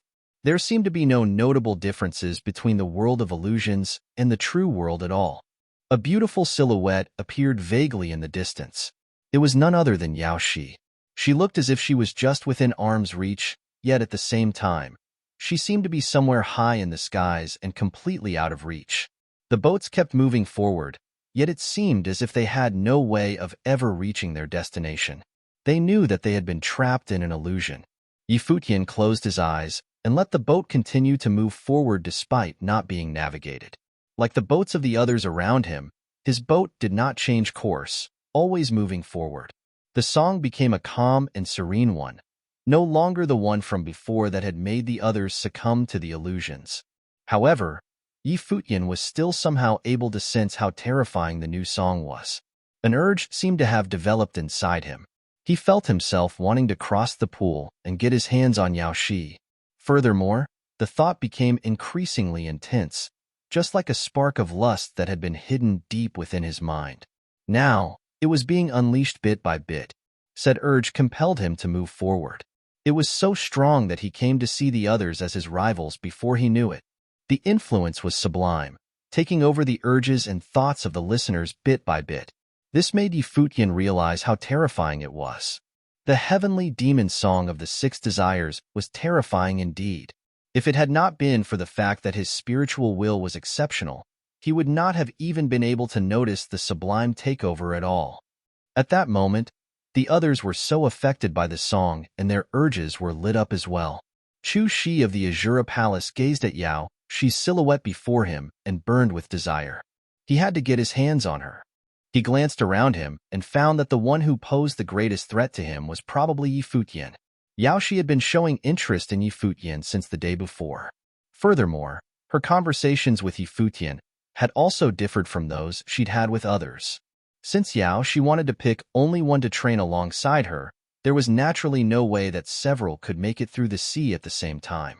Only one would be making it to shore. Such thoughts became increasingly intense as they ate away at his thoughts. He even failed to notice that his thoughts were being affected by hypnosis. A gust of cold wind blew across the lake, sending a faint chill across the water. A gray mirage streaked across the surface of the lake at speeds that the naked eye had trouble following, coming and going with a flash. Futian's body moved all of a sudden. A beam of light flashed and he disappeared from where he stood. He disappeared without a trace and then appeared in the air above the lake. The gray mirage streaked by again, creating a chilling gust and a crisp noise. The boat that Futian had been standing on was reduced to dust immediately, disappearing into the lake. A gray silhouette coalesced, destroying the boat with the gust that it had just blown. Chu Shi was seen standing there. Chu Shi made a move against Futian in that instant. He was from the Azura Palace after all, and the cultivators from that place trained in the ways of the demon. The sacred general of Azura among the 8 sacred generals, who bore the title of Azura, was an extremely frightening figure who inspired fear in all those who had heard of him. To the cultivators of the Azura Palace, they were compelled to bag a kill in their very first shot, without heed for propriety and without giving their opponents any opportunity to fight back. That was the method they believed in. Futian was known throughout Emperor Xia's realm and was extremely powerful. He had beaten Xiao Shang before he had even become a saint. There was no way Chu Shi would have greeted or warned Futian, given that he intended to make a move against him. He simply acted. His speed was such that hardly anyone noticed what happened. Yet, Futian was able to evade that attack, a testament to his baffling speed. Futian had been able to evade the attack due to his extremely powerful perception, which had become especially powerful after he'd become a saint. Saints were capable of melding their will with the world around them, so no actions around them were able to escape their notice. They were capable of tracking every pulse of movement around them. As such, even though they were crossing the fairy pool, he was nonetheless able to sense Chu Shi's actions within that split second. Space manipulation had been used in that very instant, enabling him to disappear from where he stood and evade that attack. Even he had to admit that the attack from Chu Shi had been perfect. If it had been someone else in his stead, they would not have been able to evade such explosive attacks. Despite having missed the first time, Chu Shi did not stop attacking. He flashed and mirages appeared, shrouding Futian in an instant. Demonic might was brimming and many exterior incarnations were appearing all around. All of them were of Chu Shi himself, surrounding Futian. Every single one of them held a blade that looked extremely sharp. Chu Shi made his move and the flashing of the blades was seen. Many of the exterior incarnations brought their blades down, and it seemed as if the power of the Great Path had buried the space they occupied. Blade art of Azura, hell of Azura. Boundless flashes of the blades were seen in that space as they tore through space. The attacks were seemingly meant to cut that space up into pieces. The ones at the fairy pool all looked in that direction and saw Yi Futian being buried in the flashes of blades. That was the blade art of Azura. It was probably difficult to find wiggle room while trapped by that skill. Yi Futian, who was being buried by the hell of Azura, burst all over with holy light all of a sudden. He melded with the great path, and multiple layers of the will of the great path burst from his body in an instant. He did not stay where he'd been as he resisted the other party's attacks. The space around him was shaken, and the vast space seemed to have been frozen.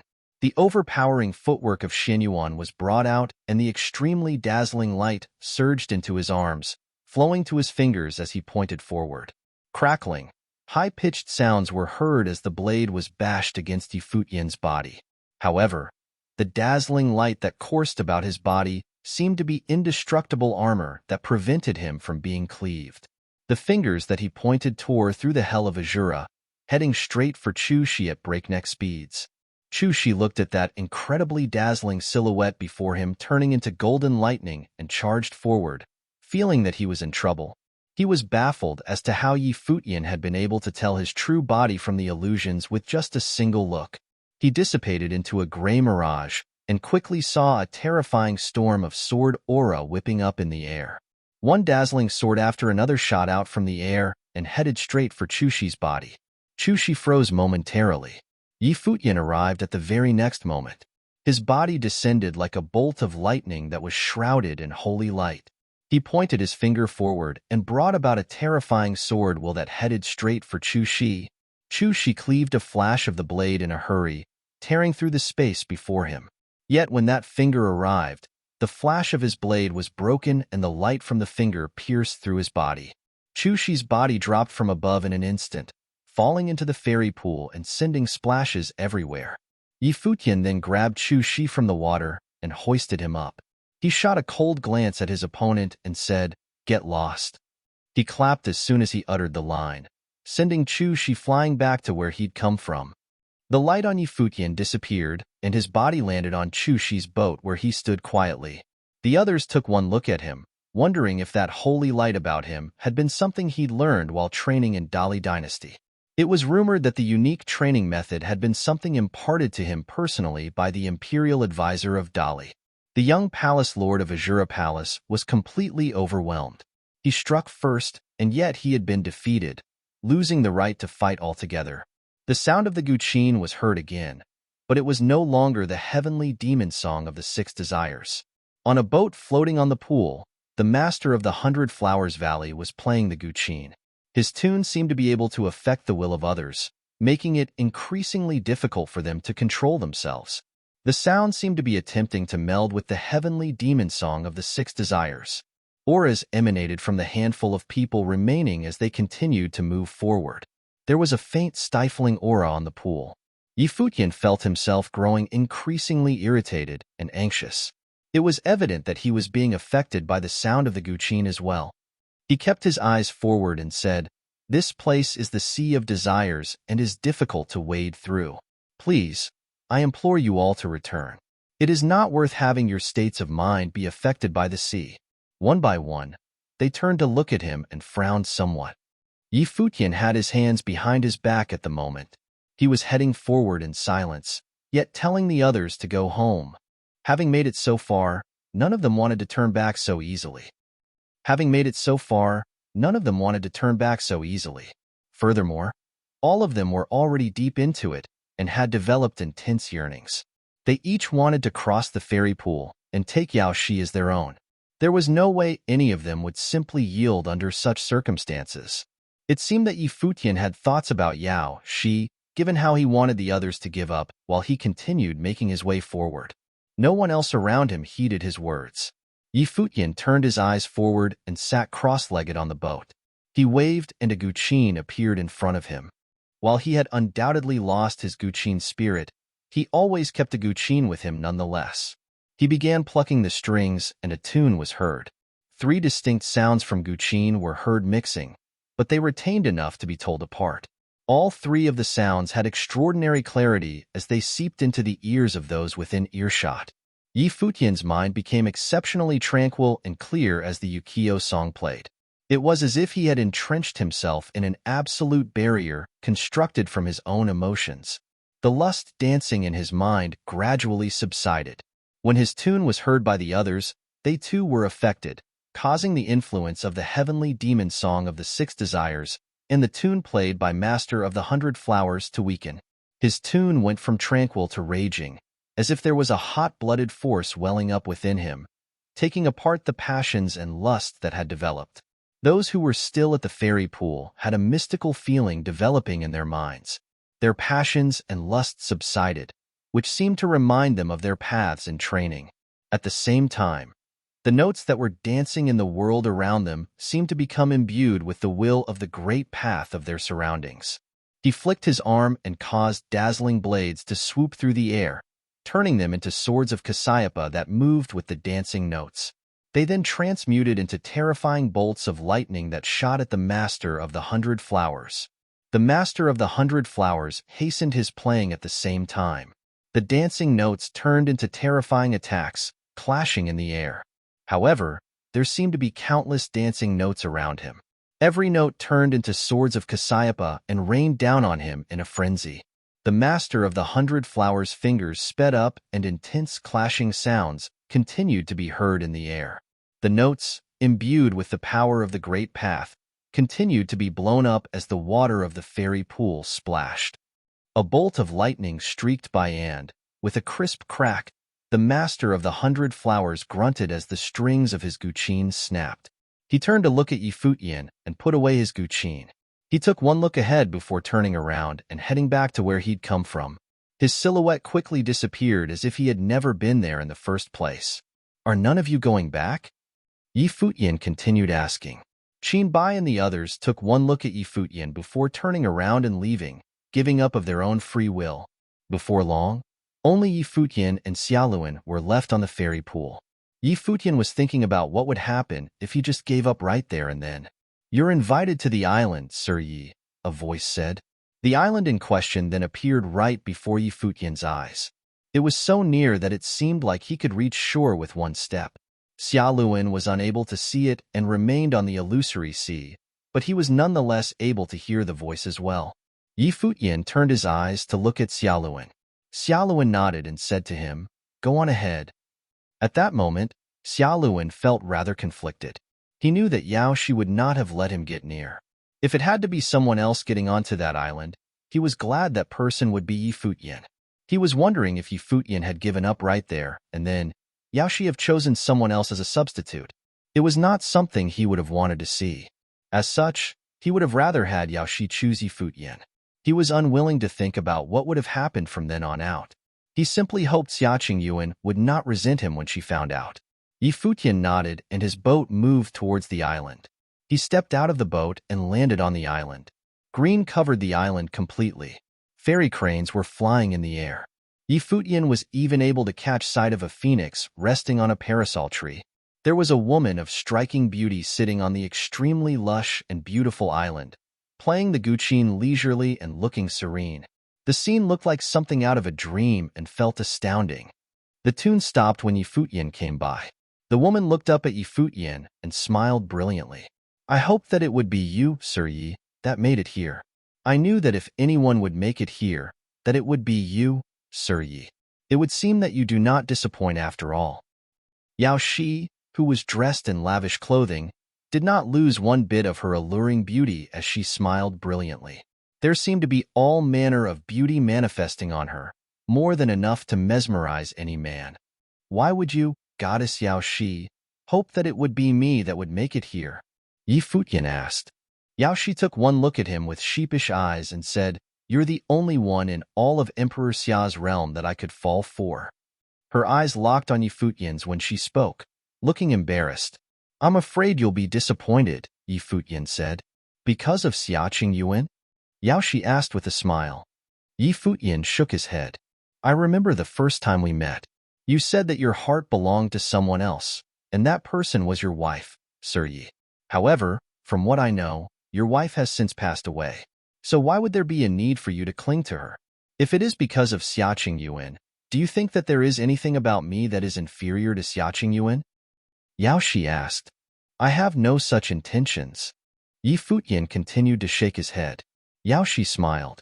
Your level of intelligence should allow you to learn from Xiao Shang's incident. What happened was not something that Xiao Shang would have been able to pull off on his own. The one who would be able to pull off all of that is someone from the royal palace. I'm sure that Emperor Xia and Xia Qingyuan would have figured out that much.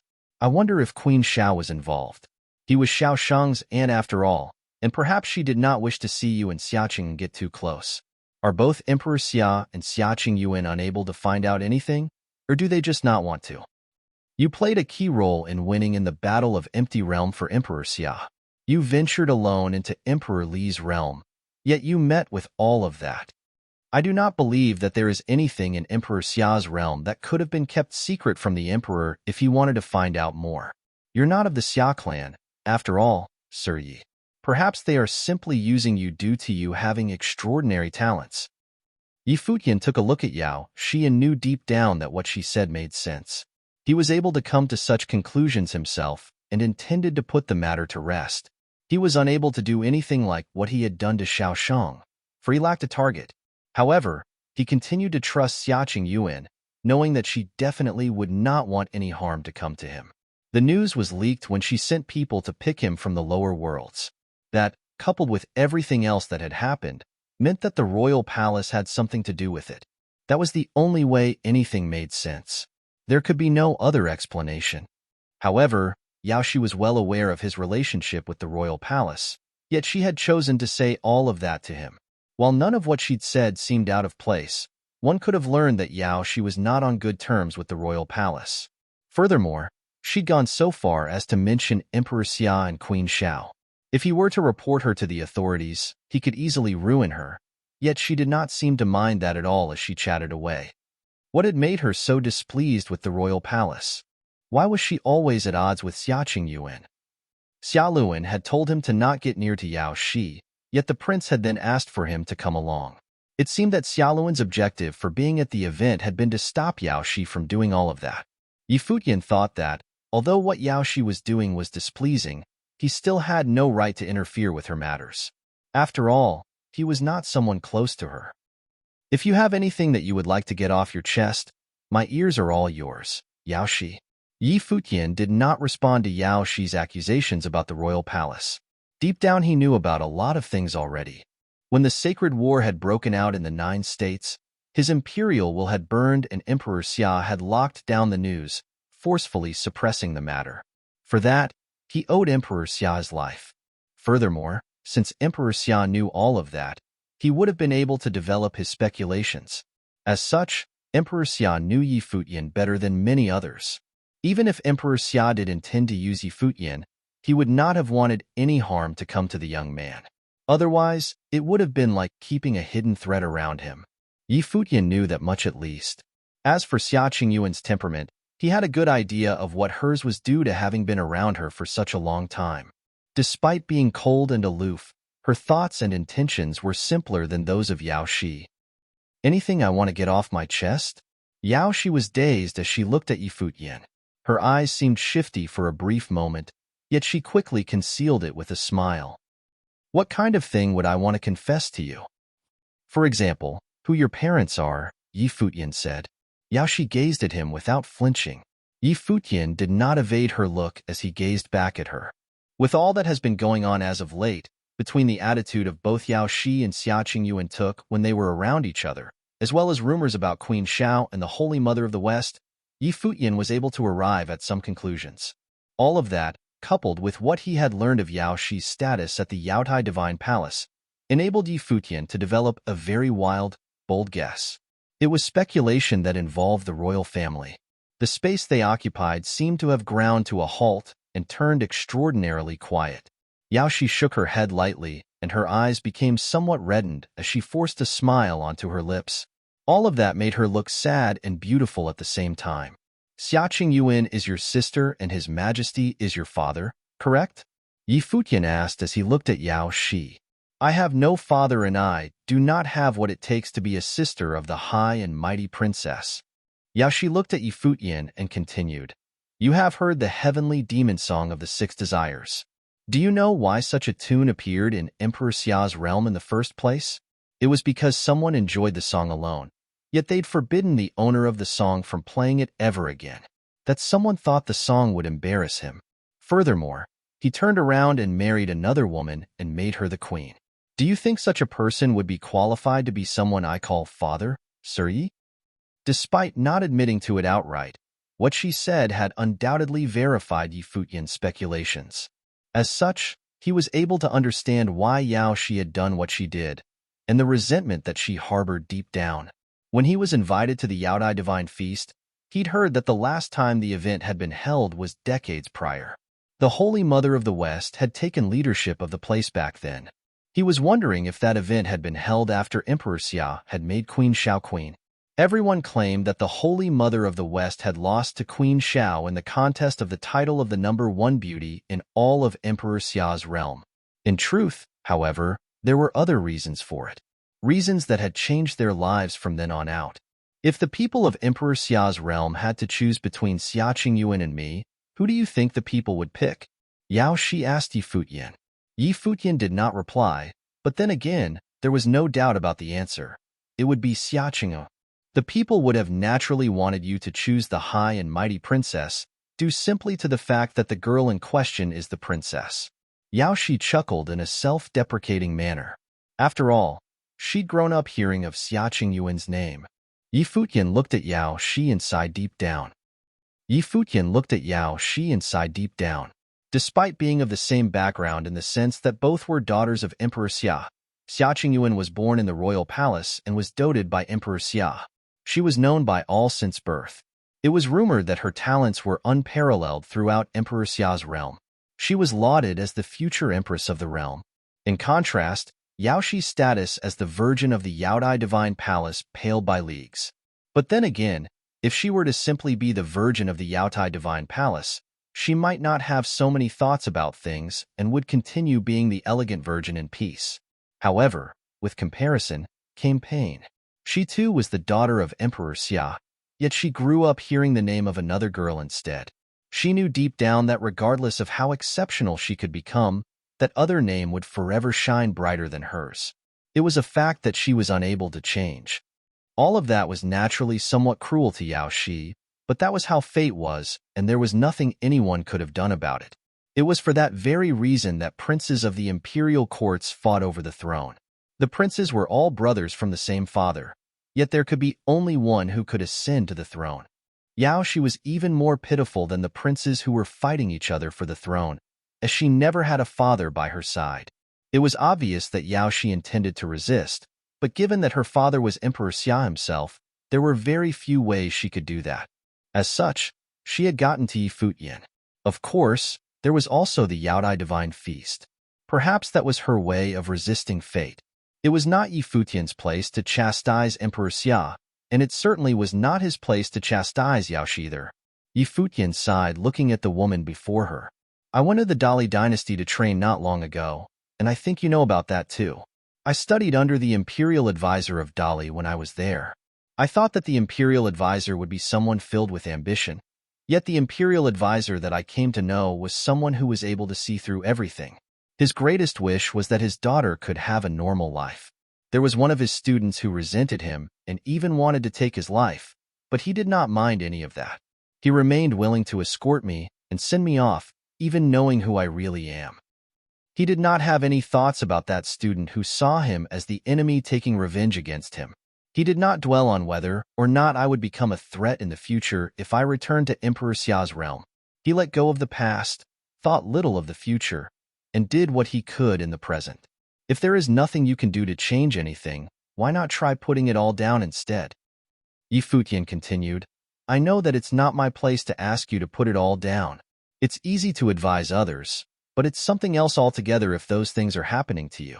But then again, regardless of what you do, Emperor Xia will still be Emperor Xia, and Xia Qingyuan will still be Xia Qingyuan. You might think that you're punishing them, but what you're doing is punishing yourself. Furthermore, at least you know who your father is. I never knew who my biological parents were. But what can I do about it? Other than calling them as *** goals when I'm reminded of that fact, there is little else I can do. Yao Shi kept her eyes on Yi Futian and smiled, saying, I never realized that you had such a bleak past. I know the reasoning behind it all, but I couldn't just let it all go with only a few words. Futian was able to tell from her reply that her obsession ran deep. She was not someone he could move with words. She had some sort of ongoing contest with Xiaqingyuan deep down. Yaoshi smiled and continued, seeing that Futian was staying silent. You are versed in the art of the guqin, which would make you a good choice to play the heavenly demon song of the Six Desires with me. She then extended her hand and pulled Futian's arm, bringing him to the instrument. Futian took a look where her arm was. Her supple, lithe fingers coiled around his wrist as she brought him before a guqin. Yaoshi then sat down and took out the scores and handed them over to Futian. Take a look at the score while I play the song over once. Futian opened the score and saw the glittering brilliance of it.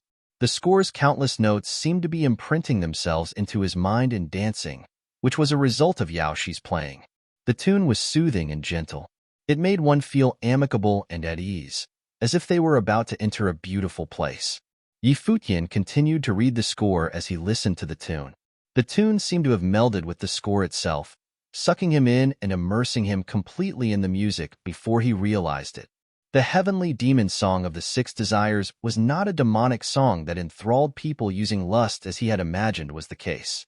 It was a song that was truly able to resonate with a person's emotions and desires. The song was extremely complex and long. What he had experienced before was but a part of the song's power, which continuously amplified the desires of its listeners, making them succumb to it and giving them no means of escape. Such desires were part of human nature and emotions. What the tune was doing was simply amplifying certain emotions and desires until said emotions were rendered completely under the song's control, making an escape from it impossible. It was a song capable of manipulating the passions and emotions of its listeners, making them fall under its spell and be completely immersed in it. It was no surprise that the song had come to be known as the Heavenly Demon Song. Music was like martial arts which, in their very nature, were not divided into good or evil. The song would have been good if the user played it to do good, and evil if the user played it to do evil. Futian listened to the complete song and some time passed. He looked at Yaoshi beside him. Her fingers gradually stopped moving over the strings. There were a few strands of loose hair at her forehead. The smile on her face remained gentle and alluring. It was a mesmerizing and endearing sight to behold.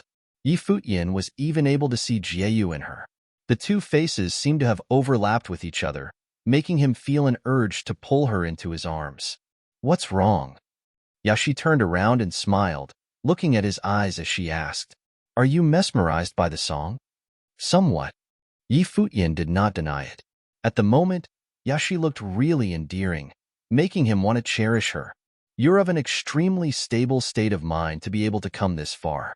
All the same, I didn't expect you to get mesmerized by the song. Yaoshi smiled sweetly. Futian could see his dear Jieyu in her. Well, I'm not a piece of wood, am I? Futian smiled and replied. Yaoshi stared at him with an embarrassed look in her eyes and said, If there is some urge that you need to act on, I'd be willing to cooperate. I'll have a go. Futian quipped as he looked at the instrument before him.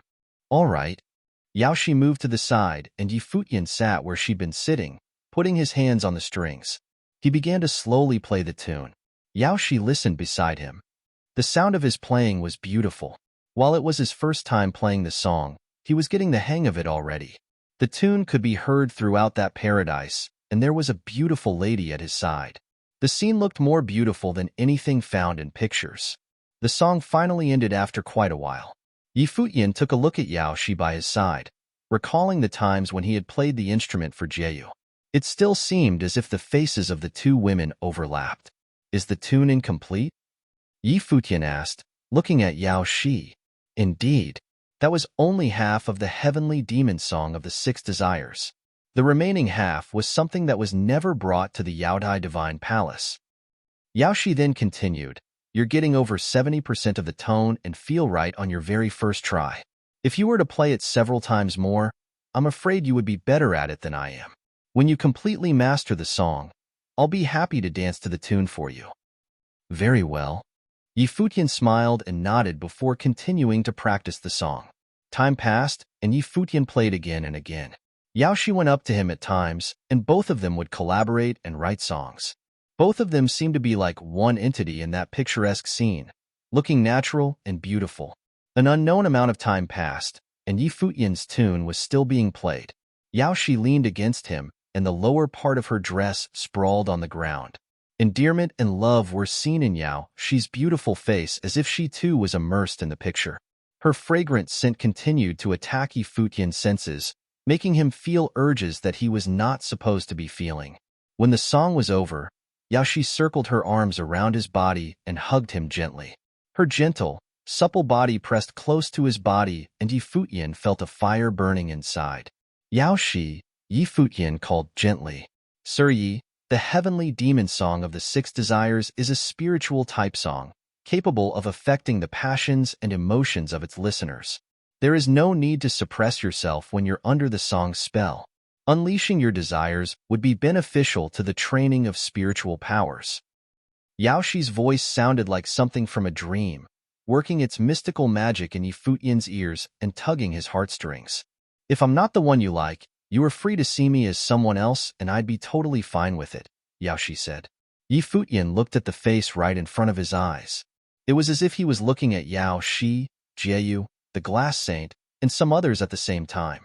It was an environment that could satisfy any fantasy of his. At that moment, at Emperor Xia's faraway palace, a figure was standing at the princess's residence. The figure's usually calm face seemed to be troubled at present. Just what was happening at Yaodai Divine Palace? Had it been the Holy Mother of the West's idea to throw the Yaodai Divine Feast there? Or was it Shi's idea? She heard what everyone was talking about, how the feast at Yaodai Divine Palace this time was being held for Virgin Shi of the Yaodai Divine Palace to select a path companion. Who would Shi choose? Back at the birthday banquet for her grandfather, Shi had been seen staying really close to Futian. Shi had been at the Battle of the Empty Realm as well, and had always been following Futian around. She had naturally been aware of all of that. She looked into the distance at that thought. That be *** guard. I sent someone to tell him to train in the Golden Hall of the Lotus, yet he went to the feast all the same. Couldn't he tell that Shi was up to no good? What has gotten into your head, Qingyuan? A voice asked. Emperor Xia appeared before her. Nothing much, Xia Qingyuan replied. Why would you be spacing out then? Emperor Xia smiled and added, Seems to me that your mind is elsewhere. I don't know what you're talking about. Xia Qingyuan's voice sounded plain when she said that. Emperor Xia smiled and did not try to embarrass her. He then said with a solemn face, Qingyuan, there is something that I've never told you before. But since the matter has gotten you involved, it is time that you knew. Xia Qingyuan shot a puzzled look at her father. Shi of Yaodai Divine Place, she is your elder sister, Emperor Xia said. That one statement made Xia Qingyuan freeze. She was unable to react. Shi is my elder sister. Yaodai Divine Palace, above the Enchanted Island. Yaodai Divine Palace, above the Enchanted Island. Her slender body wrapped around his, full of infinite allure. Her elegant and inviting figure was so close. The long dress, decorated with phoenix patterns, slowly slipped off, exposing the fair skin on her shoulders. Those eyes of hers seemed to be able to capture the souls. It caused Futian quite some confusion. Futian was burning up inside. He looked down at the figure that was entangled around him. There was a strong desire deep in his heart. There also seemed to be another figure in his mind that exhorted him to indulge himself, release his desire, and lose himself in it. Master Yi. Shi looked up, eyes soft. She seemed to have the power to melt men's hearts. Both of Futian's hands held that flawless face, then slipped down slowly to land on those delicate shoulders. Shi's eyes closed slightly. She seemed to be just as lost in the moment as he was. One of Futian's hands moved to Shi's bosom. Shi's lips slightly parted. A fragrance filled the air, and from those lips came a moan that was ever so soft and gentle. However, in the next moment, Shi's eyes opened suddenly, staring at Futian. Master Yi. The expression in Shi's eyes kept changing. In them, he saw surprise, confusion, and discomfort. Upon Futian's caressing fingers, there was an incredibly sharp sword while blooming. It penetrated through Yao Shi's body instantly and rushed into her body. In an instant, the sword will envelop the body of Yao Shi, seemingly intent on destroying her. A tear rolled down from the corner of Yao Shi's eye. Pitifully, she asked, "Why is Master Yi treating me this way?" "Yao Shi, you invited me to come, and I came. You invited me to cultivate in music, and I accompanied you, treating you as a friend. I do not wish for you to debase yourself," Yi Futian said slowly. "However, Yao Shi, you set me up. Is it as retribution against Emperor Xia and the princess?" As his voice faded, the sword will on his fingers became stronger, tearing everything. Yao Shi's beautiful figure gradually became transparent, on the verge of being torn apart and shattered. Traces of sword will pierce through, and Yao Shi's figure immediately crumbled and dissipated between heaven and earth as if it had never existed in the first place. Looking at that disappearing figure, Yi Futian appeared cool and collected, as if nothing had happened. He turned his gaze and looked in front of him, surveying this beautiful enchanted island. He spoke into the void, saying, "The heavenly demon song of the 6 desires wasn't incomplete. The goddess didn't want me to see the rest of it. It was 6 desires controlling a person's emotions and desires, taking over the feelings and thoughts of the other. If I guessed correctly, the bottom portion of the heavenly demon song of the 6 desires should be able to create an illusion that is close to reality, and once the emotions are incited by it, they will be controlled bit by bit until they are mired in the abyss and unable to escape."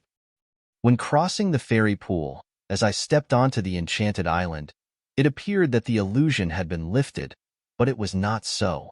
"I'm still inside the illusion, right?" Yi Futian's voice called into the void. As Yi Futian's voice faded, a burst of laughter as clear as silver bells was heard. Indeed, Yao Shi didn't judge incorrectly. To be able to maintain such strong control within the heavenly demon song of the 6 desires, no wonder you are the person valued by Emperor Xia and Xia Qingyuan. The voice fell, and a figure drifted down from above the enchanted island. It was Yao Shi, clad in a dress, dignified and elegant, and exquisite beyond words. Her smiles and movements were full of charm. She drifted down until stood in front of Yi Futian. Smiling, she asked, "How did Master Yi detect it? Was Yao Shi that unattractive?" She seemed to be a bit disappointed when she spoke, but her demeanor was irresistible. "When I arrived on the enchanted island, everything appeared normal. In fact, reality and illusion had already been merged into one.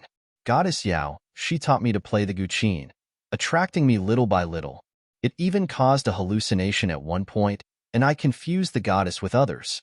Furthermore, the desire was getting stronger and stronger, but in the current realm of the goddess, even defeating the heavenly demon song of the 6 desires would not affect my emotions.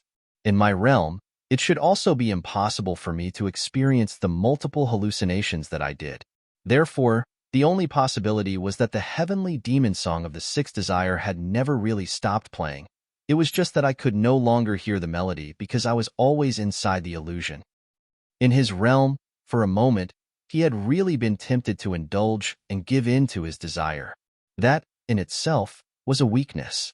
When he'd looked at Yao Shi, she'd appeared sometimes as Jieyu and sometimes as Glass Saint, which made him keenly realize that he had always been within the illusion created by the heavenly demon song of the 6 desires, which magnified desires in general. Was Master Yi tempted? Yao Shi asked with a smile. Yao Shi, since you are an expert in the heavenly demon song of the 6 desires, you should understand that there are desires in everyone's heart, and I am no exception, Yi Futian replied. Can you lift the illusion now? If it is not an illusion but reality, and Yao Shi is willing to promise herself to Master Yi, would Master Yi accept? Yao Shi asked again. Does it matter? Yi Futian looked at Yao Shi and said, You got close to me and even invited me to the Yaodai Divine Feast, and none of that had anything to do with feelings. You held such a strong grudge against His Majesty and the princess. How could you change your feelings so easily? I am but the prey chosen by the goddess. Yao Shi walked until she was by Yi Futian's side. She looked in Yi Futian's eyes and said softly, Does Master Yi not believe me? Stop playing, Yi Futian said. Playing? Yao Shi suddenly laughed. She looked at Yi Futian and said, "If it was Xiaqing and asking, would Master Yi refuse? You are too obstinate. Perhaps she didn't even know you and never wanted to compare herself to you," Yi Futian said to Yao Shi. Her obsession with comparing herself to Xiaqing Yuan had become the focus of her life. She is a noble princess, her father is the emperor, and her mother is the queen. There is no need for her to compare herself with me. Yao Shi laughed at herself and said, "Stop it." As her voice fell, something seemed to have disappeared. The enchanted island was still the enchanted island, but it seemed less perfect as it had been before and now closer to reality. The feeling was remarkable. Reality and illusion seemed to have truly fused into one. From the void, many goddesses floated down one after the other, landing in different positions on the enchanted island. Yao Shi was still looking at Yi Futian. She said, "When I hosted the Yaotai Divine Feast, the world declared that it was so I could choose a path companion. Now, I would like to choose Master Yi as my path companion. Would Master Yi be agreeable to it?" Now, without the effects of the illusion, Yi Futian felt that everything had gone back to normal. His emotions were no longer controlled by such a strong desire, but seemed to be extraordinarily peaceable. Yi Futian saw Yao Shi gazing at him, waiting for his answer. "As I said before, I have a wife," Yi Futian replied. "I see." Yao Shi smiled. Her smile seemed beautiful but sad. From her point of view, it was just an excuse. Everyone in the world knew that Yi Futian's wife had fallen in the Nine-States Sacred War. It had been years since then. Still, he used such an excuse to refuse her. Even though she was so proactive, between her and Xiaqing Yuan, Yi Futian was more willing to choose Xiaqing. Sure enough, she still lost. At that moment, a group of people arrived in a flash. Yao Shi turned her attention toward them and asked, "What is it?" "Emperor Xia's people are here," the person replied. Yao Shi's eyes flashed strangely, and she smiled sarcastically. First, it was Xia Luan. Now someone else? Was he worried that she would steal away the man favored by his beloved little princess, or was he concerned about her fall from grace? "Go and look," Yao Shi said. But before she could move, she felt a strong force coming her way, shrouding the enchanted island within it. Yao Shi saw the figure at the forefront and let out a bright smile. Xiaqing Yuan, finally. Was this because she could no longer sit by the side any longer? The foremost figure was Xiaqing Yuan. She had launched a grand matrix of space to come across the void, descended directly into Western region, and rushed to Yaodai Divine Palace. Order of Emperor Xia. This time, the person next to Xiaqing Yuan stepped forward and looked at Yao Shi, declaring, "To grant Yao Shi the title of Princess Shi, surname Xia, in a residence of Princess Shi which is to be built within Emperor Xia's palace so that Princess Shi can visit at any time." Yao Shi was stunned. Her father wanted to name her as a princess. She looked at Xiaqing Yuan again. Xiaqing Yuan said, "My father the emperor wanted me to give you this message. The time, the Holy Mother of the West chose to stay and did not want to enter the palace, and my father did not force her. You do not need to bother with grievances. As long as you are willing, you can cultivate at any time in the princess residence at the palace." "You came to show pity on me?" Yao Shi looked at Xiaqing Yuan. For so many years, she had always compared herself with Xiaqing Yuan. "No," Xiaqing Yuan said. "I came to pick someone up." As she spoke, she looked at Yi Futian and said, "He is mine." Yi Futian looked at Xiaqing Yuan and was speechless. Yao Shi looked at Xiaqing Yuan and suddenly smiled. He was her person. She turned her attention to Yi Futian and said softly, "What happened today, Yao Shi will always remember. I pray that Master Yi will not forget Yao Shi." Yi Futian looked awkward and saw Xiaqing Yuan's eyes staring at him coldly. He couldn't help but feel fretful. Women were scary, especially beautiful ones. "The goddess taught me a song today. Yi Futian will remember it well," Yi Futian said. Yao Shi handed a musical score to Yi Futian, saying, "This is the bottom half of the heavenly demon song of 6 desires. Take it if it pleases Master Yi to accept it. Should the feelings of today persist, you know where to find me." Yi Futian looked at Yao Shi. He did not refuse and accepted the score. Yao Shi had set him up. This score, perhaps, served as compensation to him. Moreover, Now that Emperor Xia had also given Yao Shi the title of princess, the two of them would probably meet again in the future, so there was no need to be adversarial because of this. However, Yao Shi's words contained some hints which made it easy for others to make conjectures. But he could not explain anything in public. Many people from Emperor Xia's palace looked at him with a strange look. Now, both princesses were here. This guy was really something else. I will take my leave now, Yi Futian said, turning to go. Xia Qingyuan followed close behind. She did not spare Yao Shi another look. Many, such as Xia Luan and the village chief, had come from the air, waiting for the news. They had not expected Xia Qingyuan to come in with an entourage. Master, are you having fun? The black-winged condor blinked his eyes and glanced at Xia Qingyuan. This she-devil was pretty arrogant. Tie this beast up and take it back to the palace to cook, Xia Qingyuan said, glancing at the black-winged condor. Ah? Pity the poor black-winged condor, who let out a scream with a shudder. After the departure of the people from Emperor Xia's palace, Yaotai Enchanted Island returned to its former calm atmosphere. After the departure of the people from Emperor Xia's palace, Yaotai Enchanted Island returned to its former calm atmosphere. On the Enchanted Island where Yi Futian had resided previously, a group of people had arrived. The person in front of the group was graceful and elegant, with stunning looks. The feminine charm she exuded was even greater than that of Yao Shi. Her glory was impossible to behold. Moreover, judging her age from her appearance alone, she was just slightly older than Yao Shi. Her actual age was impossible to fathom. This person was the mistress of Yaodai Divine Palace, the Holy Mother of the West.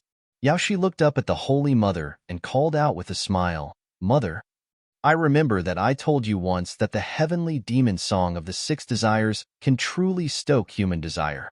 Even if you could control a man's emotions for a moment, and even if you succeeded, you could not possibly keep his heart. After all, they think of it as mere desire."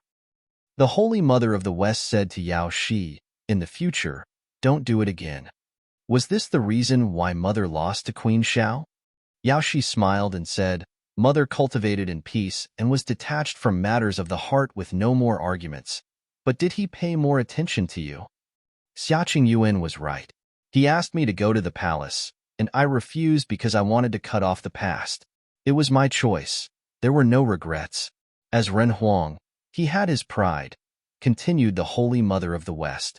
But he still can't help but send people here today, Yao Shi continued. Mother lost to Queen Xiao once upon a time, but I won't give up so easily. Yao Shi, Holy Mother of the West, sighed and looked at her daughter, saying, "I'm afraid you will get pulled in deeper and deeper." Yi Futian could maintain such clarity under the magic of the heavenly demon song of the 6 desires and his desire under control. He possessed such a reputation. Surely, he was no simple character. Clearly, Emperor Xia had intentionally focused on training Yi Futian and did not oppose Yi Futian's close relationship with Xia Qingyu. In the future, it may be another him again. Naturally, she did not want Yao Shi to repeat her mistake. Go see him at the palace when you get a chance. Since he gave you the title of princess, it was a declaration to the world that he acknowledged you. So don't keep on resenting him, the Holy Mother continued. Yao Shi smiled and said, "Fine." Although this year's Yaodai Divine Feast was more like a comedy of error, the news still spread out rapidly, creating sensations in Emperor Xia's realm. Emperor Xia had granted Yao Shi the title of Princess Shi, giving her the surname Xia. Yao Shi's real name was Xia Shi. After all, she was the daughter of Emperor Xia. Once, the Holy Mother of the West and Queen Xiao had competed for the title of the first beauty in Emperor Xia's realm, but they did not expect that there was such a story behind it. Emperor Xia had lived up to his reputation as the emperor, having conquered the 2 most beautiful women in Emperor Xia's realm. The Holy Mother of the West of Yaodai Divine Palace also belonged to Emperor Xia. Many people admired and envied the emperor.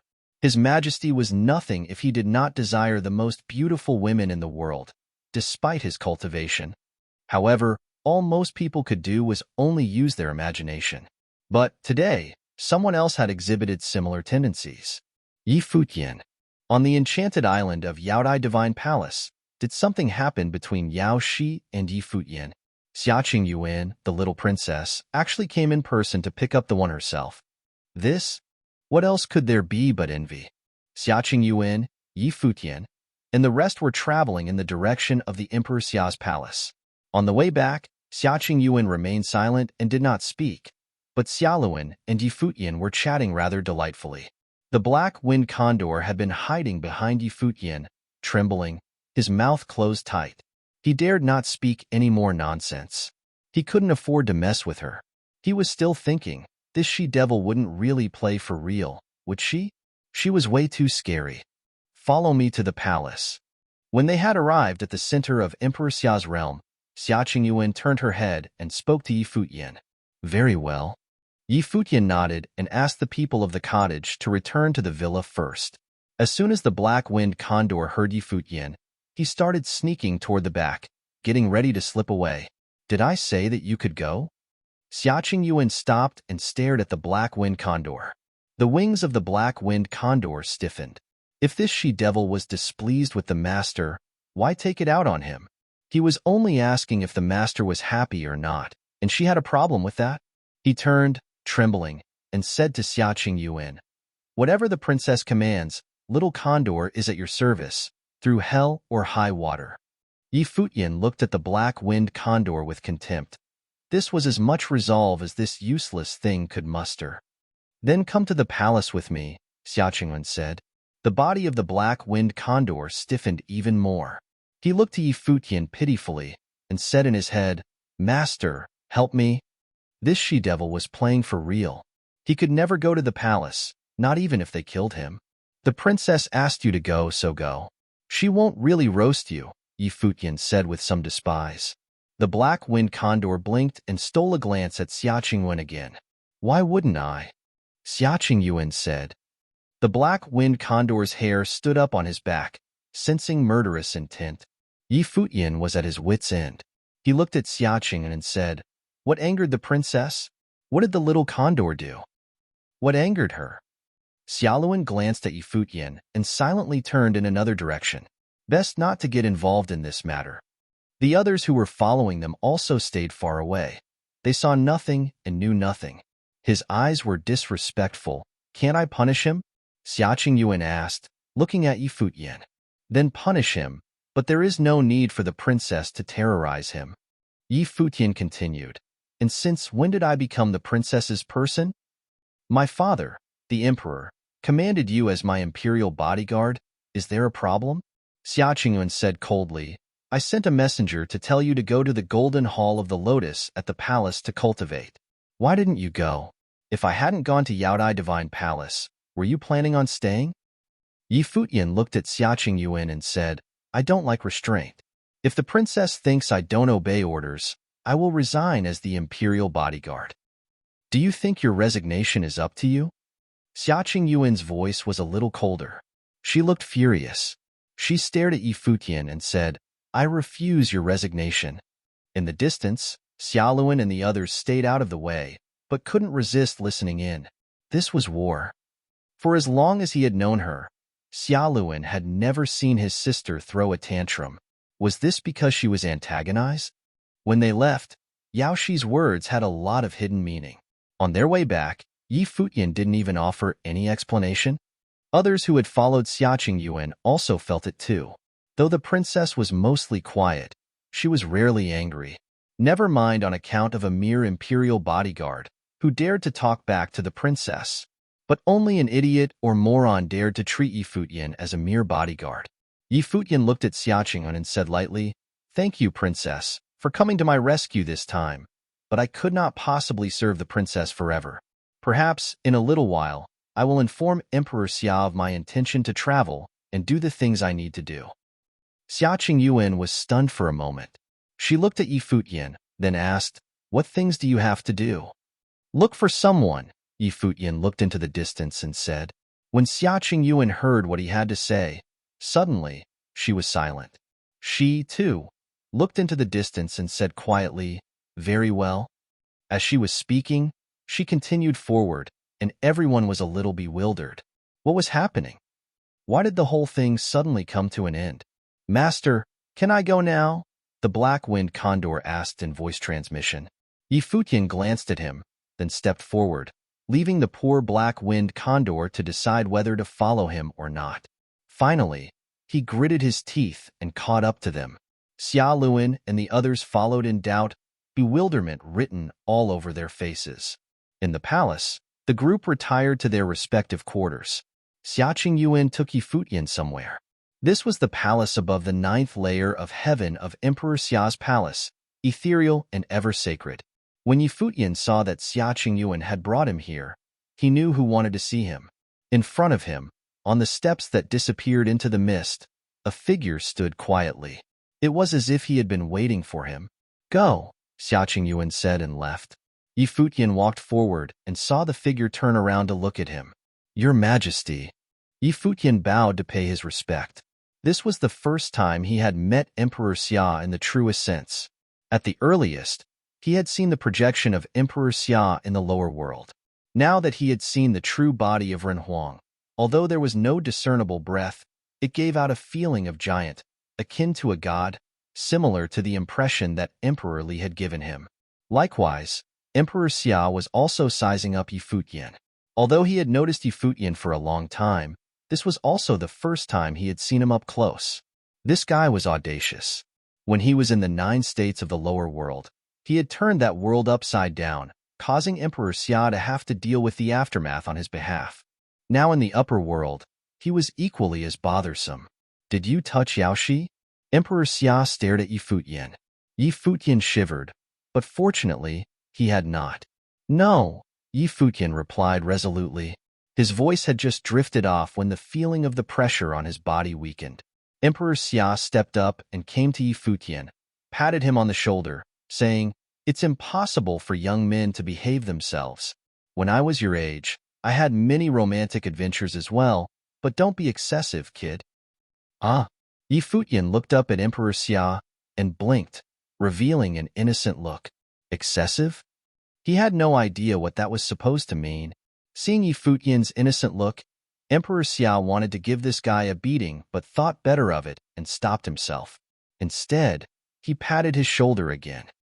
"Between Qingyuan and Yao Shi, whichever one you like, as long as they are willing, I have no opinion on the matter. But if you go too far, I won't spare you." Yi Futian looked awkward and finally understood what Emperor Xia meant. Since Yao Shi was also the daughter of Emperor Xia, then the emperor had 2 daughters. The excess that he was referring to was naturally. This old man was a genius. Yi Futian clearly understood what Emperor Xia meant. Yi Futian clearly understood what Emperor Xia meant. That old guy actually had thoughts like that. Well, not that it didn't sound exciting or anything, though. But then again, just thoughts, nothing more. He wasn't that type of person, after all. Yi Futian's actions were more benign than what was going on in his head. He bowed right away after hearing Emperor Xia's words and said, "Your Majesty, I dare not harbor such thoughts." "Dare not?" Emperor Xia smirked coldly at him and asked, "Is there anything you dare not do? That kid is the princess's valet in name. But since when did he ever give any face to Chun, eh?" Emperor Xia thought. One hell of an asterisk soul. That's what he is, the emperor thought. Emperor Xia dared not subject his precious daughter to any degree of grievances, however slight it might have been. Yet, for a long time, what his daughter had been occupied with was little more than what was going on with Yi Futian. The kid is full of **t. Yi Futian had no idea where the resentment that Emperor Xia harbored came from. Xia Qingyuan and Yao Shi. But then again, he thought it was best for him to shut up at that moment. He then lowered his head obediently and said nothing. The very reason he dared do whatever he did in Emperor Xia's realm, be it going up to Lihan Heaven all those years ago, or the more recent act of throwing his weight around at the Shao clan's manor, was standing right before him, after all. To put it more bluntly, it was because he served Emperor Xia. There were a lot of people in Emperor Xia's realm who saw what it was like between him and Xia Qingyuan, but he knew better than anyone that Emperor Xia, who was the one who kept him around after the Sacred War of the 9 States. He was the one who truly backed Yi Futian up. The old guy who stood before him at that moment was the greatest boss in Emperor Xia's realm, one that he could not afford to offend. He could have offended anyone, Anyone but Emperor Xia. Emperor Xia glared at him after seeing Yi Futian playing possum and asked, "You've been to Dali. How was it?" The Dali dynasty rules over both the upper and lower worlds and was very cohesive, but there were also shortcomings. The royal members and extended families were very powerful and rather xenophobic, so much so that they did not like the imperial advisor all that much. Dali dynasty would be stronger otherwise, Yi Futian answered. All of that is but Emperor Li's maneuvers for balancing power. Emperor quipped casually, but then again, the imperial advisor of Dali is truly someone indeed. If he has taken a liking to you so much, when will you ask him to come over and serve Emperor Xia's realm? The realm here has no royalty or extended families to be concerned about. He would absolutely have a better time here than in Emperor Li's realm. Yi Futian was speechless. It was the first time he came to see Emperor Xia. Everything he knew about the old man crumbled. Emperor Xia appeared carefree and laid back, nothing like the imposing, almighty impression that Yi Futian had of him. That was probably something born out of the projections of Emperor Xia from when Yi Futian was still in the lower worlds. Is the emperor actually telling me to get the imperial advisor to betray his own country? Yi Futian wondered. Your Majesty, Emperor Li is good to the imperial advisor of Dali and holds him in very high regard. It is utterly impossible to have the imperial advisor betray Emperor Li's realm under such circumstances, Yi Futian replied. It had a lot to do with a person's character. If a person were being very trusted and valued by one sovereign, and said person betray their sovereign without reason, or worse, for their own interests, then there would be little character of such a person in the first place. The imperial advisor was willing to escort him back to Emperor Xia's realm due to having taken a liking to him. Still, the imperial advisor would never betray Emperor Li. That was, unless Emperor Li was a trash person. Yet, if Emperor Li had been one such person, the imperial advisor would not have taken his position of imperial advisor in the first place. There is nothing absolute in this world. Time is capable of changing many things. Perhaps you might become the lord of a realm someday, or even rule over the realms. There might no longer be Emperor Xia's realm or Emperor Li's realm. Emperor Xia turned around and walked up the steps, his back facing Yi Futian. As a person who trains and seeks the great path, one shall always be unfettered and free. However, there is still a need to be wary of boundaries. He then turned and shot a warning look at Yi Futian, who, having just lifted his head before, lowered it right away, feeling rather speechless. What about trust between people, then? Your Majesty, I have something that I would like to seek your guidance with, Yi Futian, who was hanging his head low, said at that moment. Speak. Emperor Xia looked at him and said, I have heard from the princess that my wife might not have perished. There was an empress in the 3,000 realms whose methods are capable of communicating with the heavens, and her will is capable of transcending the 3,000 realms. Could that be possible? Yi Futian asked. Having broken into St. Plain, he was not able to venture further away. Yes. Emperor Xia nodded. It might be possible, but the chance is slim, and it's best not to keep your hopes up too high. Yi Futian clenched his fists slightly and felt somewhat tense. So long as there was still hope, he wanted to see for himself. Your Majesty, who might that empress be, and where would I be able to find her? Yi Futian asked. You want to go out and look for her despite having just become a saint? Emperor Xia glanced at Yi Futian plainly and continued, You're quite in a hurry. That empress is at the top among all within the 3,000 realms. She reigns supreme. Even if I were to go out and look for her, she might not have even bothered taking a good look at me. Your current level of training might not even be worth mentioning. I would only want to look for my wife, and I have no intention of becoming the empress's enemy. Yi Futian then pressed on, Please tell me, Your Majesty. I will inform Qing Yuan, and when you're ready to go, you may ask her, Emperor Xia replied, and Yi Futian nodded.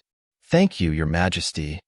Is there anything else you need of me, Your Majesty? Yi Futian asked again. Yeah, right. Get lost.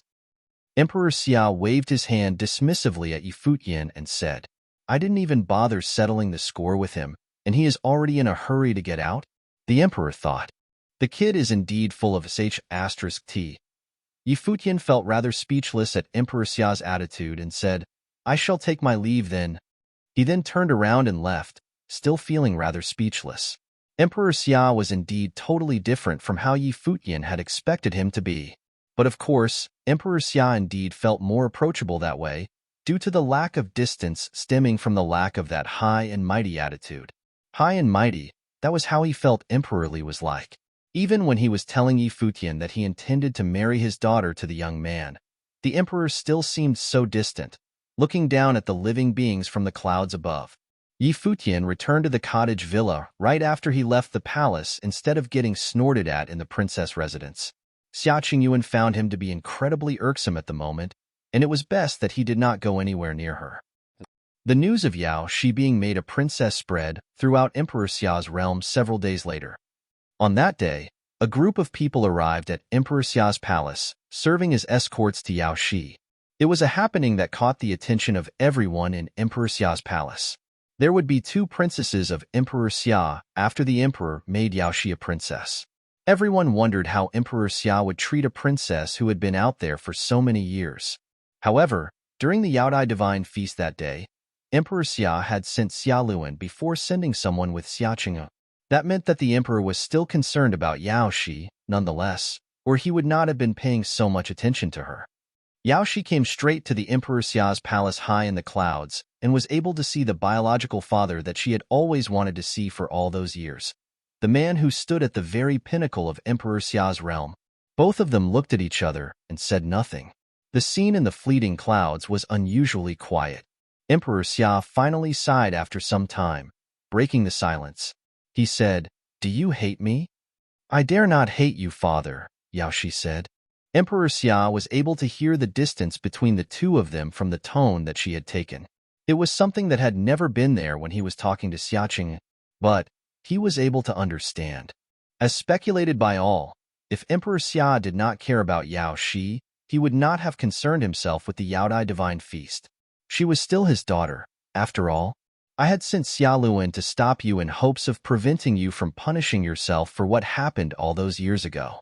What happened between your mother and me was our own choice, and we respected each other's choices.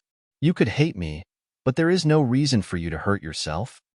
Emperor Xia walked up and looked at Yao Shi, saying, "You thought I've never been concerned with you, but in truth, I've been to Yaodai Divine Palace quite a number of times to see you. You didn't know it, nor did your mother." Yao Shi looked up at Emperor Xia. If the emperor was willing, it was naturally possible for him to go and see her without anyone else knowing. "I'm not telling you all this because I want your forgiveness. I don't want to see my daughter live with hate and resentment. As a descendant of Ren Huang, you should be living freely instead." Emperor Xia looked at her eyes and said. Yao Shi lowered her head a little, and her eyes were somewhat reddened.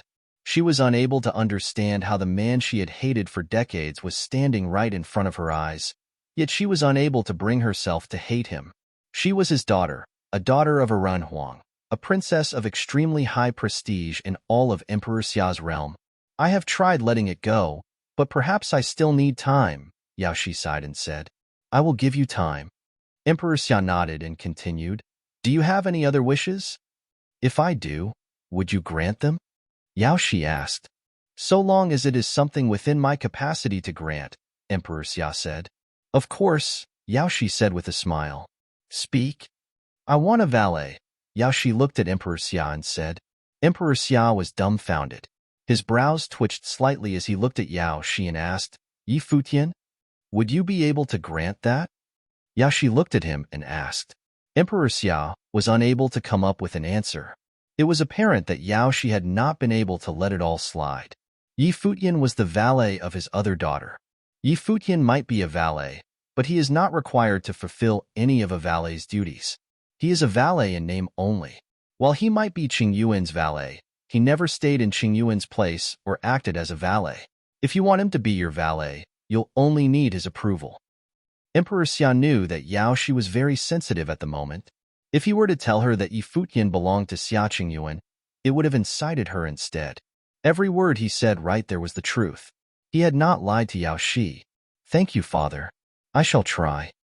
Yao Shi smiled and nodded. Both of them chatted for a while after that. That day, Yaoshi moved into her new place. To the people of Emperor Xia's palace, it was not a small matter. Furthermore, the first thing she did after moving in was send people to the cottage villa to summon Yi Futian. Xia Qingyuan sent someone over to the cottage villa and summoned Yi Futian as soon as she found what was going on. As such, Yi Futian, who was playing his guqin on the plains at the mountains, received summons from both Xia Qingyuan and Yao Shi. He took a look at Qin Zhuang, who was there to deliver the news, and said, "Tell the envoys that I'm now training in isolation. I'm not going anywhere." Understood. Qin Zhuang left to relay the message. Both groups of people left and sighed deep down after hearing his reply. Yi Futian was probably the only person in all of Emperor Xia's realm who dared to behave in such an abrasive, cocky manner. Two princesses asked to see him, and he was seeing none of them. Trouble was brewing in Emperor Xia's palace. Yi Futian continued to play his tune or train. He was not the only one doing so, as everyone in the cottage villa was training diligently as well. Among the ones from the cottage villa at the moment, only Yi Futian and the Sword Saint had made it to Saint Plain. Yu Shang, Gu Donglu, Yi Wuchen, and the others were naturally doing their best in hopes of attaining sainthood. It was year 10024 of the Divine Prefecture calendar, and a lot had happened in Emperor Xia's realm in the past year. It was year 10024 of the Divine Prefecture calendar, and a lot had happened in Emperor Xia's realm in the past year. Yi Futian became a saint, and Xiao Sheng had perished. The Xiao clan, which had been extremely renowned for a time, seemed to show signs of decline. There was yet another princess in Emperor Xia's palace, Princess Shi. It was said that she kicked up a lot of fuss after moving into the royal palace, being at odds with Xia Qingyuan. Princess Xia Qingyuan seemed to have gotten herself a rival. There were signs of activity from Dali dynasty's army at the borders of Emperor Xia's realm, and there had been several skirmishes that alerted Emperor Xia's realm considerably, and armies had been sent there to strengthen border defense, as well as keep a close eye on the movements of the neighboring dynasty. However, it seemed as if none of that had anything to do with Yi Futian. Ever since he had returned to the cottage villa after the Yaotai Divine Feast, he had been focused on his training. Training at Saint Plain required more time than before to see noticeable progress. While it was said that being able to step into Saint Plain itself had been an achievement of a different magnitude, it still seemed inadequate to Yi Futian. It was especially so since he had developed thoughts of venturing far outside of Emperor Xia's realm, and that would have required him to enhance his powers continuously. If he were to get to the stage like that of the Swordmaster of Lihan, he would have been able to come and go anywhere as he pleased, so long as he did not get on the bad side of Renhuang class of beings. Emperor Xia's realm seemed extraordinarily lively in the new year. The Divine Cloud Valley, which was known as the number armoring clan in all of Emperor Xia's realm, was no exception. Great old halls in the Divine Cloud Valley were glittering with golden brilliance. The place was filled with mighty ones, and the Valley Master had been one of the followers of Emperor Xia, an armorer serving the Emperor, specifically. The Divine Cloud Valley would have been able to remain a prestigious clan whose status was immutable in Emperor Xia's realm, so long as their people did not commit grave offenses like treason. There were several silhouettes seen high in the sky above Divine Cloud Valley on that day. The group of people landed right before they entered the valley as a sign of respect. The guards outside of the valley were unable to help but gauge one of those who came, one who was dressed in white and had silver hair, looking to be of exceptional bearing. There was only one person in all of Emperor Xia's realm who sported such an appearance, which made him stand out like the sun at high noon. "I'm Yi Futian, and I've come to pay the Valley Master a visit. Please inform your superiors." Yi Futian cupped his hands and said as he went through all of the required proprieties. The guards were shocked to find that the man was Yi Futian. "Please hold on for a moment, Saint Yi." A guard went in to deliver the word. Someone else came out to receive Yi Futian's party into the valley not long after. "Please forgive us, Saint Yi. There are honored guests at the valley today, and that was why there was a delay." The one who received them explained to Yi Futian. "No matter. I'm only here to pay a visit, after all." "Please, lead the way," Yi Futian replied, but he was still curious. From what he heard from the other man, there was already someone here before they did, and it seemed that those people were of exceptional status, and he wondered who they might have been. Yi Futian and his party came to a grand, old hall, and there was already quite a crowd at the place. Yi Futian saw several familiar faces in the crowd before him. Gong Sunzhong, Gong Sun and I, Gong Sun Xian, and some others were all there. Gong Sunzhong looked rather complicated when he saw Yi Futian show up. He had been somewhat dismissive of him at Old Man Zhao's birthday banquet all those years ago. It was a testament to his arrogance, which stemmed from his exceptional talents. However, he remembered what happened in the Battle of Empty Realm well. At present, Yi Futian was someone known everywhere. He had let go of his obsession with Xia Qingyuan back at the Battle of Empty Realm, and he had little to resent Yi Futian for, but what happened left a lasting impression on him nonetheless. Brother Gongsun. Yi Futian cupped his hands and smiled as he greeted Gong Sunzhong, apparently without care for the scuffles they had back then. He was able to tell that Gong Sunzhong had held back many things himself. Gong Sun was dumbfounded for a moment when he saw Yi Futian greeting him, before sighing deep down. It seemed that the difference between him and Yi Futian had gotten increasingly large. Gong Sunzhong then lifted his hands and returned Yi Futian's greeting. Ms. and I, Ms. Xian, it's been a while. Yi Futian turned to look at the Gong Sun sisters. Luo Fan came as well, and Yi Futian had deliberately brought his older brother along. Since both his fifth brother and Gong Sun Xian had taken a liking to each other, he did not mind playing matchmaker and presenting them with more opportunities to meet up. As for the result, he was not trying to force anything but let things take their course. It's been a while indeed. Both sisters nodded. They were acquaintances back at the Battle of Empty Realm. Gong Sun Xian turned her eyes to Luo Fan, who scratched his head for a bit and said, "Well, Divine Cloud Valley is a really big place. Shall I give you a tour?" Gong Sun Xian looked at him and said. Luo Fan's eyes sparkled, yet Yi Futian butted in immediately. "My fifth brother knows a thing or two about armoring. If you'd be willing to give him a tour at Divine Cloud Valley, I'm sure he'd be delighted." "That's so?" A brimming voice spoke. "If that's the case, have your fifth brother come over more often then. It would do him a lot of good learning armoring arts right here." Yi Futian turned his head around and found the person who spoke was an elder wearing a golden robe, who smiled as he looked at Yi Futian's party. There was another youth who looked extraordinary at the elder's side, looking at Yi Futian with a smile. "Yi Futian, here to pay you a visit, Valley Master," Yi Futian bowed and said. He then looked at the youth at the Valley Master's side and said, "Greetings, Your Highness." While it was the first time he laid eyes on the young man, his bearing and appearance bore some similarities with that of Emperor Xia and Xiaoluan.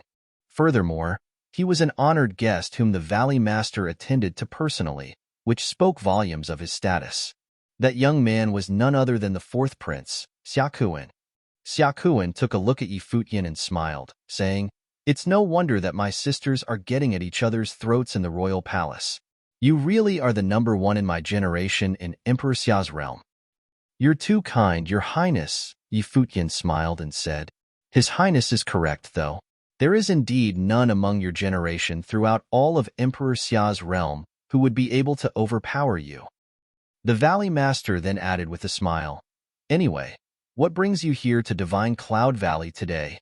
"To tell the truth, I'm here to ask for your help in matters concerning armoring today, Senior." Yi Futian then continued straightforwardly, "However, I dare not ask for such help from you without giving you anything in return. I want to offer a top-notch sword sutra that I acquired at Dahlia's payment. I shall pay for the material cost of the work in sacred spirit stones as well." The Valley Master nodded as he heard Yi Futian talk. Yi Futian was one of the brightest figures in all of Emperor Xia's realm. If he were to go through the princess with such a request simply, the Valley would have had to agree to it. However, Yi Futian did not do so. He paid a personal visit instead and was requesting services by trading for a fair price. Those actions earned the Valley Master's affinity, thinking that the young man to be a decent fellow. "No problem." The Valley Master did not hesitate and agreed to it right away.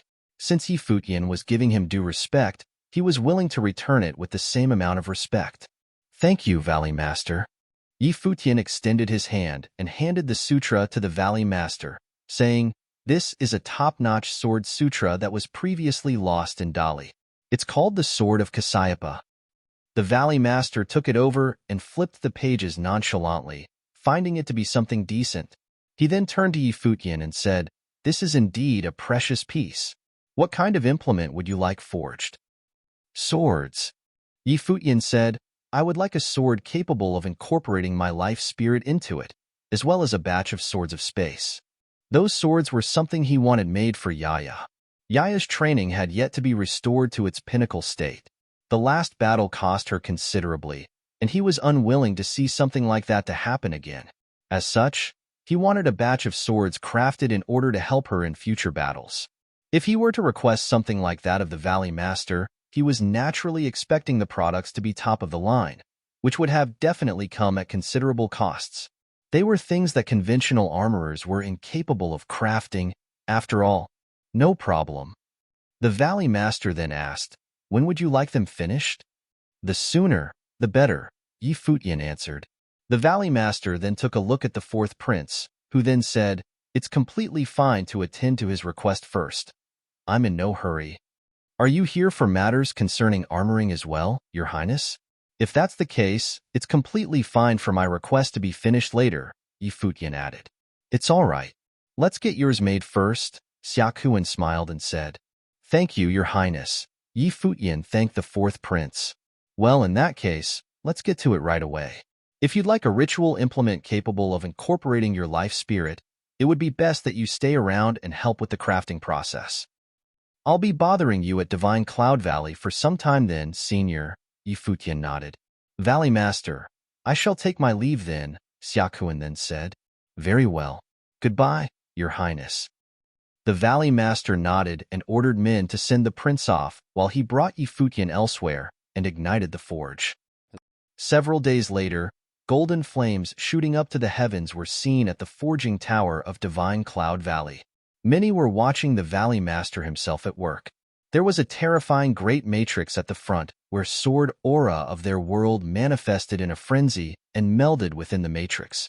There seemed to be a leaf-shaped sword appearing above the matrix. The weather above the sword at that moment changed, their surroundings shrouded by stifling might. Terrifying diagrams of sword arts were projected in the heavens, surrounding that sword. A silver-haired figure sat cross-legged and unleashed his will into the matrix, incorporating his will as a saint while sensing the terrifying power ahead, melding with it. The Valley Master formed a mudra in his hand. Boundless sword will in the heavens gushed from the matrix downwards, following the terrifying diagrams and flowed into Futian's brow, making him shine brilliantly all over with holy light. The power of the great path was imbued within the sword.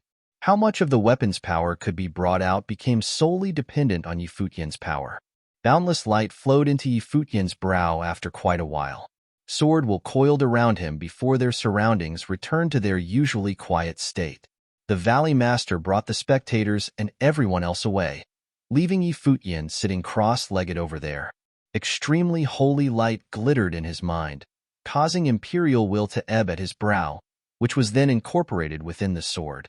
He was there to get a trump card for himself forged, enabling him to gain an extra element of surprise at key moments, which, in turn, would allow him a means to end his enemy without regard to level difference.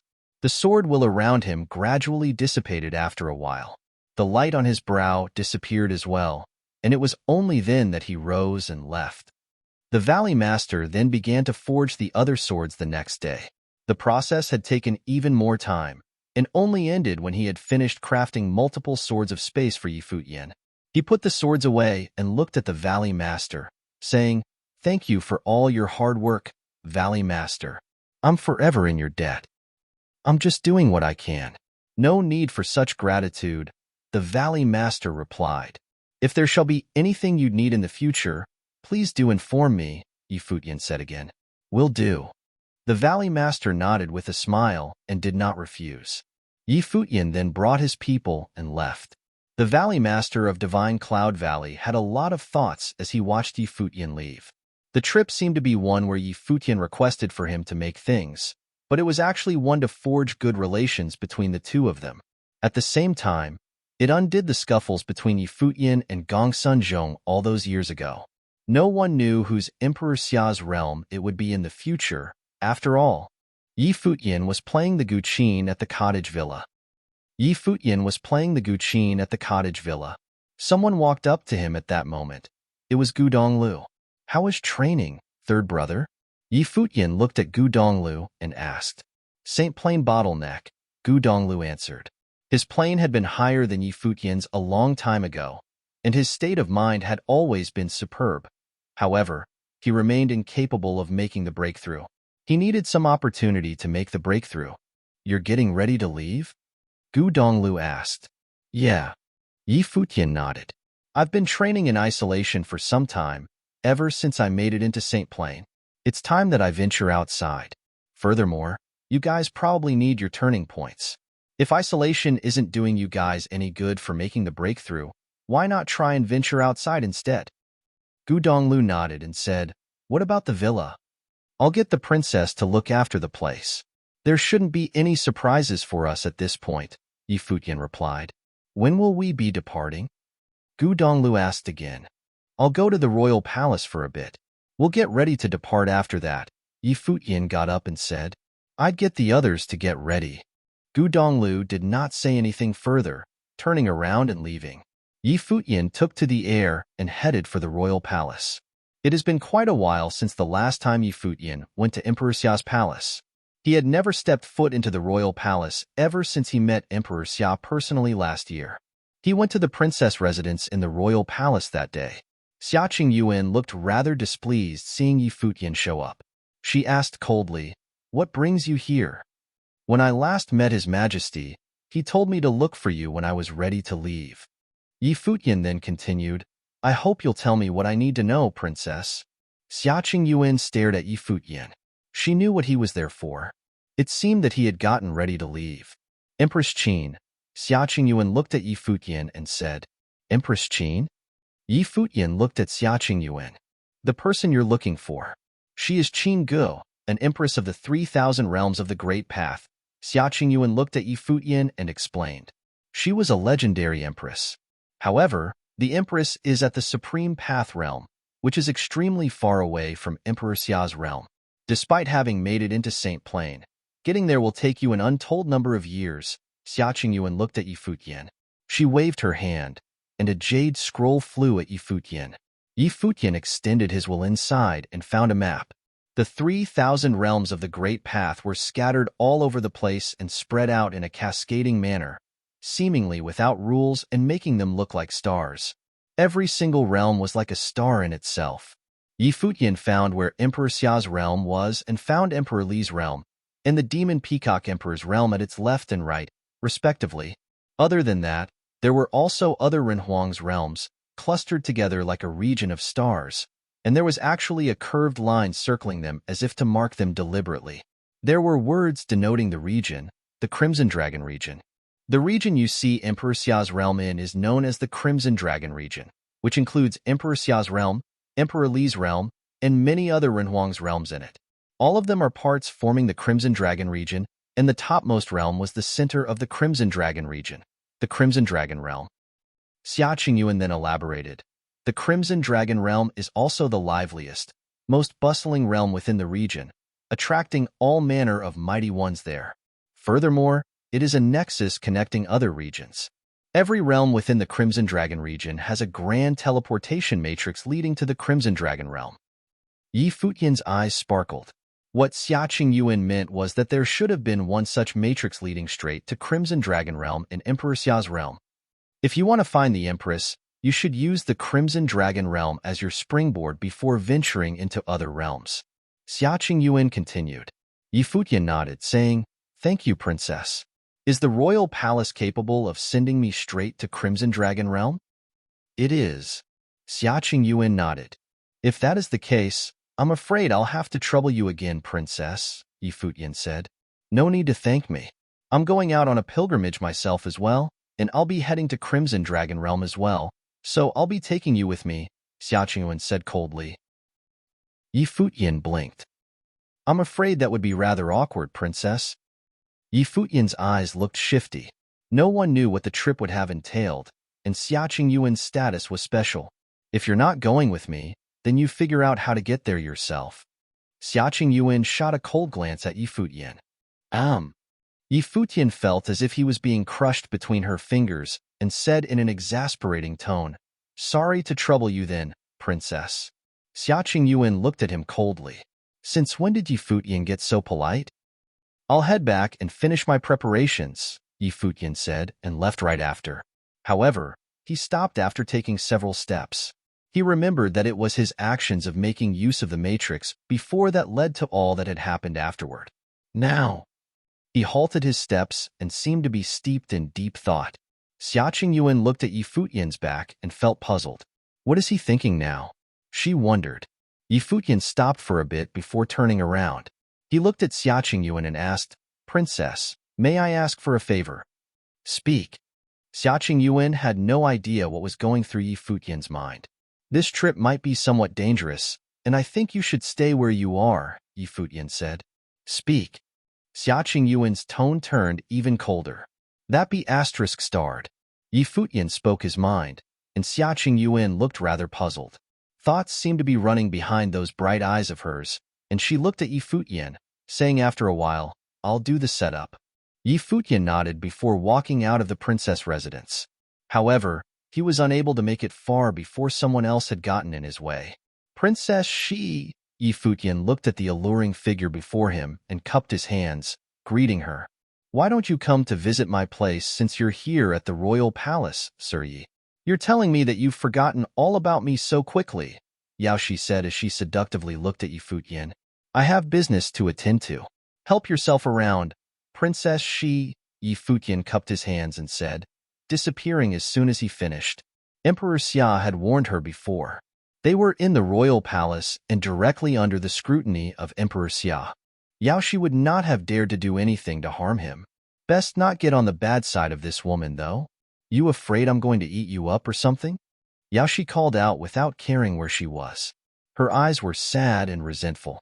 Many in the royal palace heard her voice and felt speechless. That Yi Futian is one hell of a lucky asterisk shoal. The people from the cottage villa came to the royal palace in a low-profile manner several days later, hardly alerting anyone around them. The teleportation grand matrix in the royal palace lit up, and many disappeared from Emperor Xia's palace right away. Princess Xia Qingyuan left with them. It was not until Xia Qingyuan went off that someone, including Yao Shi, took notice, wondering where Xia Qingyuan had taken Yi Futian. However, the ones guarding the matrix actually kept the whole thing a secret and did not say anything to anyone. In the royal palace of Dali Dynasty several days later, Li Yao had seen some dark times after the incident with the seventh swordsman all those years ago. He had originally been a student of the Imperial Advisor in name and had gotten close to the Imperial Advisor's residence. However, due to the case with the seventh swordsman, he had almost turned against the Imperial Advisor and was at odds with them. He had even gotten the Prince Regent to act. Yet the Prince Regent was blocked off by the Imperial Advisor, allowing Yi Futian to leave alive. As such, Li Yao became the most downtrodden one in Dali Dynasty. Both sides wanted to have nothing to do with him.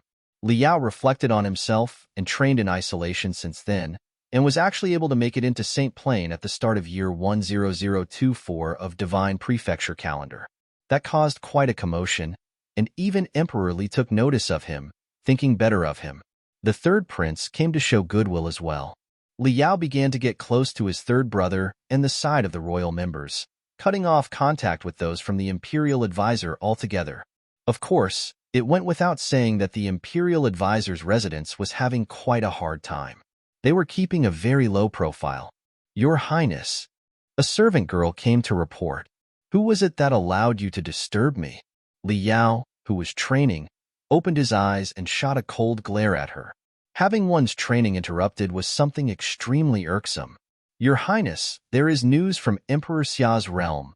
The servant kneeled and said with a shuddering voice. Li Yao's eyes softened after he heard that it was news from Emperor Xia's realm. Bring them in. Yes, Your Highness. The servant girl left and quickly brought someone there. Your Highness. That someone bowed. What is it? Li Yao glanced at the messenger, wondering if it had something to do with Yi Futian and if that man did something that would have astounded everyone yet again. There was news from Emperor Xia's palace saying that Yi Futian and Xia Qingyuan activated the teleportation grand matrix in the royal palace, leaving Emperor Xia's realm, the messenger reported. You sure about this? Li Yao rose. Yi Futian and Xia Qingyuan both left Emperor Xia's realm. The news could not be more true. Many knew of that news. Xiaqing Yuan had indeed left with Futian. Where have they headed to? Liao asked. The Emperor Xia's palace sealed the news, but there were rumors saying that Futian and Xiaqing Yuan might have gone to train in the Crimson Dragon Realm. The Crimson Dragon Realm? Liao's eyes sparkled. The Crimson Dragon region consisted of both Emperor Xia's realm and Emperor Li's realm. The Crimson Dragon Realm was the primary realm of the Crimson Dragon region. It was not a place where both Futian and Xiaqing Yuan could throw their weight around, yet they had actually left for that place. Is the news reliable? Liao asked again. There shouldn't be a problem, the messenger replied. Liao was feeling rather restless by then. Despite having broken into St. Plain, there were some obsessions that he was unable to lay to rest. The time he spent being duped by Futian proved to be the greatest insult he suffered in his life. He had to make Futian pay for that. Futian in Crimson Dragon Realm, Liao mumbled to himself and then left. Futian ventured outside with Xiaqing Yuan, so Emperor Xiao would have definitely sent powerful escorts to protect them along the way. Liao's current powers proved rather inadequate. However, it was a chance that he would absolutely not miss.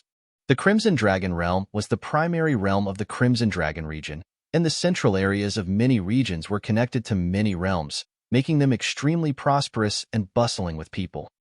The Crimson Dragon Realm was the primary realm of the Crimson Dragon region, and the central areas of many regions were connected to many realms, making them extremely prosperous and bustling with people. People of all realms in the region came to train and explore there. It went without saying that those who were capable of crossing realms to train were either extremely powerful people or people with highly notable backgrounds, for instance, someone like Xiaqing Yuan. Otherwise, the time that one would have spent crossing realms to train would have exceeded what ordinary cultivators were able to afford. Futian and his party were already at Crimson Dragon Realm, and for the past several days, they were able to feel one thing about the place. It was hot. Crimson Dragon Realm was filled with intense, fiery aura throughout the place, like how the void aura permeated the entire empty realm. That place would have been a heaven for cultivators training in fire-related abilities. People who were versed in the will of the great path of fire would have been extremely suited to train at the Crimson Dragon Realm. Furthermore, the fiery aura of the Crimson Dragon Realm was more intense than the will of space found in the empty realm. As such, the place was very hot. But then again, cultivators cared little about their surrounding temperatures. It did not seem that the notion of spiritual qi in the upper worlds being abundant was an exaggeration. Furthermore, spiritual qi was not the only thing found in abundance. Futian even began to wonder what the true nature of the 3,000 realms of the Great Path actually was. Is it really like it is said in legends, that all realms are products born from the heavenly path shattering? He wondered. Futian was drinking at a restaurant in the Crimson Dragon Realm, feeling scorching heat welling up from within his body. It was as if flames were about to shoot through his throat. Fiery will of the great path in his body was invoked, causing him to feel himself being set ablaze. The booze here really is something indeed, he thought. He took the cup on his left and mumbled, "Some fine booze indeed. No wonder it's so expensive. One hell of a luxury this thing is." The liquor contained the power of the great path, making a true fine brew of the great path. The price of one bottle of liquor was calculated in sacred spirit stones as well. No common folk would have been able to afford such an item. It was no wonder that those of high birth had a natural edge to them right from birth. If one were to think about the cultivators of the lower worlds, they were indeed a miserable lot. They lacked resources to back their training and had to rely on themselves to make it far enough before being able to enjoy more resources. The difficulty of them doing so far eclipsed those who had an impressive background. Xiaqing Yuan was seated across Futian. She remained dressed in men's clothing and looking dashing. Curiosity could be seen in her eyes. "How about you give it a go?" Futian looked at Xiaqing Yuan and said. As a daughter of Renhuang, Xiaqing Yuan had naturally enjoyed all manner of resources, but she was a light drinker. She poured herself a cup after being urged by Futian, before emptying it. As someone who had yet to make it to St. Plain, she felt as if her internal organs were burning, and her body had been set on fire. Her face was burning red in an instant as well. She stared at Futian. Her eyes looked like they were about to spit flames. Futian looked at her and then said with a grin, "You don't look half bad like that at all. But don't drink so much in one go. It'd be quite a waste." He then took the bottle away from Xiaqingyuan and handed it to another woman sitting elsewhere, saying, "Phoenix, you, on the other hand, should drink more and don't let it go to waste." Phoenix trained in fire-type abilities. "Can I try too, master?" The black wind condor stuck its head over, and Xiaqingyuan shot a look at the bird, who then lowered its head, lowering its neck. It was tough for a bird to get around. "How far are we away from Crimson Dragon City?" Futian asked Xiaqingyuan. He did not look at the map of Crimson Dragon Realm carefully. Xiaqingyuan had one with her. After all, 2 to 3 days away, Xiaqingyuan replied. The Crimson Dragon City was the main city of Crimson Dragon Realm. It was located at the absolute center of the realm. Crimson Dragon Realm is indeed a big place, Futian mumbled. Big and very hot. It was said that the Crimson Dragon Realm had 9 suns, and they took turns rising. There was no night in the realm, only day. There were rumors saying that the master of Crimson Dragon Realm, the Crimson Dragon Emperor, had a wife who was an empress. She spent her days basking in the sun. While the truth of the rumor remained to be seen, it nonetheless made Futian realize how truly terrifying extremely highly trained cultivators were. He had never experienced how powerful cultivators of Renhuang Plain truly were, but saints were terrifying enough as they were. At the level of Renhuang, one could kill millions simply by being angry, practically causing a genocide. The Crimson Dragon Realm was at the center of the region. Cultivators from all realms gathered there, so it was only natural that the realm is huge. Not only is the place huge, but extremely powerful people are also practically everywhere. Your training doesn't seem to be much compared to these people. Xiaqingyuan took a look at Futian and continued, "Furthermore, due to being the center of the region, Crimson Dragon Realm is a very messy place. Mighty people from all realms clash often, and martial arts are greatly proliferated here. There are many cities and training resources to be found. They are taken by people powerful enough to claim and keep them. Plundering often happens here." Futian chuckled. His training was indeed considered weak if compared to those throughout the 3,000 realms. However, being a saint, he no doubt was qualified enough to venture throughout the world, and he was indeed no weakling.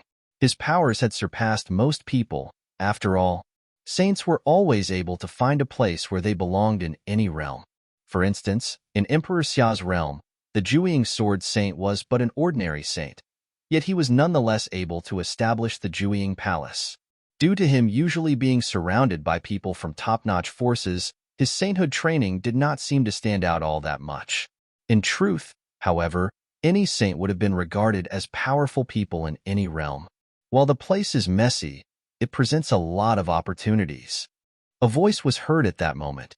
Futian and the others turned around, looking at the one sitting at a table beside theirs. The one who spoke wore a blue shirt and looked to be around 30 years of age, yet he was brimming with superb bearing. It was apparent that he was a saint. None of the people around him had common bearings either. Futian was naturally able to sense that their powers were very strong.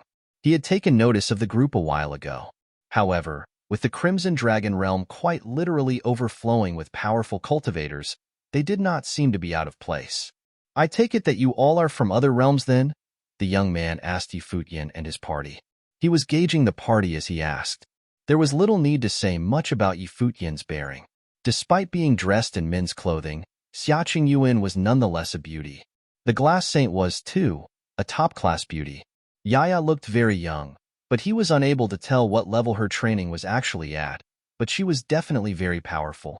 Even the sages did not look to be ordinary folk, which meant that they were possibly of top-notch forces from other realms who came all the way to the Crimson Dragon Realm to train. There were too many people like that in the Crimson Dragon Realm.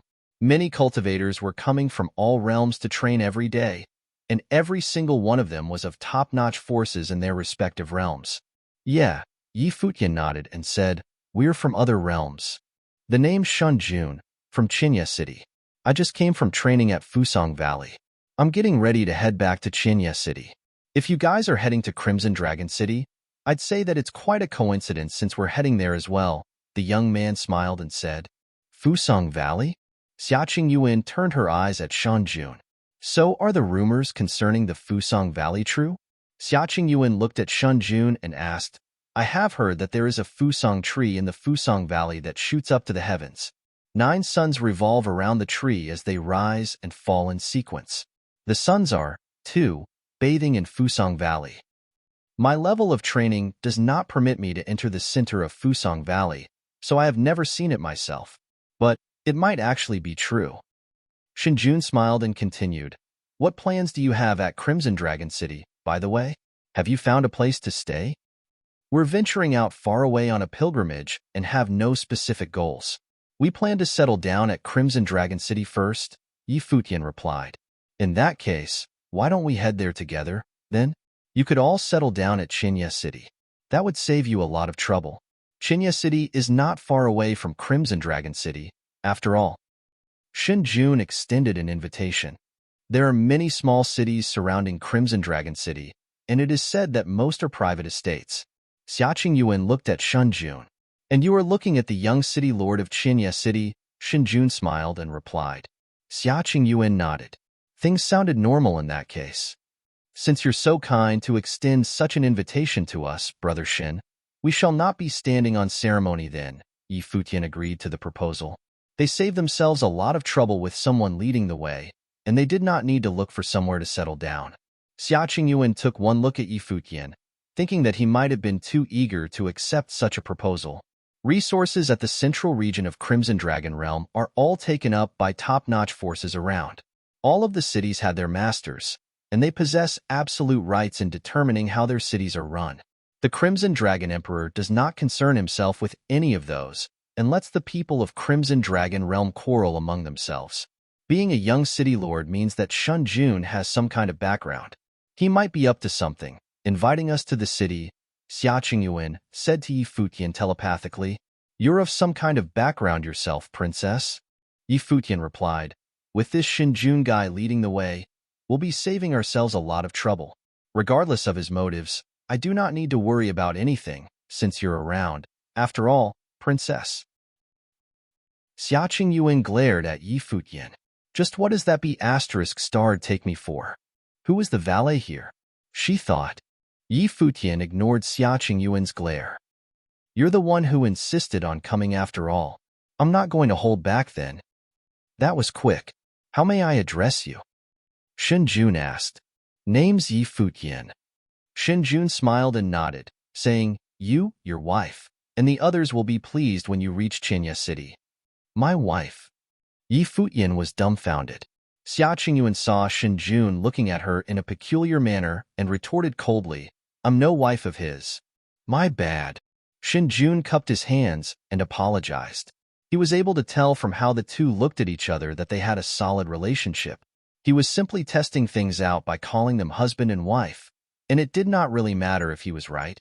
However, Yi Futian did not seem to have any intention of introducing Xiaqing Yuan, and Shanjun found the relationship between the two puzzling. The black-winged condor opened its eyes wide and took one look at Xiaqing Yuan, finding her to be oddly calm. The bird was praying deep down that the way those two were addressed earlier would never come true. My days would go down the gutter if that were to come true, it thought. So, we're departing now? Shinjun asked again. No problem. Yi Futian nodded. All right, in that case, let's go then. It's quite a distance from here. Shinjun smiled and rose. All of them walked out of the restaurant and took to the air, continuing to head straight for the central region of the Crimson Dragon Realm. Yi Futian looked up at the sun hanging high in the sky. Is it true that the Crimson Dragon Realm has 9 suns? He wondered. The Crimson Dragon Realm was only the main realm of the Crimson Dragon region, and the fiery aura was already that intense. I wonder what the Supreme Path Realm is like, he thought. Yi Futian was getting increasingly curious about the world of cultivators. What would the eyes of an emperor be able to see indeed? The Crimson Dragon City served as the center of Crimson Dragon Realm, and many cities were surrounding it. There were people building cities outside Crimson Dragon City in the early days of the realm. As time passed, the number of cities grew, and the place became what it was at present. The Crimson Dragon City served as the center of Crimson Dragon Realm, and many cities were surrounding it. There were people building cities outside Crimson Dragon City in the early days of the realm. As time passed, the number of cities grew, and the place became what it was at present. The Crimson Dragon realm was at the center of Crimson Dragon region, and all manner of people were found in that realm. Other than cultivators native to Crimson Dragon realm, there were also cultivators from other realms. Some were there for pilgrimage, and some settled down at the realm for good. As such, the Crimson Dragon realm was extraordinarily prosperous and lively, in a manner that Emperor Xia's realm and Emperor Li's realm were unable to compare to at all. The place was a main realm of the region, after all, gathering mighty ones from many other realms. As such, the many cities littered around Crimson Dragon City were also controlled by mighty ones from all places. Powerful cultivators took cities and called themselves king, as they became king of a city. There were those who gave it their all to manage their cities, making their respective cities forces that belonged entirely to themselves, and things continued to develop from there. Some made the cities a place of training for their clans and families, taking over the entire place but never bothering themselves to manage them. There was also an extremely rare bunch who went about taking one whole city for themselves only, making the place their private training ground.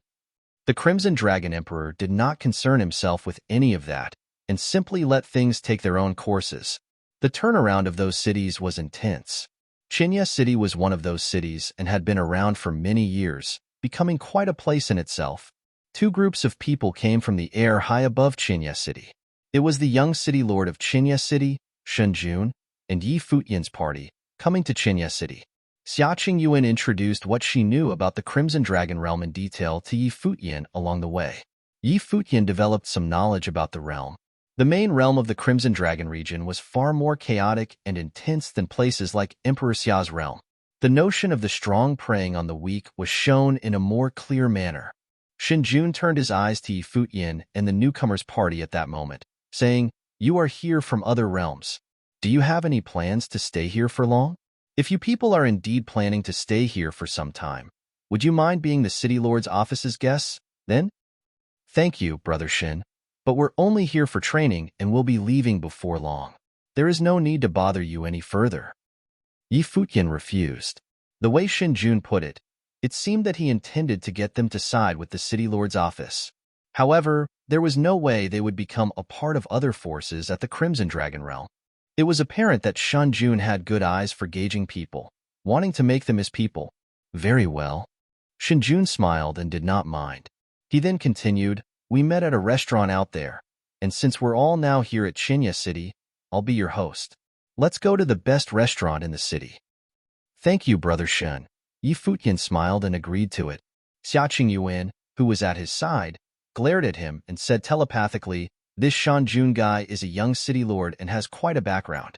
The way he is doing things with us makes it seem like he's trying to buy us over.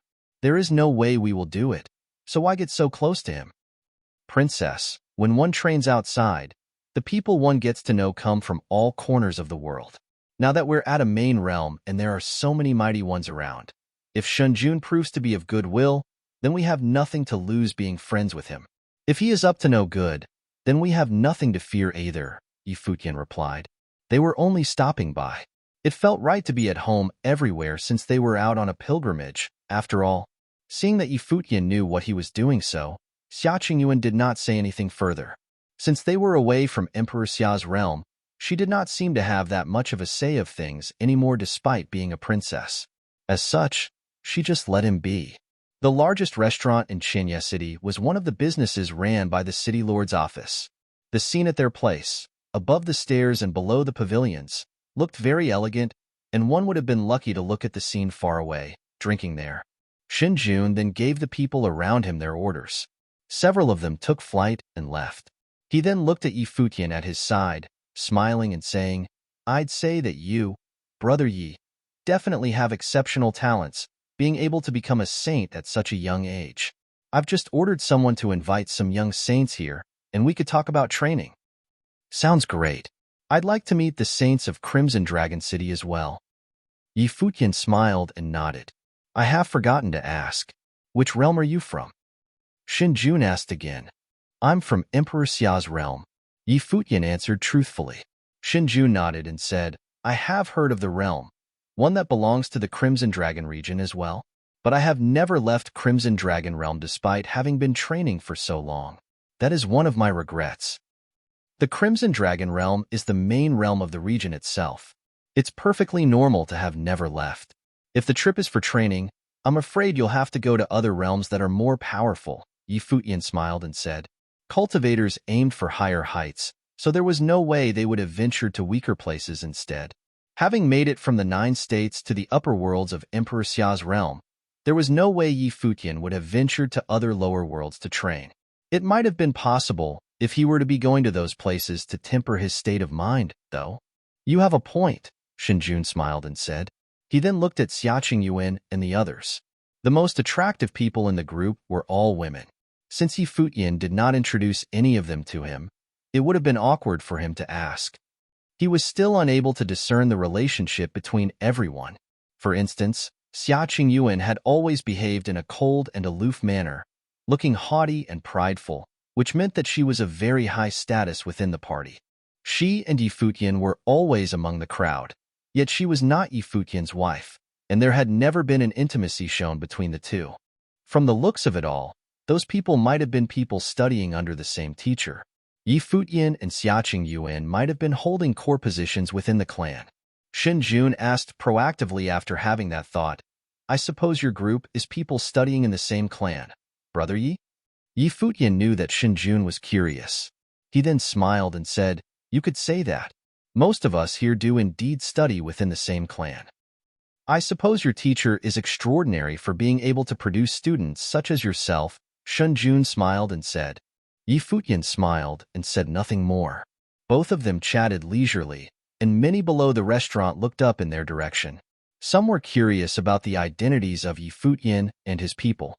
They were, after all, received personally by the young city lord, and they were still shrouded in mystery.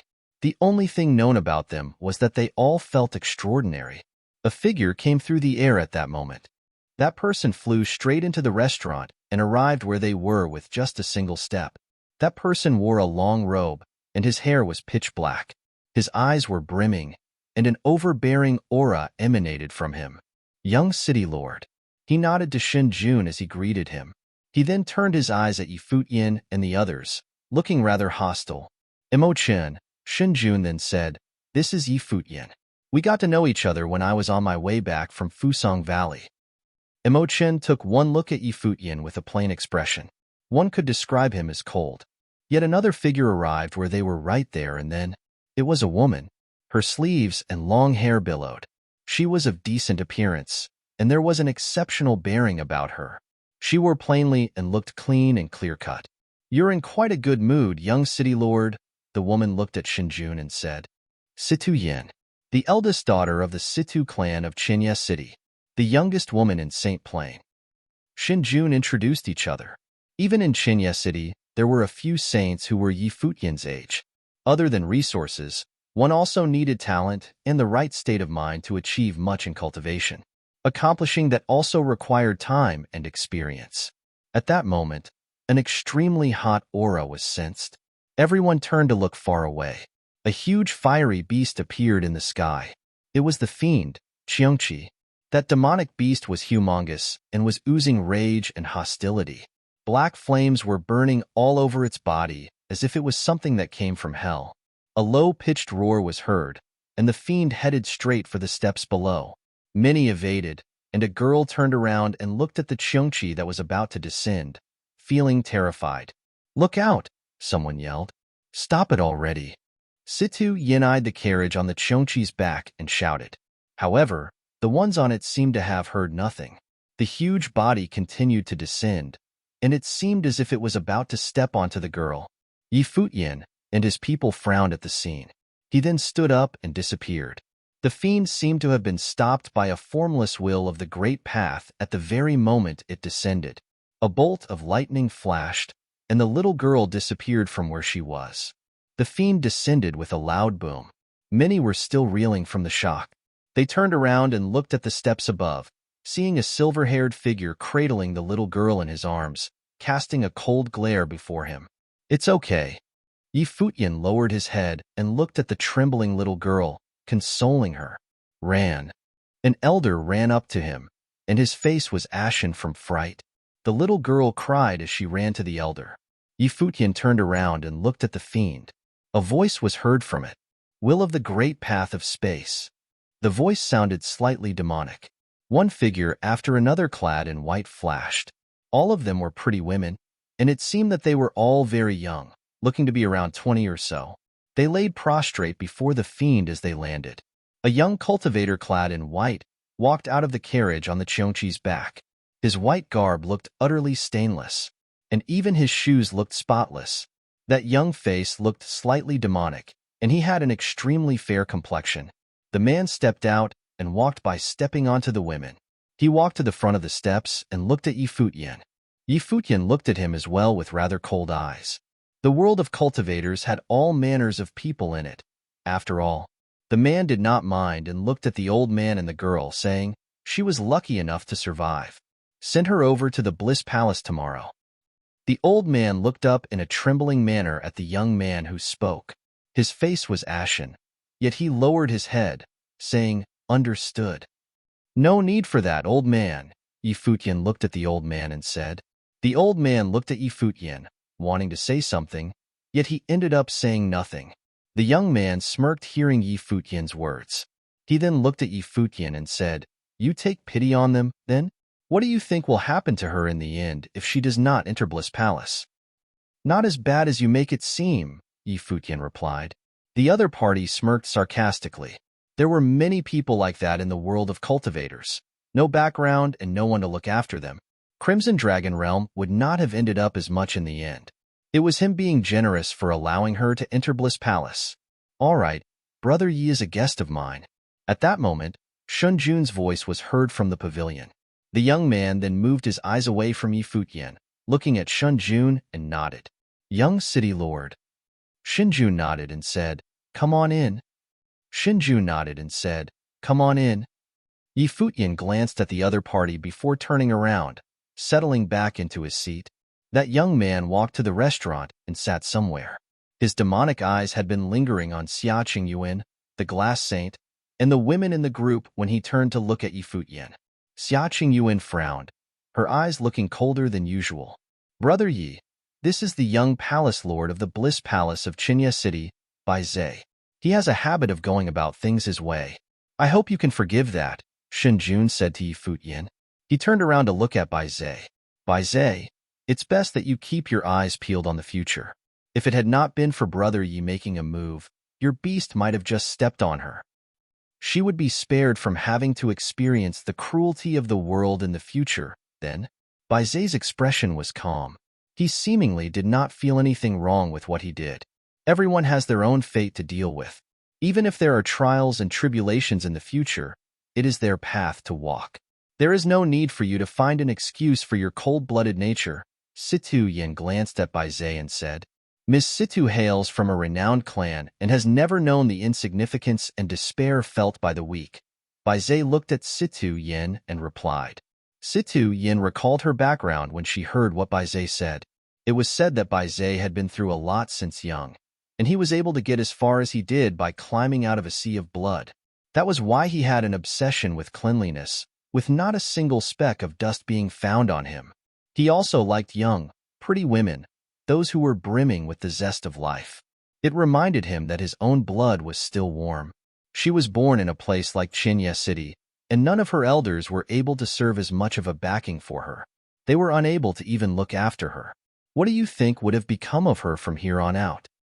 Bai Zhe elaborated without the slightest hint of emotion, sounding rather demonic. Regardless of the life she would be walking from here on out, it's not your place to decide for her, Futian said coldly. But it is indeed my place. Bai Zhe turned to look at Futian after hearing his words. Both men glared at each other, without either of them willing to look away. "There is no need for you to argue." Shunjun then said, "Brother Yi and his people came all the way from Emperor Xia's realm. I've invited you all here to drink, not fight. One's drinking companion is of the utmost importance. Forgive me, Brother Shun. I'm in no mood to drink with one such person," Futian said coldly. "I think it'd be awfully boring as well." Bai Zhe glanced at Yi Futian plainly before turning to Xiaqing Yuan and the glass saint. But the two of you, would you like to have a drink? Get lost. Xiaqing Yuan glanced at him in a cold, condescending manner, her eyes filled with contempt. As for the glass saint, she behaved as if she had never heard him in the first place, staying quiet. Bai Zhe's eyes continued to stare at the two of them. A plain grin was seen on his pale face, and it seemed as if he did not mind at all. Idiot. The bird shot a look of contempt at Bai Zhe. My master has yet to throw his weight around, and yet this dude thinks he owns the place now? It thought. While that demonic woman is indeed rather brutal, she is definitely not someone that Shoal deserves to lay hands on, it thought. Xiaqing Yuan's eyes softened somewhat when she looked at the black-winged condor. Where did the animal come from? Bai Zhe's eyes turned demonic as he shot a look at the bird. Plain pressure was emanated, and the black-winged condor sensed danger. However, its eyes continued to stare at him. It said, "And I was thinking of telling you to call me master." Several figures clad in black appeared behind Bai Zhe, looking cold and murderous. Well, since none of you people are willing to drink, I guess it would not be a bad thing to see you guys fight instead. But then again, don't go too far. Let's see what the ones who have yet to break into the Saint Plane are made of then, Shinjun said and looked at Yu Shang, Yu Wuchen, and the others behind Yi Futian. I'm completely fine with that.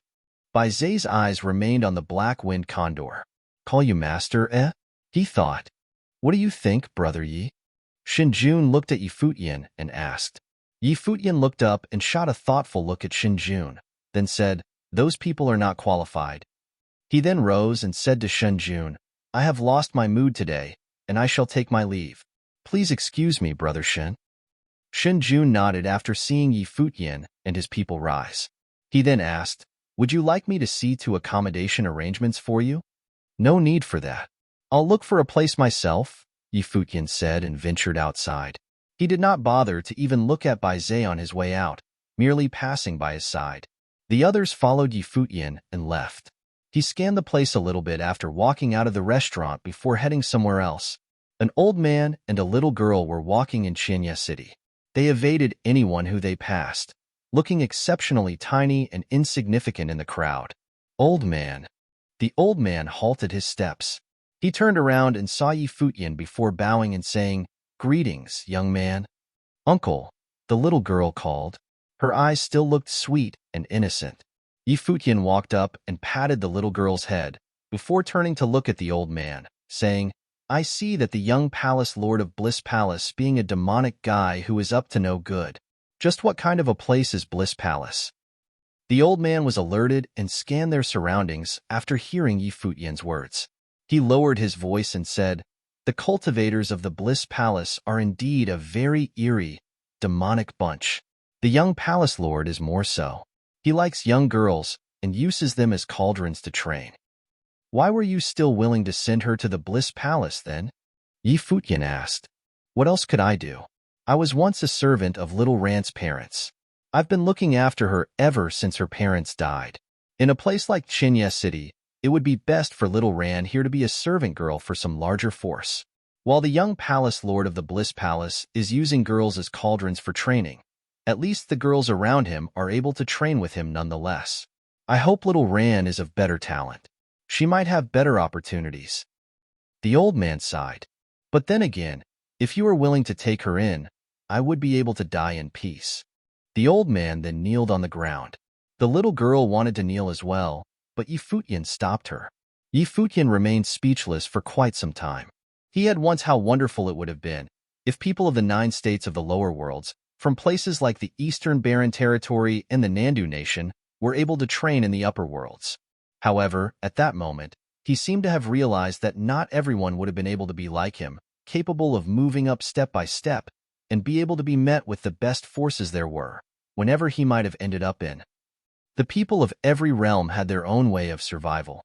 Powerful people were able to stand out from the crowd. In contrast, in places where resources were abundant and cultivators were commonly powerful, weak people without backgrounds were destined to be marginalized, making even just surviving difficult. But then again, there was also an extreme handful who were able to struggle and survive, getting more powerful one step at a time. However, for someone like little Ran, who lost her parents, the possibility of such a thing happening was infinitely small. Worse still, the Crimson Dragon realm was extremely vast. Just struggling and breaking free of the place would have proven difficult. The Crimson Dragon realm was a chaotic place, which made conditions far harsher than places like Emperor Xia's realm. He was right, though. Maybe Bliss Palace is indeed not that bad of a choice for her. A voice was heard, and a woman arrived. It was none other than Situ Yin. The woman, who was the youngest saint in the Situ clan, was saying something that made Yi Futian feel pitiful. However, there was nothing he was able to say to retort.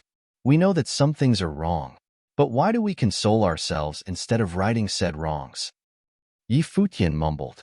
It sounded like he was talking to Situ Yin, but at the same time, it was like he was asking himself, a realm is vast. How much could even saints be able to change?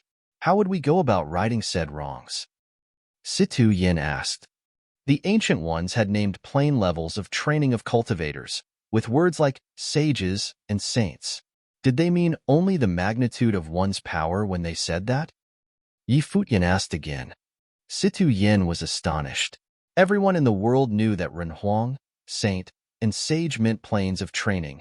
After all, I could bring her to the Situ clan.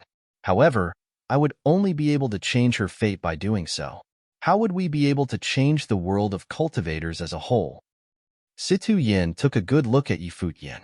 She found that the silver-haired cultivator who came to the Crimson Dragon realm from other realms seemed different from the others. The old man kneeled and kowtowed to Situ Yin, shedding tears. Thank you. Yi Futian looked at Situ Yin and said, You're right. But then again, even though we might not be able to change the world of cultivators, we will at least be able to change what we can. What is the plane that the Palace Lord of Bliss Palace is at? Situ Yin stared at Yi Futian, saying, He is an unblemished saint. What do you intend to do? Bliss Palace was a top-notch force in Qinya City. The power of an unblemished saint would indeed be terrifying. Furthermore, there were many powerful saints to be found within the Bliss Palace. Yi Futian turned to look at Yaya. Yaya was able to tell what Yi Futian intended to do from the look in his eyes. She then nodded. He extended his hand and patted Yaya's head, smiling brimmingly. Yaya then glared at him. Third brother, what is more powerful than reasoning? Yi Futian turned around and asked Gu Donglu. One's fist, Gu Donglu answered. The two brothers looked at each other. Their teacher had been propagating his ideals in the Eastern Barren Territory back then, but eventually found that he needed to rely on his fist to do the talking. As such, Yi Futian came to admire Donghuang the Great and Emperor Yi Qing better. All great, lofty goals had to be built on the foundations of one's fist. Situ Yin looked at the backs of Yi Futian and his people with a peculiar expression. Just what are these people trying to do here? She wondered. Bliss Palace had a great estate in Qinya City. The majestic palace was towering constructs built in a cascading manner, extending into the clouds. That palace looked like something suspended in the air far away, looking majestic and magnificent. The golden gates of the Bliss Palace looked extremely lavish as well. A group of people came below Bliss Palace at that moment, standing before the gates. Yi Futian stood at the forefront. Xia Qingyuan looked at him in silence, not bothering to stop him at all. If Yi Futian liked the idea, it would not have mattered much even if he ended up crushing the entire Bliss Palace. Who are you people? A mighty one standing before the gates of the Bliss Palace scolded Yi Futian and his party. Yi Futian did not bother saying anything. He took a few steps forward, and towering sword will emanated from his body all of a sudden. The sword aura shot to the skies and howling in the heavens, turning into shapes of leaves and pulsed with the dazzling light of the sword, circling above the heads of everyone present. The guard of the Bliss Palace was dumbfounded. Someone else yelled, Intruders! Sword will rain down from above as soon as the one yelling finished. The attack streaked through space as they rained. The great golden gates of the Bliss Palace crumbled right away at the very next moment. The guards of Bliss Palace looked at what happened with astounded expressions. Thousands of sword will rained down and zipped past their sides.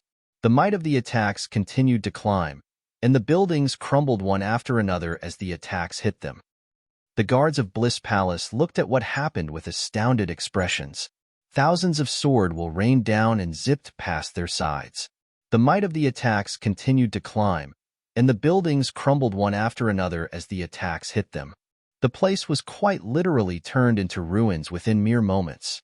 One mighty one after another streaked through the sky, and powerful might of the saints were felt. The people from far away were shocked by the scene, and they all looked at the Bliss Palace's direction. What kind of people would destroy Bliss Palace just like that? Powerful might of the saint whipped up in one of the destroyed halls in Bliss Palace. A silver-robed figure's eyes pierced the air below. The figure stepped out and turned into a dazzling beam of silver light.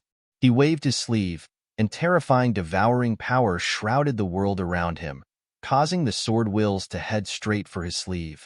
The silver figure continued to move forward as his long hair billowed. His entire body coursed with extremely dazzling silver light. Futian gradually lifted into the air and looked at the figure before him. At the very next moment, swords of Cassiopeia rained down on him as they tore through the space. The silver figure's expression twitched, and a rumbling noise was heard as he waved his sleeve about. A huge sleeve appeared and swept through their surroundings, sucking in the rain of swords into it. High-pitched cracking noises were heard, and the sleeve was torn apart right there and then. Swords of Cassiopeia shot out and severed his long sleeve, piercing through his arm. With a terrifying shriek, that person became blood-stained and his face ashen. Who is it that dares to wreak havoc here? A loud, booming voice was heard throughout their surroundings. Many streams of saintly pressure pressed forth, rolling at Futian. Futian's body remained standing tall in the sky, and sword will circled him. He turned to the people of the Bliss Palace and asked, "Where is Bai Zhe?" Many mighty ones from the Bliss Palace stepped outside, and their eyes were filled with murderous intent. However, at that moment, there was another young woman who appeared behind Futian. A huge sword diagram appeared high in the sky. Boundless sword wills howled throughout the vast space as they were melded into the sword diagram. The might of the sword shrouded the entire Bliss Palace as the sword diagram spun. The pulsing light of the swords appeared above the Bliss Palace, causing cracks to form everywhere. That scene caused the eyes of many saints in the Bliss Palace to be locked onto the sword diagram in the sky. Their expression looked grim after that. Their level of training naturally allowed them to sense the power latent within the sword diagram. If that sword were to be dropped, it would not have been something that saints of true self would be able to withstand. Furthermore, those people did not seem to be cultivators from Chinya City. When did Bai Zhe end up offending such a powerful person?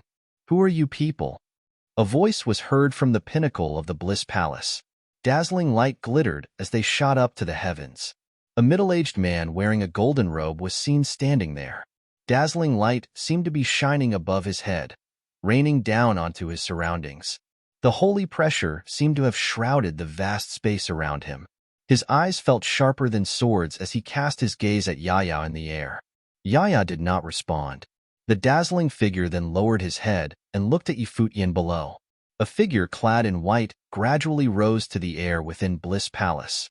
His clothing was free of stains. He cast his gaze at Futian far away with icy eyes. He was astounded that someone he had met no long ago in that restaurant came crashing into Bliss Palace. Bai Zhe, who is he? That glittering middle-aged man was none other than the Palace Lord of Bliss Palace. He asked while looking at Bai Zhe. "Teacher, he was someone I met not long ago in the restaurant. Someone from other realms." Bai Zhe responded and then turned to Futian, asking, "You're doing this for that girl? Did he come to Bliss Palace, one of the top forces in Chinya City, for reasons like that?" Despite having been training for so many years, Bai Zhe had never met someone so ridiculously crazy before. Futian walked up to him and said, "You said that it was your place to decide whether she lives or dies. In that case, rather than to continue living a sinful life, I think it'd be better that you die. We shall see if you're fit to determine my fate." Bai Zhe stepped forward. Golden tablets appeared in the air as he stepped with runes carved onto them. Bliss. Countless tablets circled in the air, all of them imbued with terrifying holy might. One who gazed upon the myriad of tablets seemed to be about to hallucinate, sucking them into the world of the tablets. Illusions? Yi Futian thought. A golden light shot out of Yi Futian's eyes all of a sudden, enabling him to see through all that was ethereal. The tablets then shot at him in a frenzy. He stepped forward and was circled with sword will all around him. When the tablets came, the swords of Cassiopeia tore right through them, causing them to crumble one after another. Zai waved his hands as he saw that dazzling figure coming up at him. An incredibly huge tablet that looked like it was from the heavens materialized out of nowhere, flying straight at Yi Futian and making escape impossible. The swords of Cassiopeia appeared, yet was unable to pierce through that tablet. Boundless dazzling holy light burst from the tablet, causing multiple layers of illusions in all who saw it. Yi Futian moved, and the space around him trembled as if every step he took weighed thousands of pounds. He extended his hand and focused the will of the great path into his fist, which then burst with glittering light. The will of the fist was launched before he had gotten close enough. One layer after another from the haunting fist was blasted at the tablet of the great path. Countless cracks formed on the tablet with his fists at the center within mere moments. The tablet then crumbled with a loud boom. He then lifted his hand and grabbed it in the air. Zai felt as if the space around him had been placed in a lockdown. He held a golden spear in his hand, shining with glittering light. At that moment, swords rained from nowhere, streaking through space and headed straight for Zai. He then waved the spear about and caused illusions to materialize. The swords were boundless, and with a tiny tearing sound, the swords managed to pierce Zai's body. However, at that moment, the palace lord made his move. He grabbed with his hand and causing formless power placing Zai's body in a lockdown. The swords still rained in a frenzy, and yet, they were unable to break through that barrier. The sword diagram in the sky unleashed towering sword will, and an extremely dazzling beam of the sword burst through the air in a frenzy, heading straight for the palace lord of Bliss Palace. The palace lord looked at the air and stepped out. His surroundings trembled with him, and everyone around felt their bodies trembling. The weather in the air changed, and countless tablets streaked through the air. Holy light filled the entire Bliss Palace, and countless holy sword wills rained from the sword diagram. All mighty ones were on guard, and there was a heaven-cleaving sword appearing in the middle, which tore through their surroundings and crushed all of the tablets as it went straight for the palace lord. The boundless golden tablets that streaked at Yaya seemed to have been transmuted into thousands of ancient seals, yet none of them were able to survive being shined on by the sword diagram. The palace lord then extended his palm. Boundless holy light shrouded his entire body, and the towering golden light was all turned into tablets. His body grew in size and melded with the boundless tablets. He then attempted to lash out at the sword that was piercing the space with his bare hand. Terrifying rumbles were heard everywhere as the sword and the hand clashed. The entire Bliss Palace was crumbling, and the towering building was quickly razed. The ground beneath the palace lord crumbled in a frenzy, with the cracks extending outward. Boom! Another rumble was heard, and everyone close enough to hear it felt as if their eardrums were about to rupture. Everyone then saw the palace lord take to the air and charge at Yaya. He lashed out with both arms, every strike seemingly able to cause a breakdown in reality. An unblemished saint. Yi Futian looked at the battle taking place high in the sky. The palace lord's body glittered. The holy light looked flawless, and there seemed to be no weaknesses in the great path wielded to be found. The power was such that not even Yaya's sword matrix would have been able to take out with one strike. Kill him. Zai's white garb was blood-stained. He glared at Yi Futian with cold eyes, and saints from Bliss Palace all turned to Yi Futian. No one but the palace lord of the Bliss Palace and Zai shall be killed. The Bliss Palace shall be dismantled. Anyone who dares make a move shall be killed with extreme prejudice, Yi Futian declared with a brimming voice. His voice was heard throughout the air and managed to stun all mighty ones around them. The saints from Bliss Palace all gazed at Yi Futian, and none of them made a move. The battle raging in the sky was immensely terrifying. Every attack from the palace lord seemed to have caused the space around them to rumble. It seemed there were millions of tablets in the air, and none of them was still able to break through Yaya's sword. Furthermore, the sword diagram behind Yaya's back seemed to be growing still, blocking out the sky. The swords of many cultivators in Chenya City streaked, shot to the air, and flew towards the diagram. The sword wills of the swordsmen seemed to be about to burst right through their bodies. The palace lord naturally knew something was off and brought increasingly raging power to bear with his attacks, seemingly about to bring about doomsday. "I shall hand Zay over to you people." A voice was heard, which made many shudder. Is the palace lord about to lose the fight? They wondered. Yaya stepped out as soon as his voice was heard. The light of the sword diagram moved alongside her body. There seemed to be a beam appearing high in the sky, as if about to tear through everything in its path. The light of the sword burst and rained down. The countless tablets all crumbled at that moment. Their surroundings seemed to have ground to a halt, and many saw a beam of the light of the sword appear on the palace lord's imposing body, tearing right through it. He lifted his head and looked at the sky. Refusal to accept what was happening was in his imposing eyes. Am I about to die? He wondered. Unblemished saints were regarded as super-powerful people, even in the Crimson Dragon realm, but he ended up being killed before he knew what actually transpired. All of that sounded ridiculous. The palace lord was not alone. Many looked at what happened in the sky, and their eyes froze, finding the turn of events ridiculous. The scene was extremely shocking to them all. A dazzling beam of the sword felt blinding to all who saw it.